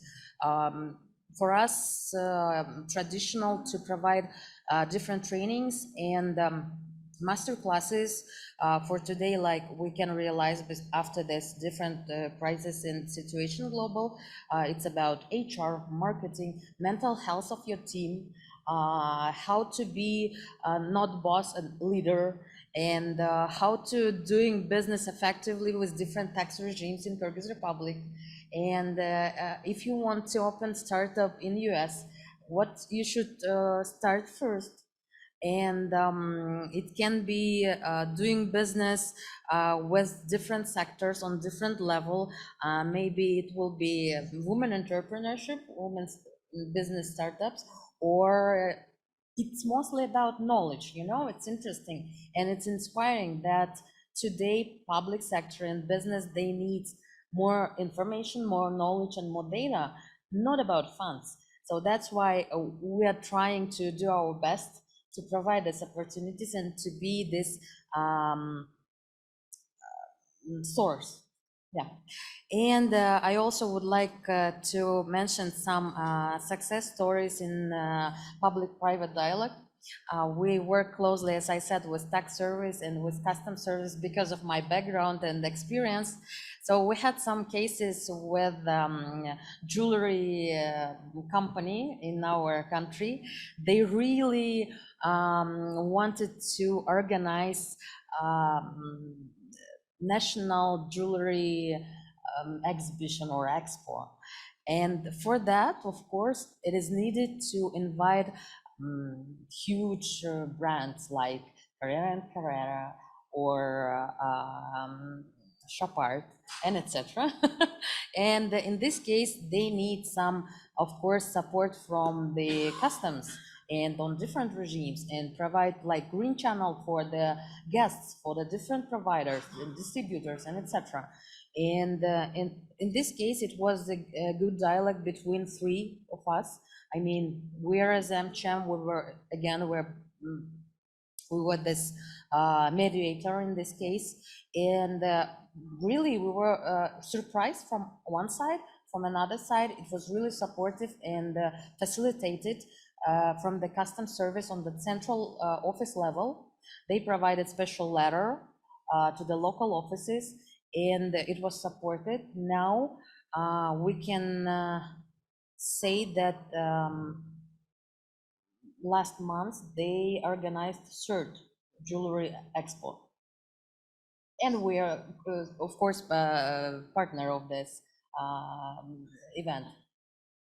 We have other cases, but I think I have not enough time for that. I also would like to share about our cooperation with other associations. Oh, sure. Why don't you just touch on the cooperation with other associations? Because I think that the one thing that I've experienced in working in the Kyrgyz Republic is a really kind of open, it's almost like a where you don't take, you welcome everybody into the house, and you have this view of the more people that we can get inside, the more people that we can have contact with, the more connections we can make, the better off we're going to be. Yeah. Which I think is fairly unique within Central Asia, yeah. And offers some advantages. So if you could comment on that. Yeah, I just want to mention that, as you said, we have really great dialogue between government authorities and business community, represented by different associations, unions, and you saw these days. We have a lot of sectorial associations, we have International Business Council, we have Business Council Secretariat, and we're working very closely because it's about collective impact. It's about interest of private sector, and where we can exchange information about any changes, about plans, and of course about opportunities for partnership between our members, and we can address concerns of our members or different sectors on a joint platforms. So it is very effective partnership and collaboration. Really encouraging to see, and hopefully we can kind of bridge that across Central Asia as well, to use some of the best practices, yes, that we see coming out of Kyrgyzstan. So you all are this is a general question, pop-up question, if you will. You all are on the front lines of a new business culture, right? So earlier today we had don't call it post-Soviet, don't call it Central Asia, call it its own entity. And when you do business around the world, you do business in France, you do business a certain way. You do business in England, you do it a different way. There's a different culture of expectations, of interaction, and each of you are on the front lines of witnessing the evolution of doing business in each of your respective countries. So I guess, again, a pop-up question to anyone who wants to answer it is, what would you say is the business culture, or how is business culture changing within your country over the last, say 10 years? Don't all answer at once.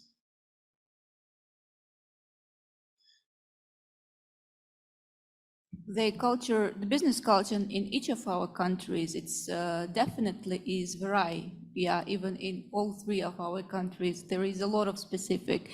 In some countries, it's more open, more transparent. Some countries, because of the mentality of the tradition, there is, like, let's say, some barriers. But overall, what I see from my experience, from our cooperation, currently I see a big openness and support from the government. Even that our business to government meetings are going in the ministerial level, this is also one of the examples that there is a willingness, there is a support, there are open for cooperation. Of course, there are barriers, there are some bureaucracy, the approval process, the long approval. This is very typical to the whole region. Yeah, but however, there are some movement as well. Okay, just a few thoughts, immediate thoughts that came to my mind. Now in my office, I mean, first we grew from 3 people to 8 now. And I really enjoy working with this young generation. I even went to teach in the university because I pick up all these young stars and invite them to join our office. And if you look at this, what is that? They are called like Z generation, Generation right? Z, yes. Generation Z, they are they cannot work like 9 to 6. They cannot work under pressure. They cannot work if they are not interested. It's not our generation that were ready to do everything and stay long hours just to have this job. They are, in the case, they are much more free. They know what they want, and even if they don't know what they want, they just try, and they don't afraid to lose job. So, and actually, this is this positive example we took from Google case like 15 years ago when the employees were not tied to their work table for 9 hours, 8 hours a day, but they had to deliver results. Mm-hmm. And therefore, this what is in our generation was this authoritarian leadership that is eating all the young potential competitors. It's like devil wears Prada is not here anymore. And if you want to have results achieved, you have to, I mean, compromise with this new generation, and they will deliver results. Like in my office, I have now we are 8, and full time it's only 2 of us, me, old school, and another guy. All others, they work half time. What we have in the office, we have staff meetings on Monday when we identify what should be done and within this 1 week. And actually, it's even more than they could do for this 8 hours. But they know what they should achieve, and I don't care, and they don't feel pressure. They do it from the office, from the cafe, from the roof or top or whatever, but they do it, and it leads to amazing results. And another thing is like when you rely on their expertise, they just deliver. You don't you don't turn yourself into this control freak and don't interrupt in their work. They do it. So this is, I think, new business reality. Mm-hmm. And this is what progressive, I think, as long as I know, within this AmCham members, new companies, that's what everyone experienced there, and it works. It's interesting. Is that common across all the countries? Is that yeah? Yeah? Yeah? Yeah, sure. Okay. Yeah, I agree with my colleagues, and I just want to mention that for today and for last years, business in general, they became more flexible, more open, and more open for alternative ways of business, of markets, different ways of finding new solutions. And of course, a hybrid approach, it's also one of the, I think, main opportunities for growth. Another thing is now companies much more social and eco-friendly and responsible. And I think this is a great. For today, we can realize that we need to think more about our planet and etc. So here I can say that yes, I agree with that new generation, they're different, but at the same time, we can see this responsibility. Thank you. I just wanted to add that what I recently have noticed that a lot of attention goes to the women entrepreneurship. And I see that for the last several years, the women entrepreneurship and the leadership has been raised. And there's a support also from the developing partners, from the government as well. So I see a lot of movement in this area. And of course, the regional cooperation, yeah, as we have mentioned today, that I see that members are expanding their business to the network, to the neighboring countries. This is something that I think will go on. All right, next question. Again, so this is a general question. So the title of this panel is Central Asian Markets, an Investment Landscape, and Integrated Vision, right? But we've been talking a lot about individual cases, how you're cooperating amongst yourselves, of course. But do you think that there is an integrated vision among the business community for a Central Asian market? Do you think that your members have that vision? I mean, your membership is concentrated on their alpha, right? They're making their money, they're making the returns for their investors. But do you think that, given the opportunity, you would have your members jumping into this Central Asian marketplace, a vision for a more unified market, where if I'm landing in Bishkek, doing business and hiring people in Tashkent, and then putting my contract manufacturing operations in Dushanbe. Are your members looking for that? Is that something that that you're seeking demand? I want to see if there's a sense of market demand here, because we're talking from the policy perspective, some government perspective, but I think that we're missing a bit of the private sector perspective.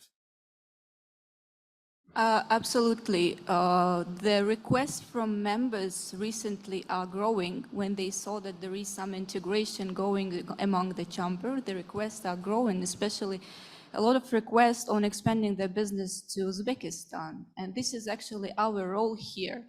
And the point of the joint initiatives, I can easily, for example, ask Tatiana or Aysulu to meet my member, to coordinate them in the specific area, to link them with the proper and right people where they can get more information that would help them in their business expansion. Yes, and it's not only about requests, they're already doing this. And they can just be active, they can work in client relationship, in partnership with the business of countries in the neighborhood, and at the same time, they can be my member, Tatiana's in Nilüfer's. And I think it's really, now we can see this trend that it's going, and much more interest than before.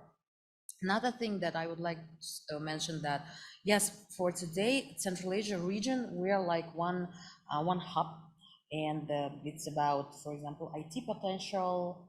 We have a lot of developers. We also we're working as one region. I heard a lot of discussions during this day and yesterday, and now I have also some insights kind of for this discussions, and we can see that reality is like Central Asia region is like one country, let's say like this, and we can work with other regions, for example, Caucasus, and in this case, it will be much more efficient, and maybe even some processes will be optimized. Thank you. Tatiana, do you want to jump in? Yeah. Just for the audience, I think there's a couple of questions already out there, so we'll be accepting questions here just after Tatiana gives her response. Yes, and actually there is already very successful, we just completed 2 years, very successful regional AmCham initiative supported with the USAID Future Growth Initiative. It is for the first time ever, these 3 independent AmChams were put together with the support of USAID, and there were 3 aims. First, promote Central Asia as an investment destination. Second aim was to foster member-to-member cooperation. And third was to promote the unified policy agenda to actually make this region one.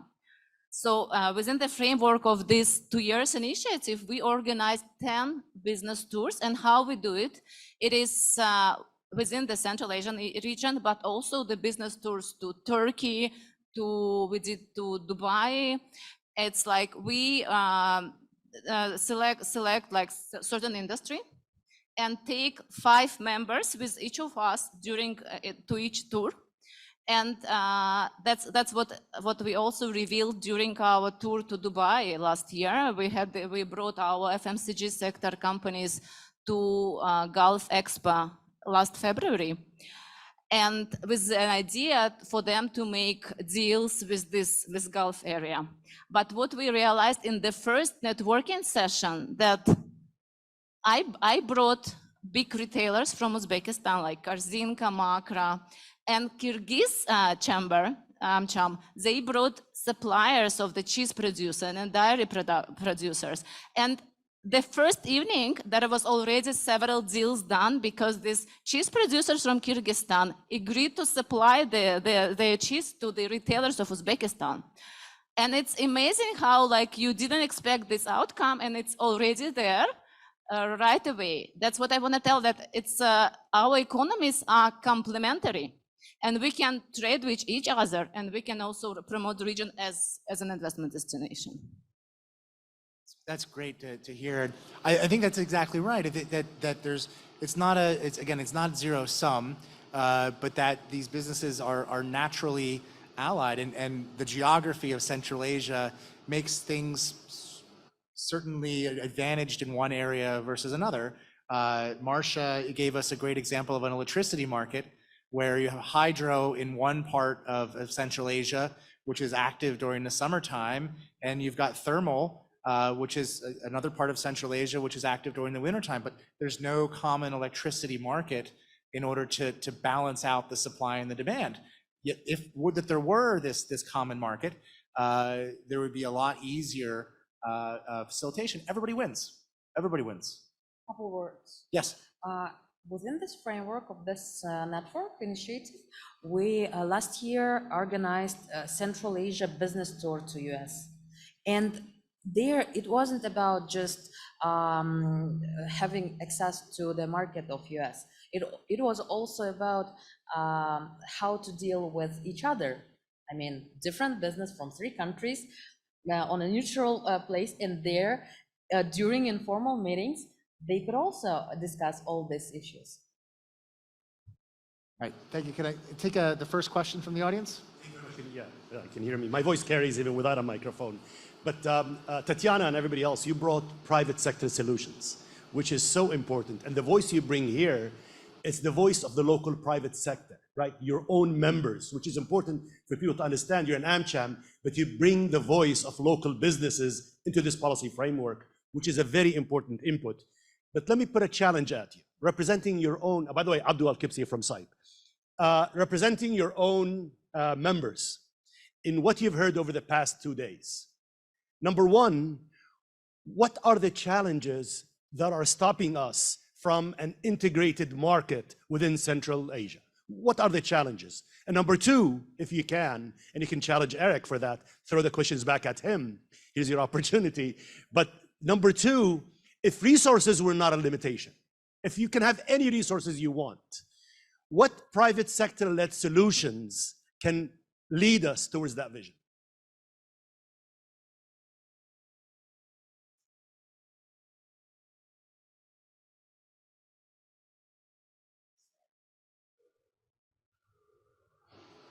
Abdul, thank you. I just want to mention one thing about the first question. I'm thinking about this second or third day.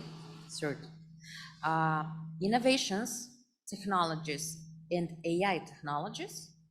How can we use effectively to grow,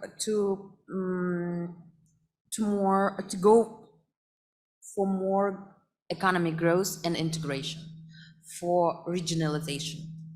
I think this is the main challenge for today, how to use effectively new technologies and especially AI. Thank you. Yeah, so to reiterate the questions, the Challenges and solutions. Challenges and solutions, exactly. So what prevents integration? right? And then what would you do if you as AmChams had just unlimited resources to push this forward from the private sector? Okay, current challenges, I think, and we all heard this excellent opening remarks by Dr. Starr this morning. I think this should have been the end of this event with an applause, because it's really hard to talk after him. And we heard that first, there is political will, like at political level, they meet, they discuss, and there is no follow-up. We also, like, if we talk from the point of view of the business, and actually that's what really we want to promote, there is no single market yet. And talking about this, we are talking about different tariffs, different duties, different regulations, movement between the borders, like, borders are the big challenge. I give you an example. We did, on the request of the Ministry of Foreign Affairs of Uzbekistan, we surveyed 10 big FMCG companies with the support of CIPE this summer, and with an idea of why wouldn't these companies relocate their production to Uzbekistan to cover the region, because it's naturally it's kind of obvious. Uzbekistan is the half of population of Central Asia, and produce in Uzbekistan and then supply to all this to Kazakhstan, Kyrgyzstan, Tajikistan, Turkmenistan. It's a bit difficult, but still it's like a kind of obvious solution, given that the factories are given the sanctions against these factories in Russia, and like this and most of the American producers like close their factories in the US. So this study, which I can share later with all participants, revealed that first, it's still not a single market, because and how the division came after these events in Ukraine, like Russia, Kazakhstan, being the Eurasian Economic Union members, fall under one regional part of the companies. Uzbekistan fall into another area. Why? Because there is duty-free regime movement within this Eurasian Union. And with Uzbekistan, there are still duties exist. So it's easier for companies to do this division. So obvious solution for this is maybe I understand that Uzbekistan is on the way to WTO, but the process is long. I mean, we understand that it's long now because you join later. It's now we know that like Israel recently approved. Now we're in the process, so we should expect another few years before we join. So so the tariffs will be an issue for the next few years. So maybe the solution is like obvious, as Dr. Starr mentioned, create our own initiative, Central Asia, like we did our little Central Asian initiative within AmCham, to negotiate the tariffs. Although I know that in the bilateral sectors, we have this, Uzbekistan have a zero tariff regime with all former CIS countries. But instead of doing this, maybe it's really worth starting negotiation on the creation of this single region. We have been discussing these barriers actually since yesterday, from a lot of speakers, from the sectoral speakers. This is, as mentioned by my colleague Tatiana, this and not harmonized regulations that are different, that are creating these barriers in logistics and in custom, first of all. And in terms of opportunities, absolutely agree that having as small as we did in our level, in a chamber level, having it in more global, huge, as we have also discussed, would be one of the solutions. What's that? About sanctions? About solution. Oh, solutions. Yes. What do I think is a solution? I So- mean, look, personally, I like the idea of, so you're right, I think Tatiana exactly is that the region is bifurcated among different unions, some of its own making, some of its external making, but that's in the past, and the region as a whole has to think what is best for it. What are its national interests first and foremost, in terms of Kazakhstan, what are its interests? Are its interests being served by the agreements that it's currently entered into? If you're in Uzbekistan or Tajikistan or elsewhere, is the status quo working for you from the political side of the spectrum? And if no, then what is the solution? I think that one is the Central Asian Economic Union or something to that effect, building some kind of political will within there. I think that the business community is there already, is kind of leading on the issue, and engaging with government in a constructive dialogue towards that end. That takes a lot of steps, but you have to start somewhere. And I think that if we can identify a few concrete areas where you might have a greater coordination among all 5 states, then I think that could breed success, right? To have some foundation. As we heard in the first panel yesterday, in Europe it was coal and steel. In ASEAN it was, I can't remember what it was, I think it was agricultural tariffs. But there has to be some core step where all 5 countries can agree to take a single step forward together to build that first level of trust. So, sorry to make you wait. Next question. Thank you. Thank you very much. I first would like to congratulate all 3 ladies actually running the Chamber of Commerce of Central Asian countries.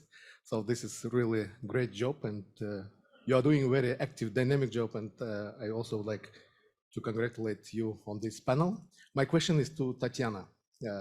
You mentioned about WTO, and I spent also many... Can you please talk to the microphone? Thanks. Yes, my question is to Tatiana, and I was spending a number of years in WTO and doing also accession of Kyrgyzstan, and on Uzbekistan. During this session, I heard a lot from the Uzbek delegation, Uzbek colleagues, Uzbek experts. So there is an issue on access to market, diversification, intellectual property issues, agriculture sector, etc., etc. So it looks like that there is a will actually from the private sector to join to the WTO. So there is today we have 169 members, so, and of course it's quite difficult to stay out of this organization when 169 is already a member. But you mentioned in your speech about the tariffs. I personally believe tariffs is slowly going down in all the WTO members. And the transition period, the acceding countries takes transition period to bring national legislations into the WTO standards.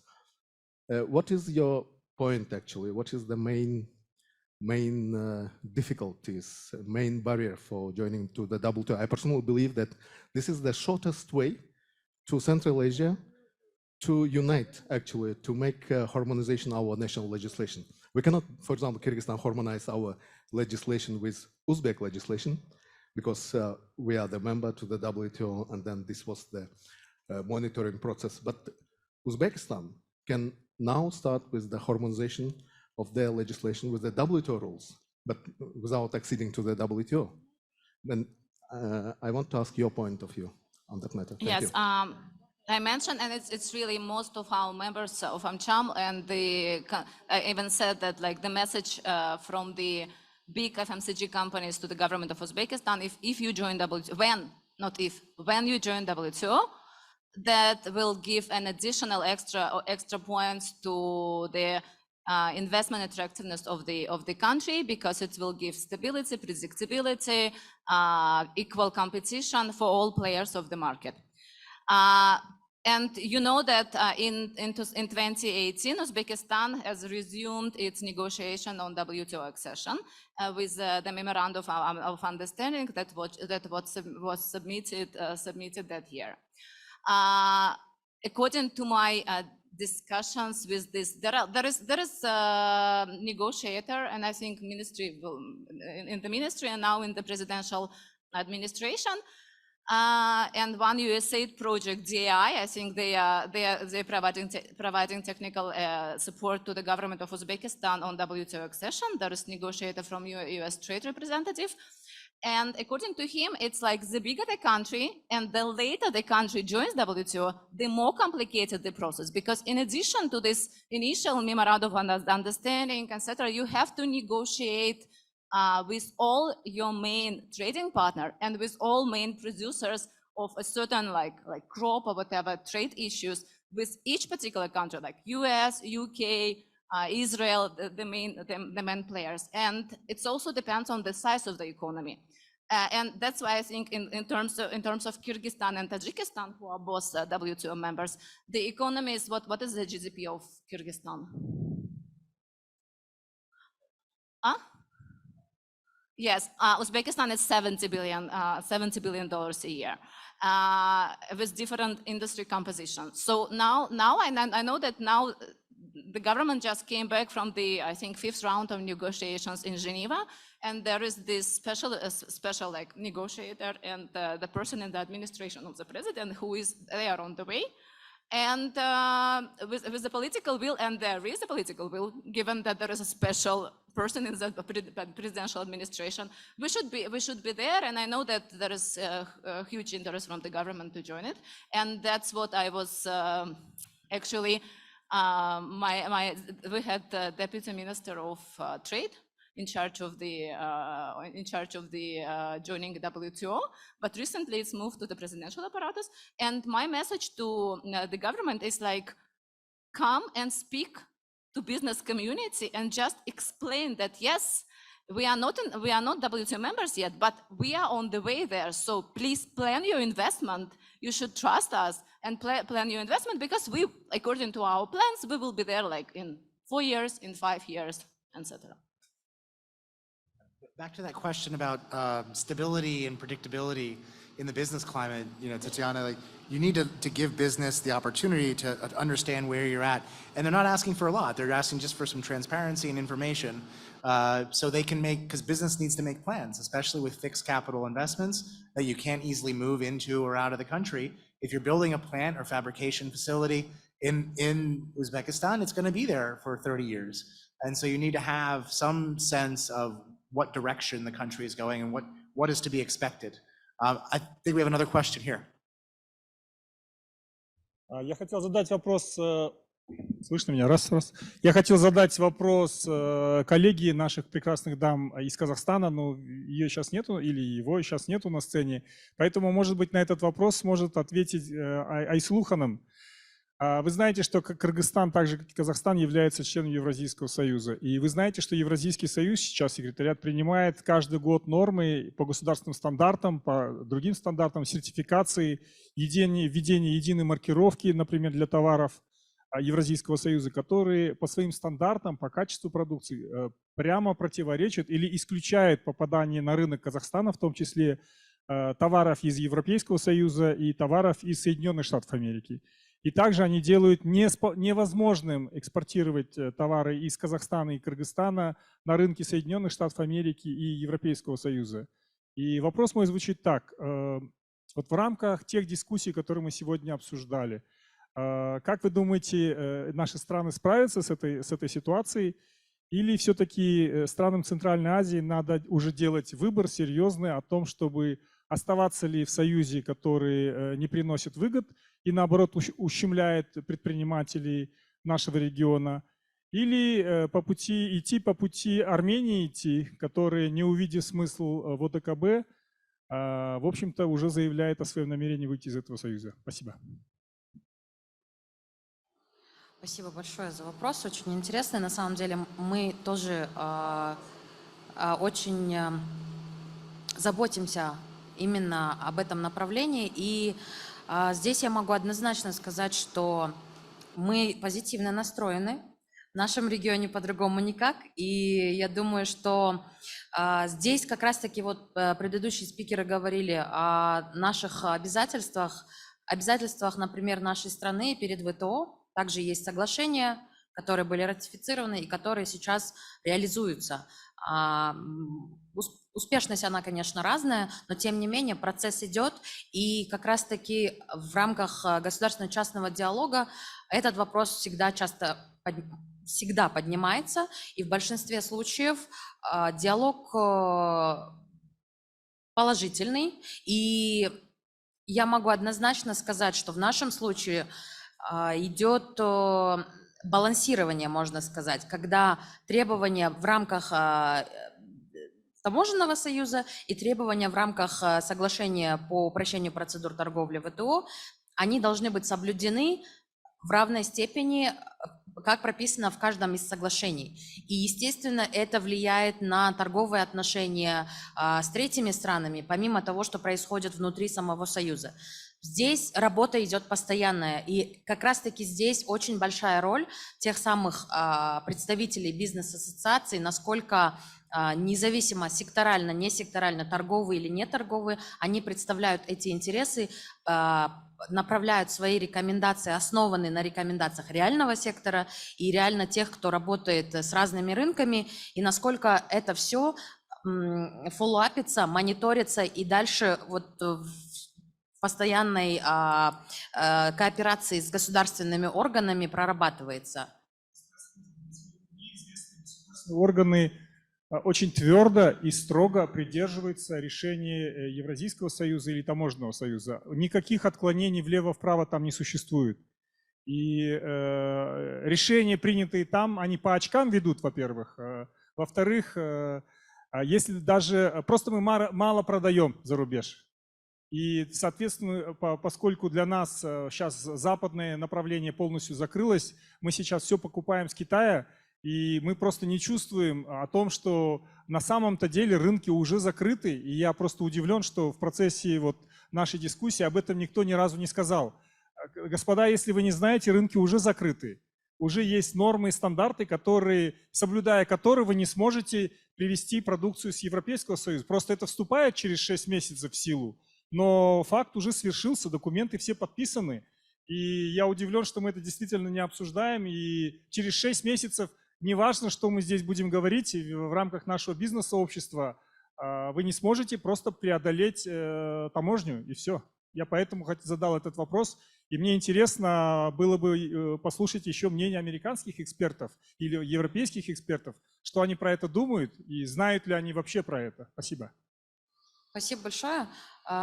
Очень интересно услышать такое мнение. На самом деле работа идет не первый год, в которой я участвую. Опять-таки вот это балансирование, да, между нашими обязательствами. И однозначно, еще раз скажу со своей стороны, что есть диалог, и на действиях, на практике получается.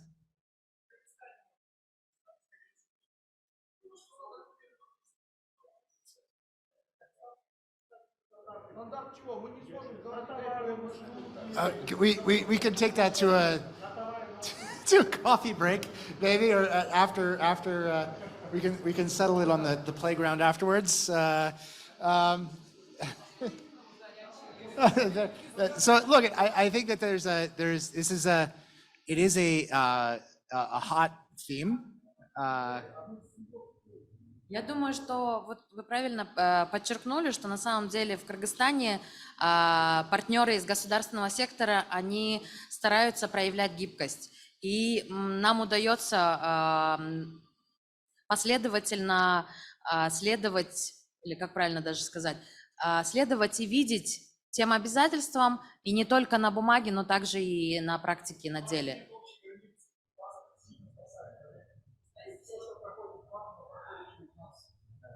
Поверю. Давайте мы еще через 6 месяцев встретимся и еще раз этот вопрос обсудим. We need another forum in 6 months about this issue. Как раз как вчера заместитель, как раз как вчера заместитель министра экономики заявила, следующая встреча в Бишкеке, так что мы как раз обсудим. So I think we're gonna close here. Let's do a quick final. Does anyone have anything final to say? Any final remarks about a vision for Central Asia? Yeah. Go ahead.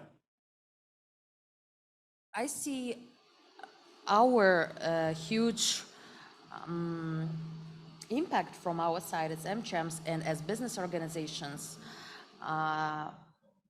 We should provide more support and assistance to our government partners in being proactive and implement their decisions.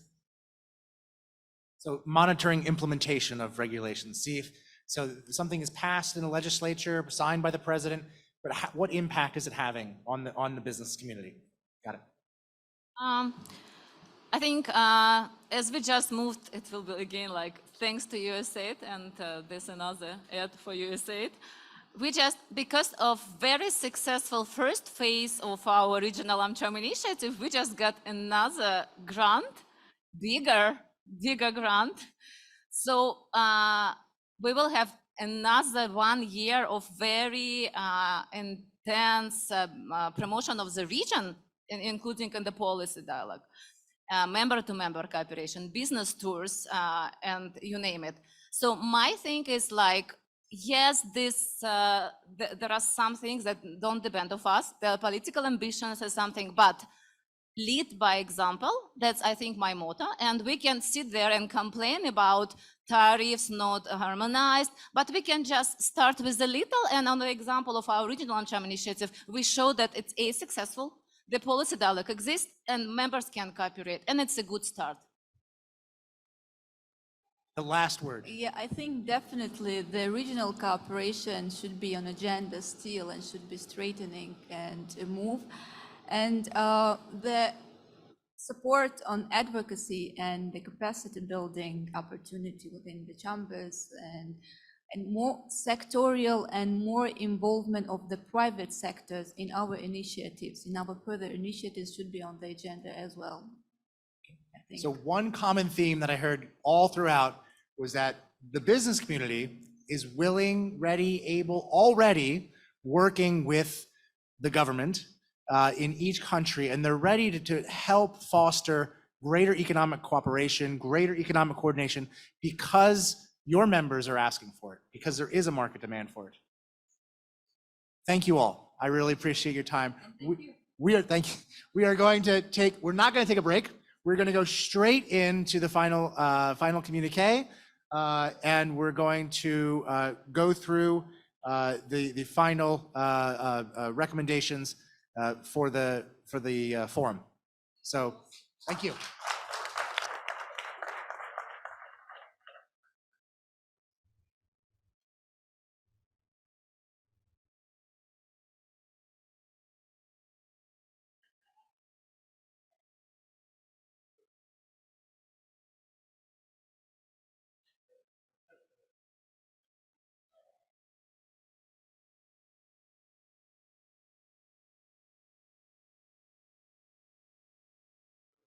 We're not giving anybody a break. We're not giving you a chance to escape the room.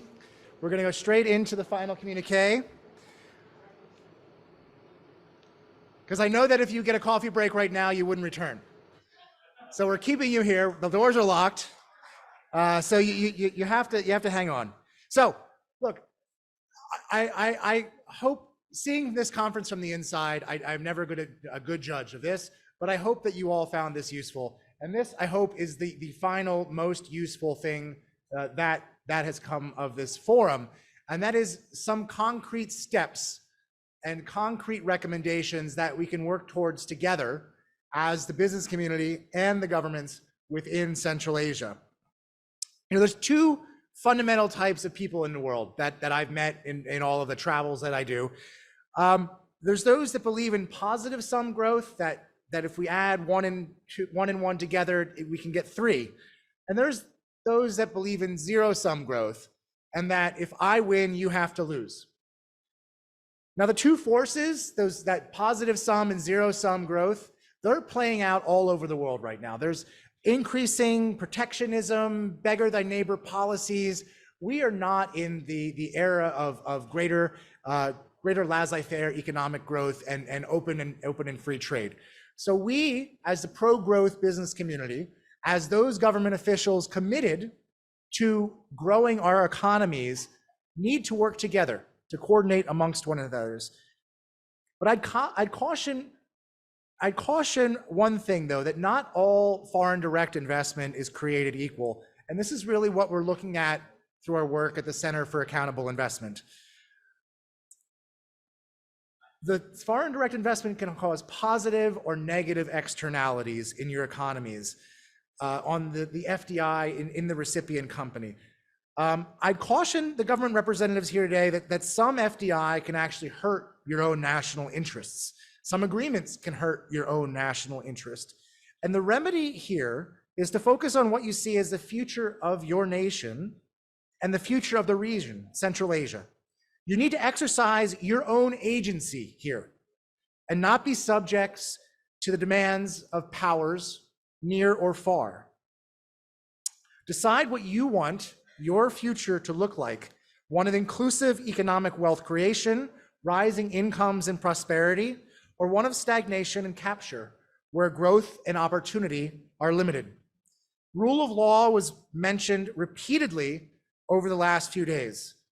As a lawyer, and I apologize to Elena Son that I am a lawyer, I don't believe that law comes down from Mount Sinai on tablets carried by Moses. Rather, the law comes from the customs and practices of all of us. They're simply codified practices. Specifically, I think that corporate law or business law derives directly from the business culture of a nation. And if that we want to improve the rule of law in our nations, we need to improve the business culture of our nations, where we can only achieve the highest levels of prosperity where there's trust in the systems and laws. Business is a natural ally of pro-growth, positive-sum policies that seek to grow the pie. It's this growth through technological progress, innovation, property rights, the rule of law, that has allowed our world such progress.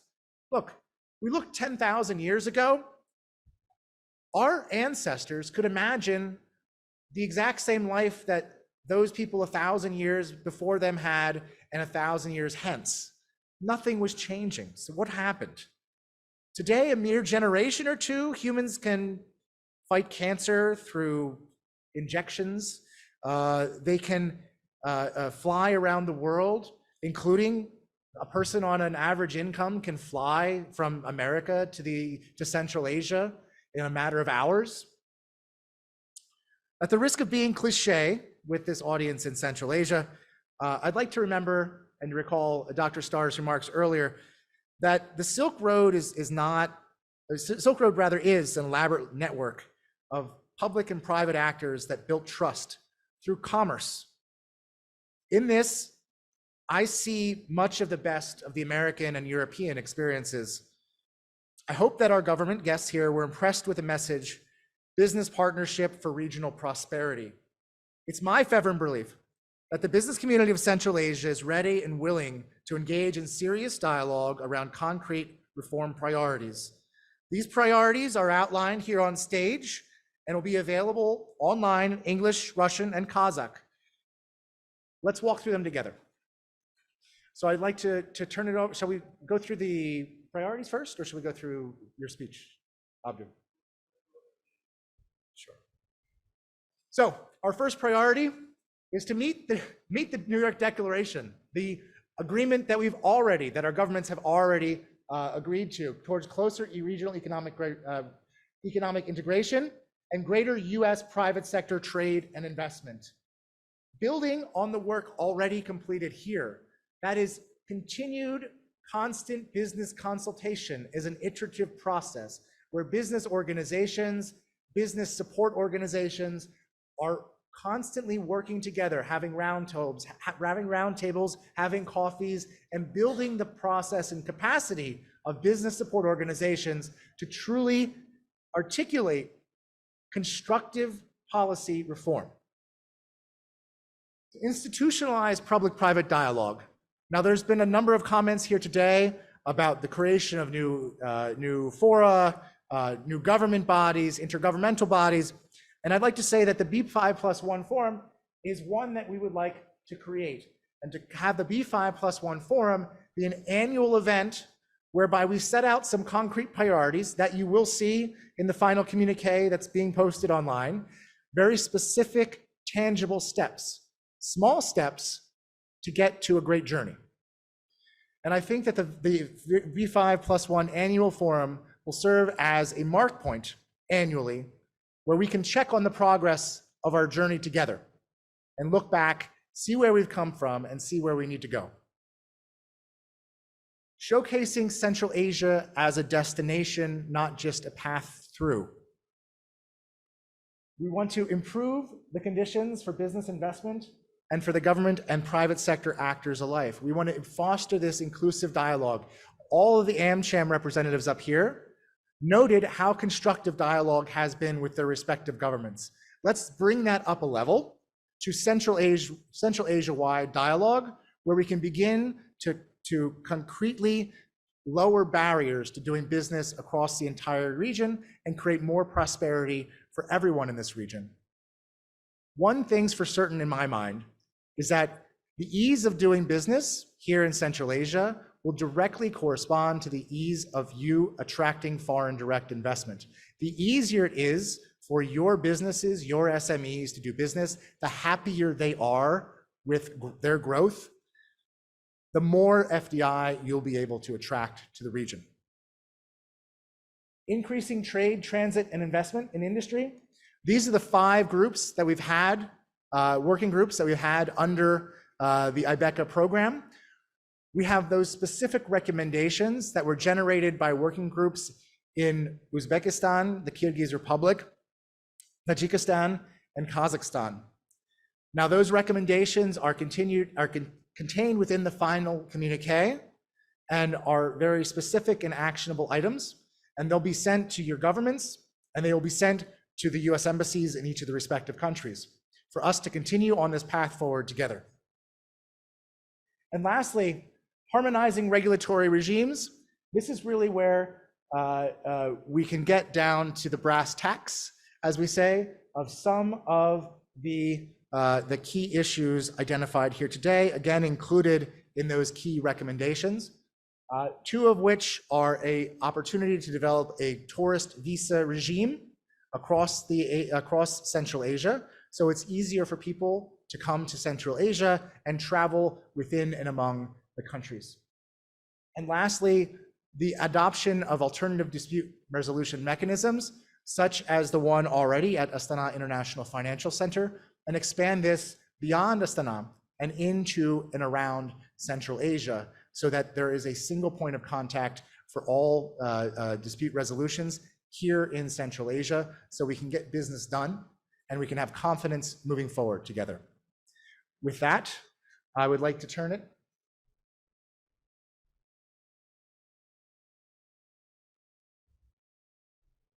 Sorry, with that,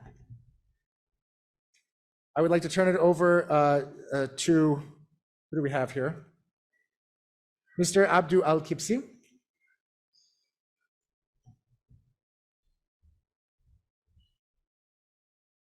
There's no way I can go first. My name is Alkebsi from the Center for International Private Enterprise, and my job is to invite His Excellency, the Deputy Minister of National Economy, Mr. Timur, let me pronounce it properly, Zhaksylykov, to the podium. Thank you for your hospitality. Thank you for Kazakhstan for hosting us, Mr. Deputy Prime Minister.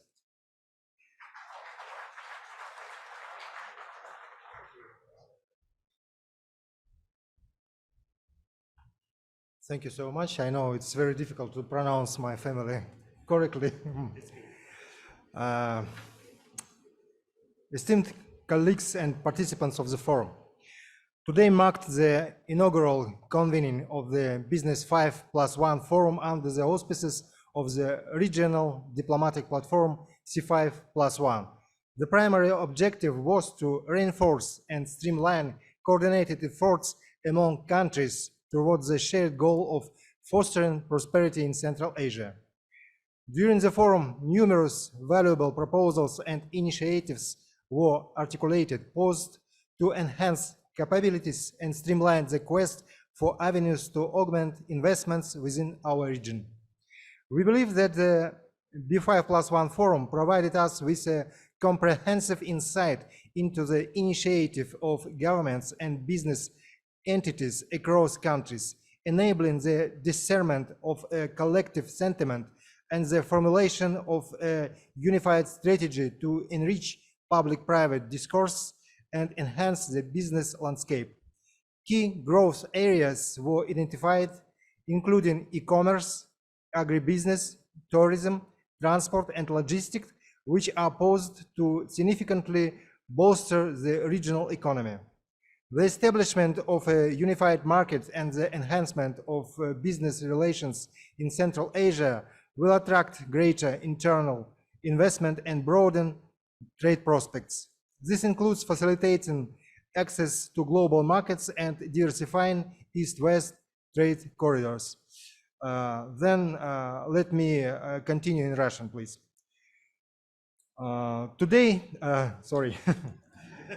Сегодня было также отмечено, что акцент на развитие транспортной инфраструктуры в Центральной Азии станет определяющим фактором снижения расходов и, соответственно, повышения конкурентоспособности региона в мировой экономике. Важным направлением развития сотрудничества является развитие агробизнеса и повышение степени экономической интеграции региональных экономик, включая совместную реализацию мер по обеспечению устойчивости МСБ в глобальных цепочках добавленной стоимости, а также возможности долгосрочного финансирования и гармонизация механизмов страхования и тарифов могут привести к увеличению вклада этого сектора в региональный ВВП. Вторым важным направлением сотрудничества является туризм. В развитых странах более 10% ВВП приходится именно на эту отрасль. Поэтому мы, объединив усилия, можем достичь такого же результата. Озвученные сегодня предложения и рекомендации по единой визе, базе данных, искусственном интеллекте, полагаем, будут способствовать укреплению государственно-частного партнерства, привлечению инвестиций, развитию национальных экономик, увеличению числа рабочих мест и, как следствие, доходов населения. Хотел бы отметить, что мы поддерживаем все рекомендации касательно развития рынка электронной коммерции и онлайн-торговли. Думаю, в этом направлении нам необходимо теснее сотрудничать с представителями бизнес-ассоциаций. На форуме также были озвучены климатические, энергетические и водные вызовы в Центральной Азии. Казахстан является приверженцем зеленой экономики, одним из первых в мире принял концепции по переходу к зеленой экономике в 2013 году. В 2015 году подписал и ратифицировал Парижское соглашение по климату. Мы верим, что успех перехода к низкоуглеродному развитию зависит от понимания и поддержки всего сообщества. Завершая выступление, хотелось бы еще раз поблагодарить всех сегодняшних спикеров, участников. Еще раз хотел бы подчеркнуть, что Министерство национальной экономики Казахстана открыто для всех и готово к плодотворному и тесному сотрудничеству. Наши дружеские отношения позволят эффективно реализовывать все мероприятия, которые направлены на эффективное, инклюзивное развитие нашего региона, интеграцию его в региональные и глобальные рынки. Хотел бы пожелать всем участникам форума успехов, мира, благополучия, процветания их странам. Спасибо.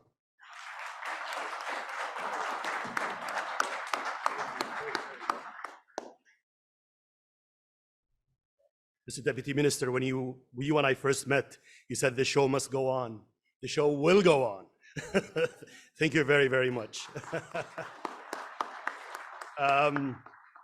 Distinguished guests, Deputy Prime Minister and Minister of National Economy, Nurlan Baybazarov. Deputy Minister of National Economy, Mr. Timur Zhaksylykov, and I said it well this time. Esteemed ministers and deputy ministers, ambassadors, high-level representatives from the United States, Kazakhstan, Kyrgyz Republic, Turkmenistan, Tajikistan, Uzbekistan, all the C5 countries, our hosts from Atamekan, and all our expert participants. Let me first acknowledge and thank Kazakhstan and the beautiful city of Almaty for hosting this wonderful, wonderful forum. Thank you very, very much. I would be remiss if it did not thank our CIPE team here. They work like a beehive. This is not a one-day job. This is a culmination of a full year, maybe even 2 years of hard work.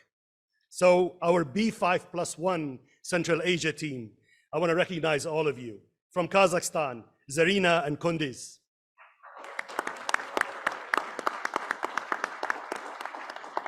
From the Kyrgyz Republic and Turkmenistan, Asal and Kaniki.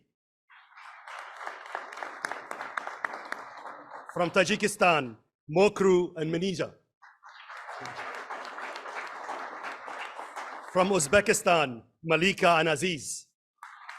And you will notice the gender bias in our team.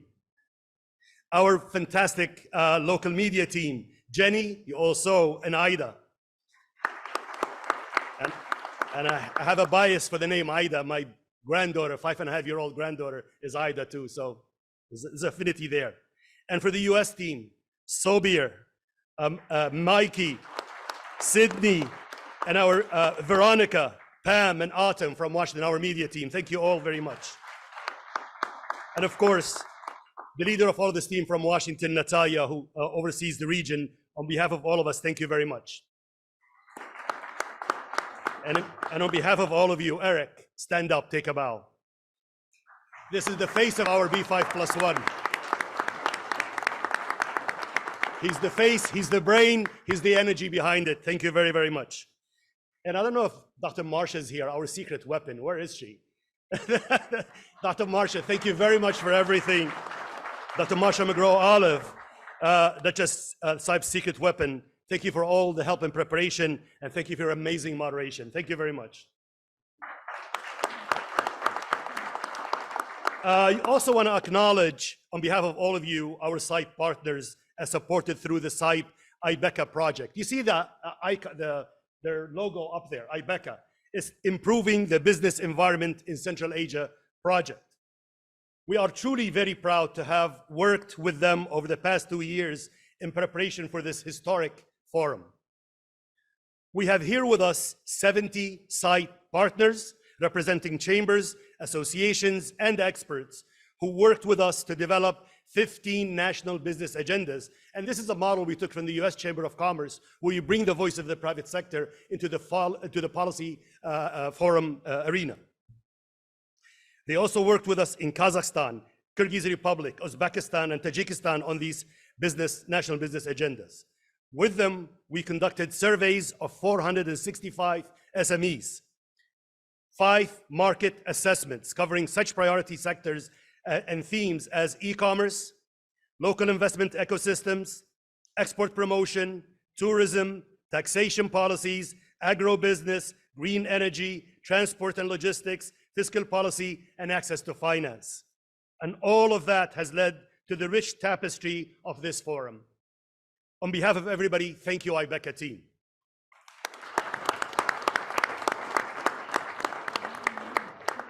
Ladies and gentlemen, as we come to the end of our inaugural B5+1 forum, and I think I'm the last speaker, so you can go home after me, I hope. I am filled with gratitude and inspired by the collective wisdom and commitment demonstrated over these past 2 days, or 3 days, depends how you count it. Together, we've embarked on a journey to strengthen Central Asian regional economic integration through the powerful conduit of public-private dialogue. Our forum, under the theme of strengthening Central Asian regional economic integration through public-private dialogue, has been a testament to the vibrant collaboration and the shared vision that unites us. We've had the privilege of hosting approximately 250 distinguished participants, including 40 high-level government delegates, 150 representatives of the business community, and 30 policy experts. This was not just any gathering. Each of you is an expert, bringing invaluable insights and contributions to our discussions. The narrative of our forum began with a deep dive into our objectives, exploring policies to enhance economic integration and improve the investment environment. Our discussions were enriched by the perspectives of both the expert and business communities, alongside the important outlook of C5+1 governments on engaging the private sector in achieving our shared economic objectives. From expert community perspectives and policies to advance regional economic integration, to Central Asian markets and investment landscape and integrated vision, this last panel, our panels have illuminated the path toward a more integrated, prosperous Central Asia. We've explored avenues for trade and investment, reflected on achievements, and laid down concrete steps for future cooperation. This dialogue has not only deepened our understanding, but has also charted a course for actionable progress. A phrase that resonated with me deeply during the discussions was, let's do business, not build walls. This profound statement captures the essence of our mission here: to build bridges of cooperation and understanding, transcending barriers for a united, prosperous future. Personally, this forum has been truly an education. The insights and experiences shared have broadened my perspective, reminding us all that learning is a continuous journey, and together we are stronger and more capable of facing the changes ahead. I've taken so many notes, I want to transcribe when I go back home. Ladies and gentlemen, I proudly declare the first B5+1 forum a resounding success.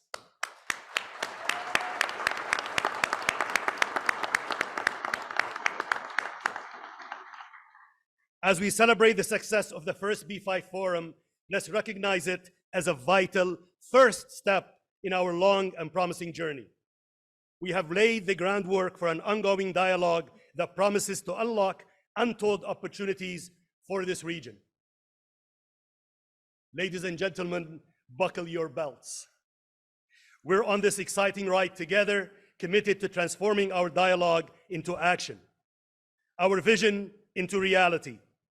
The journey we've embarked on is not just about economic integration.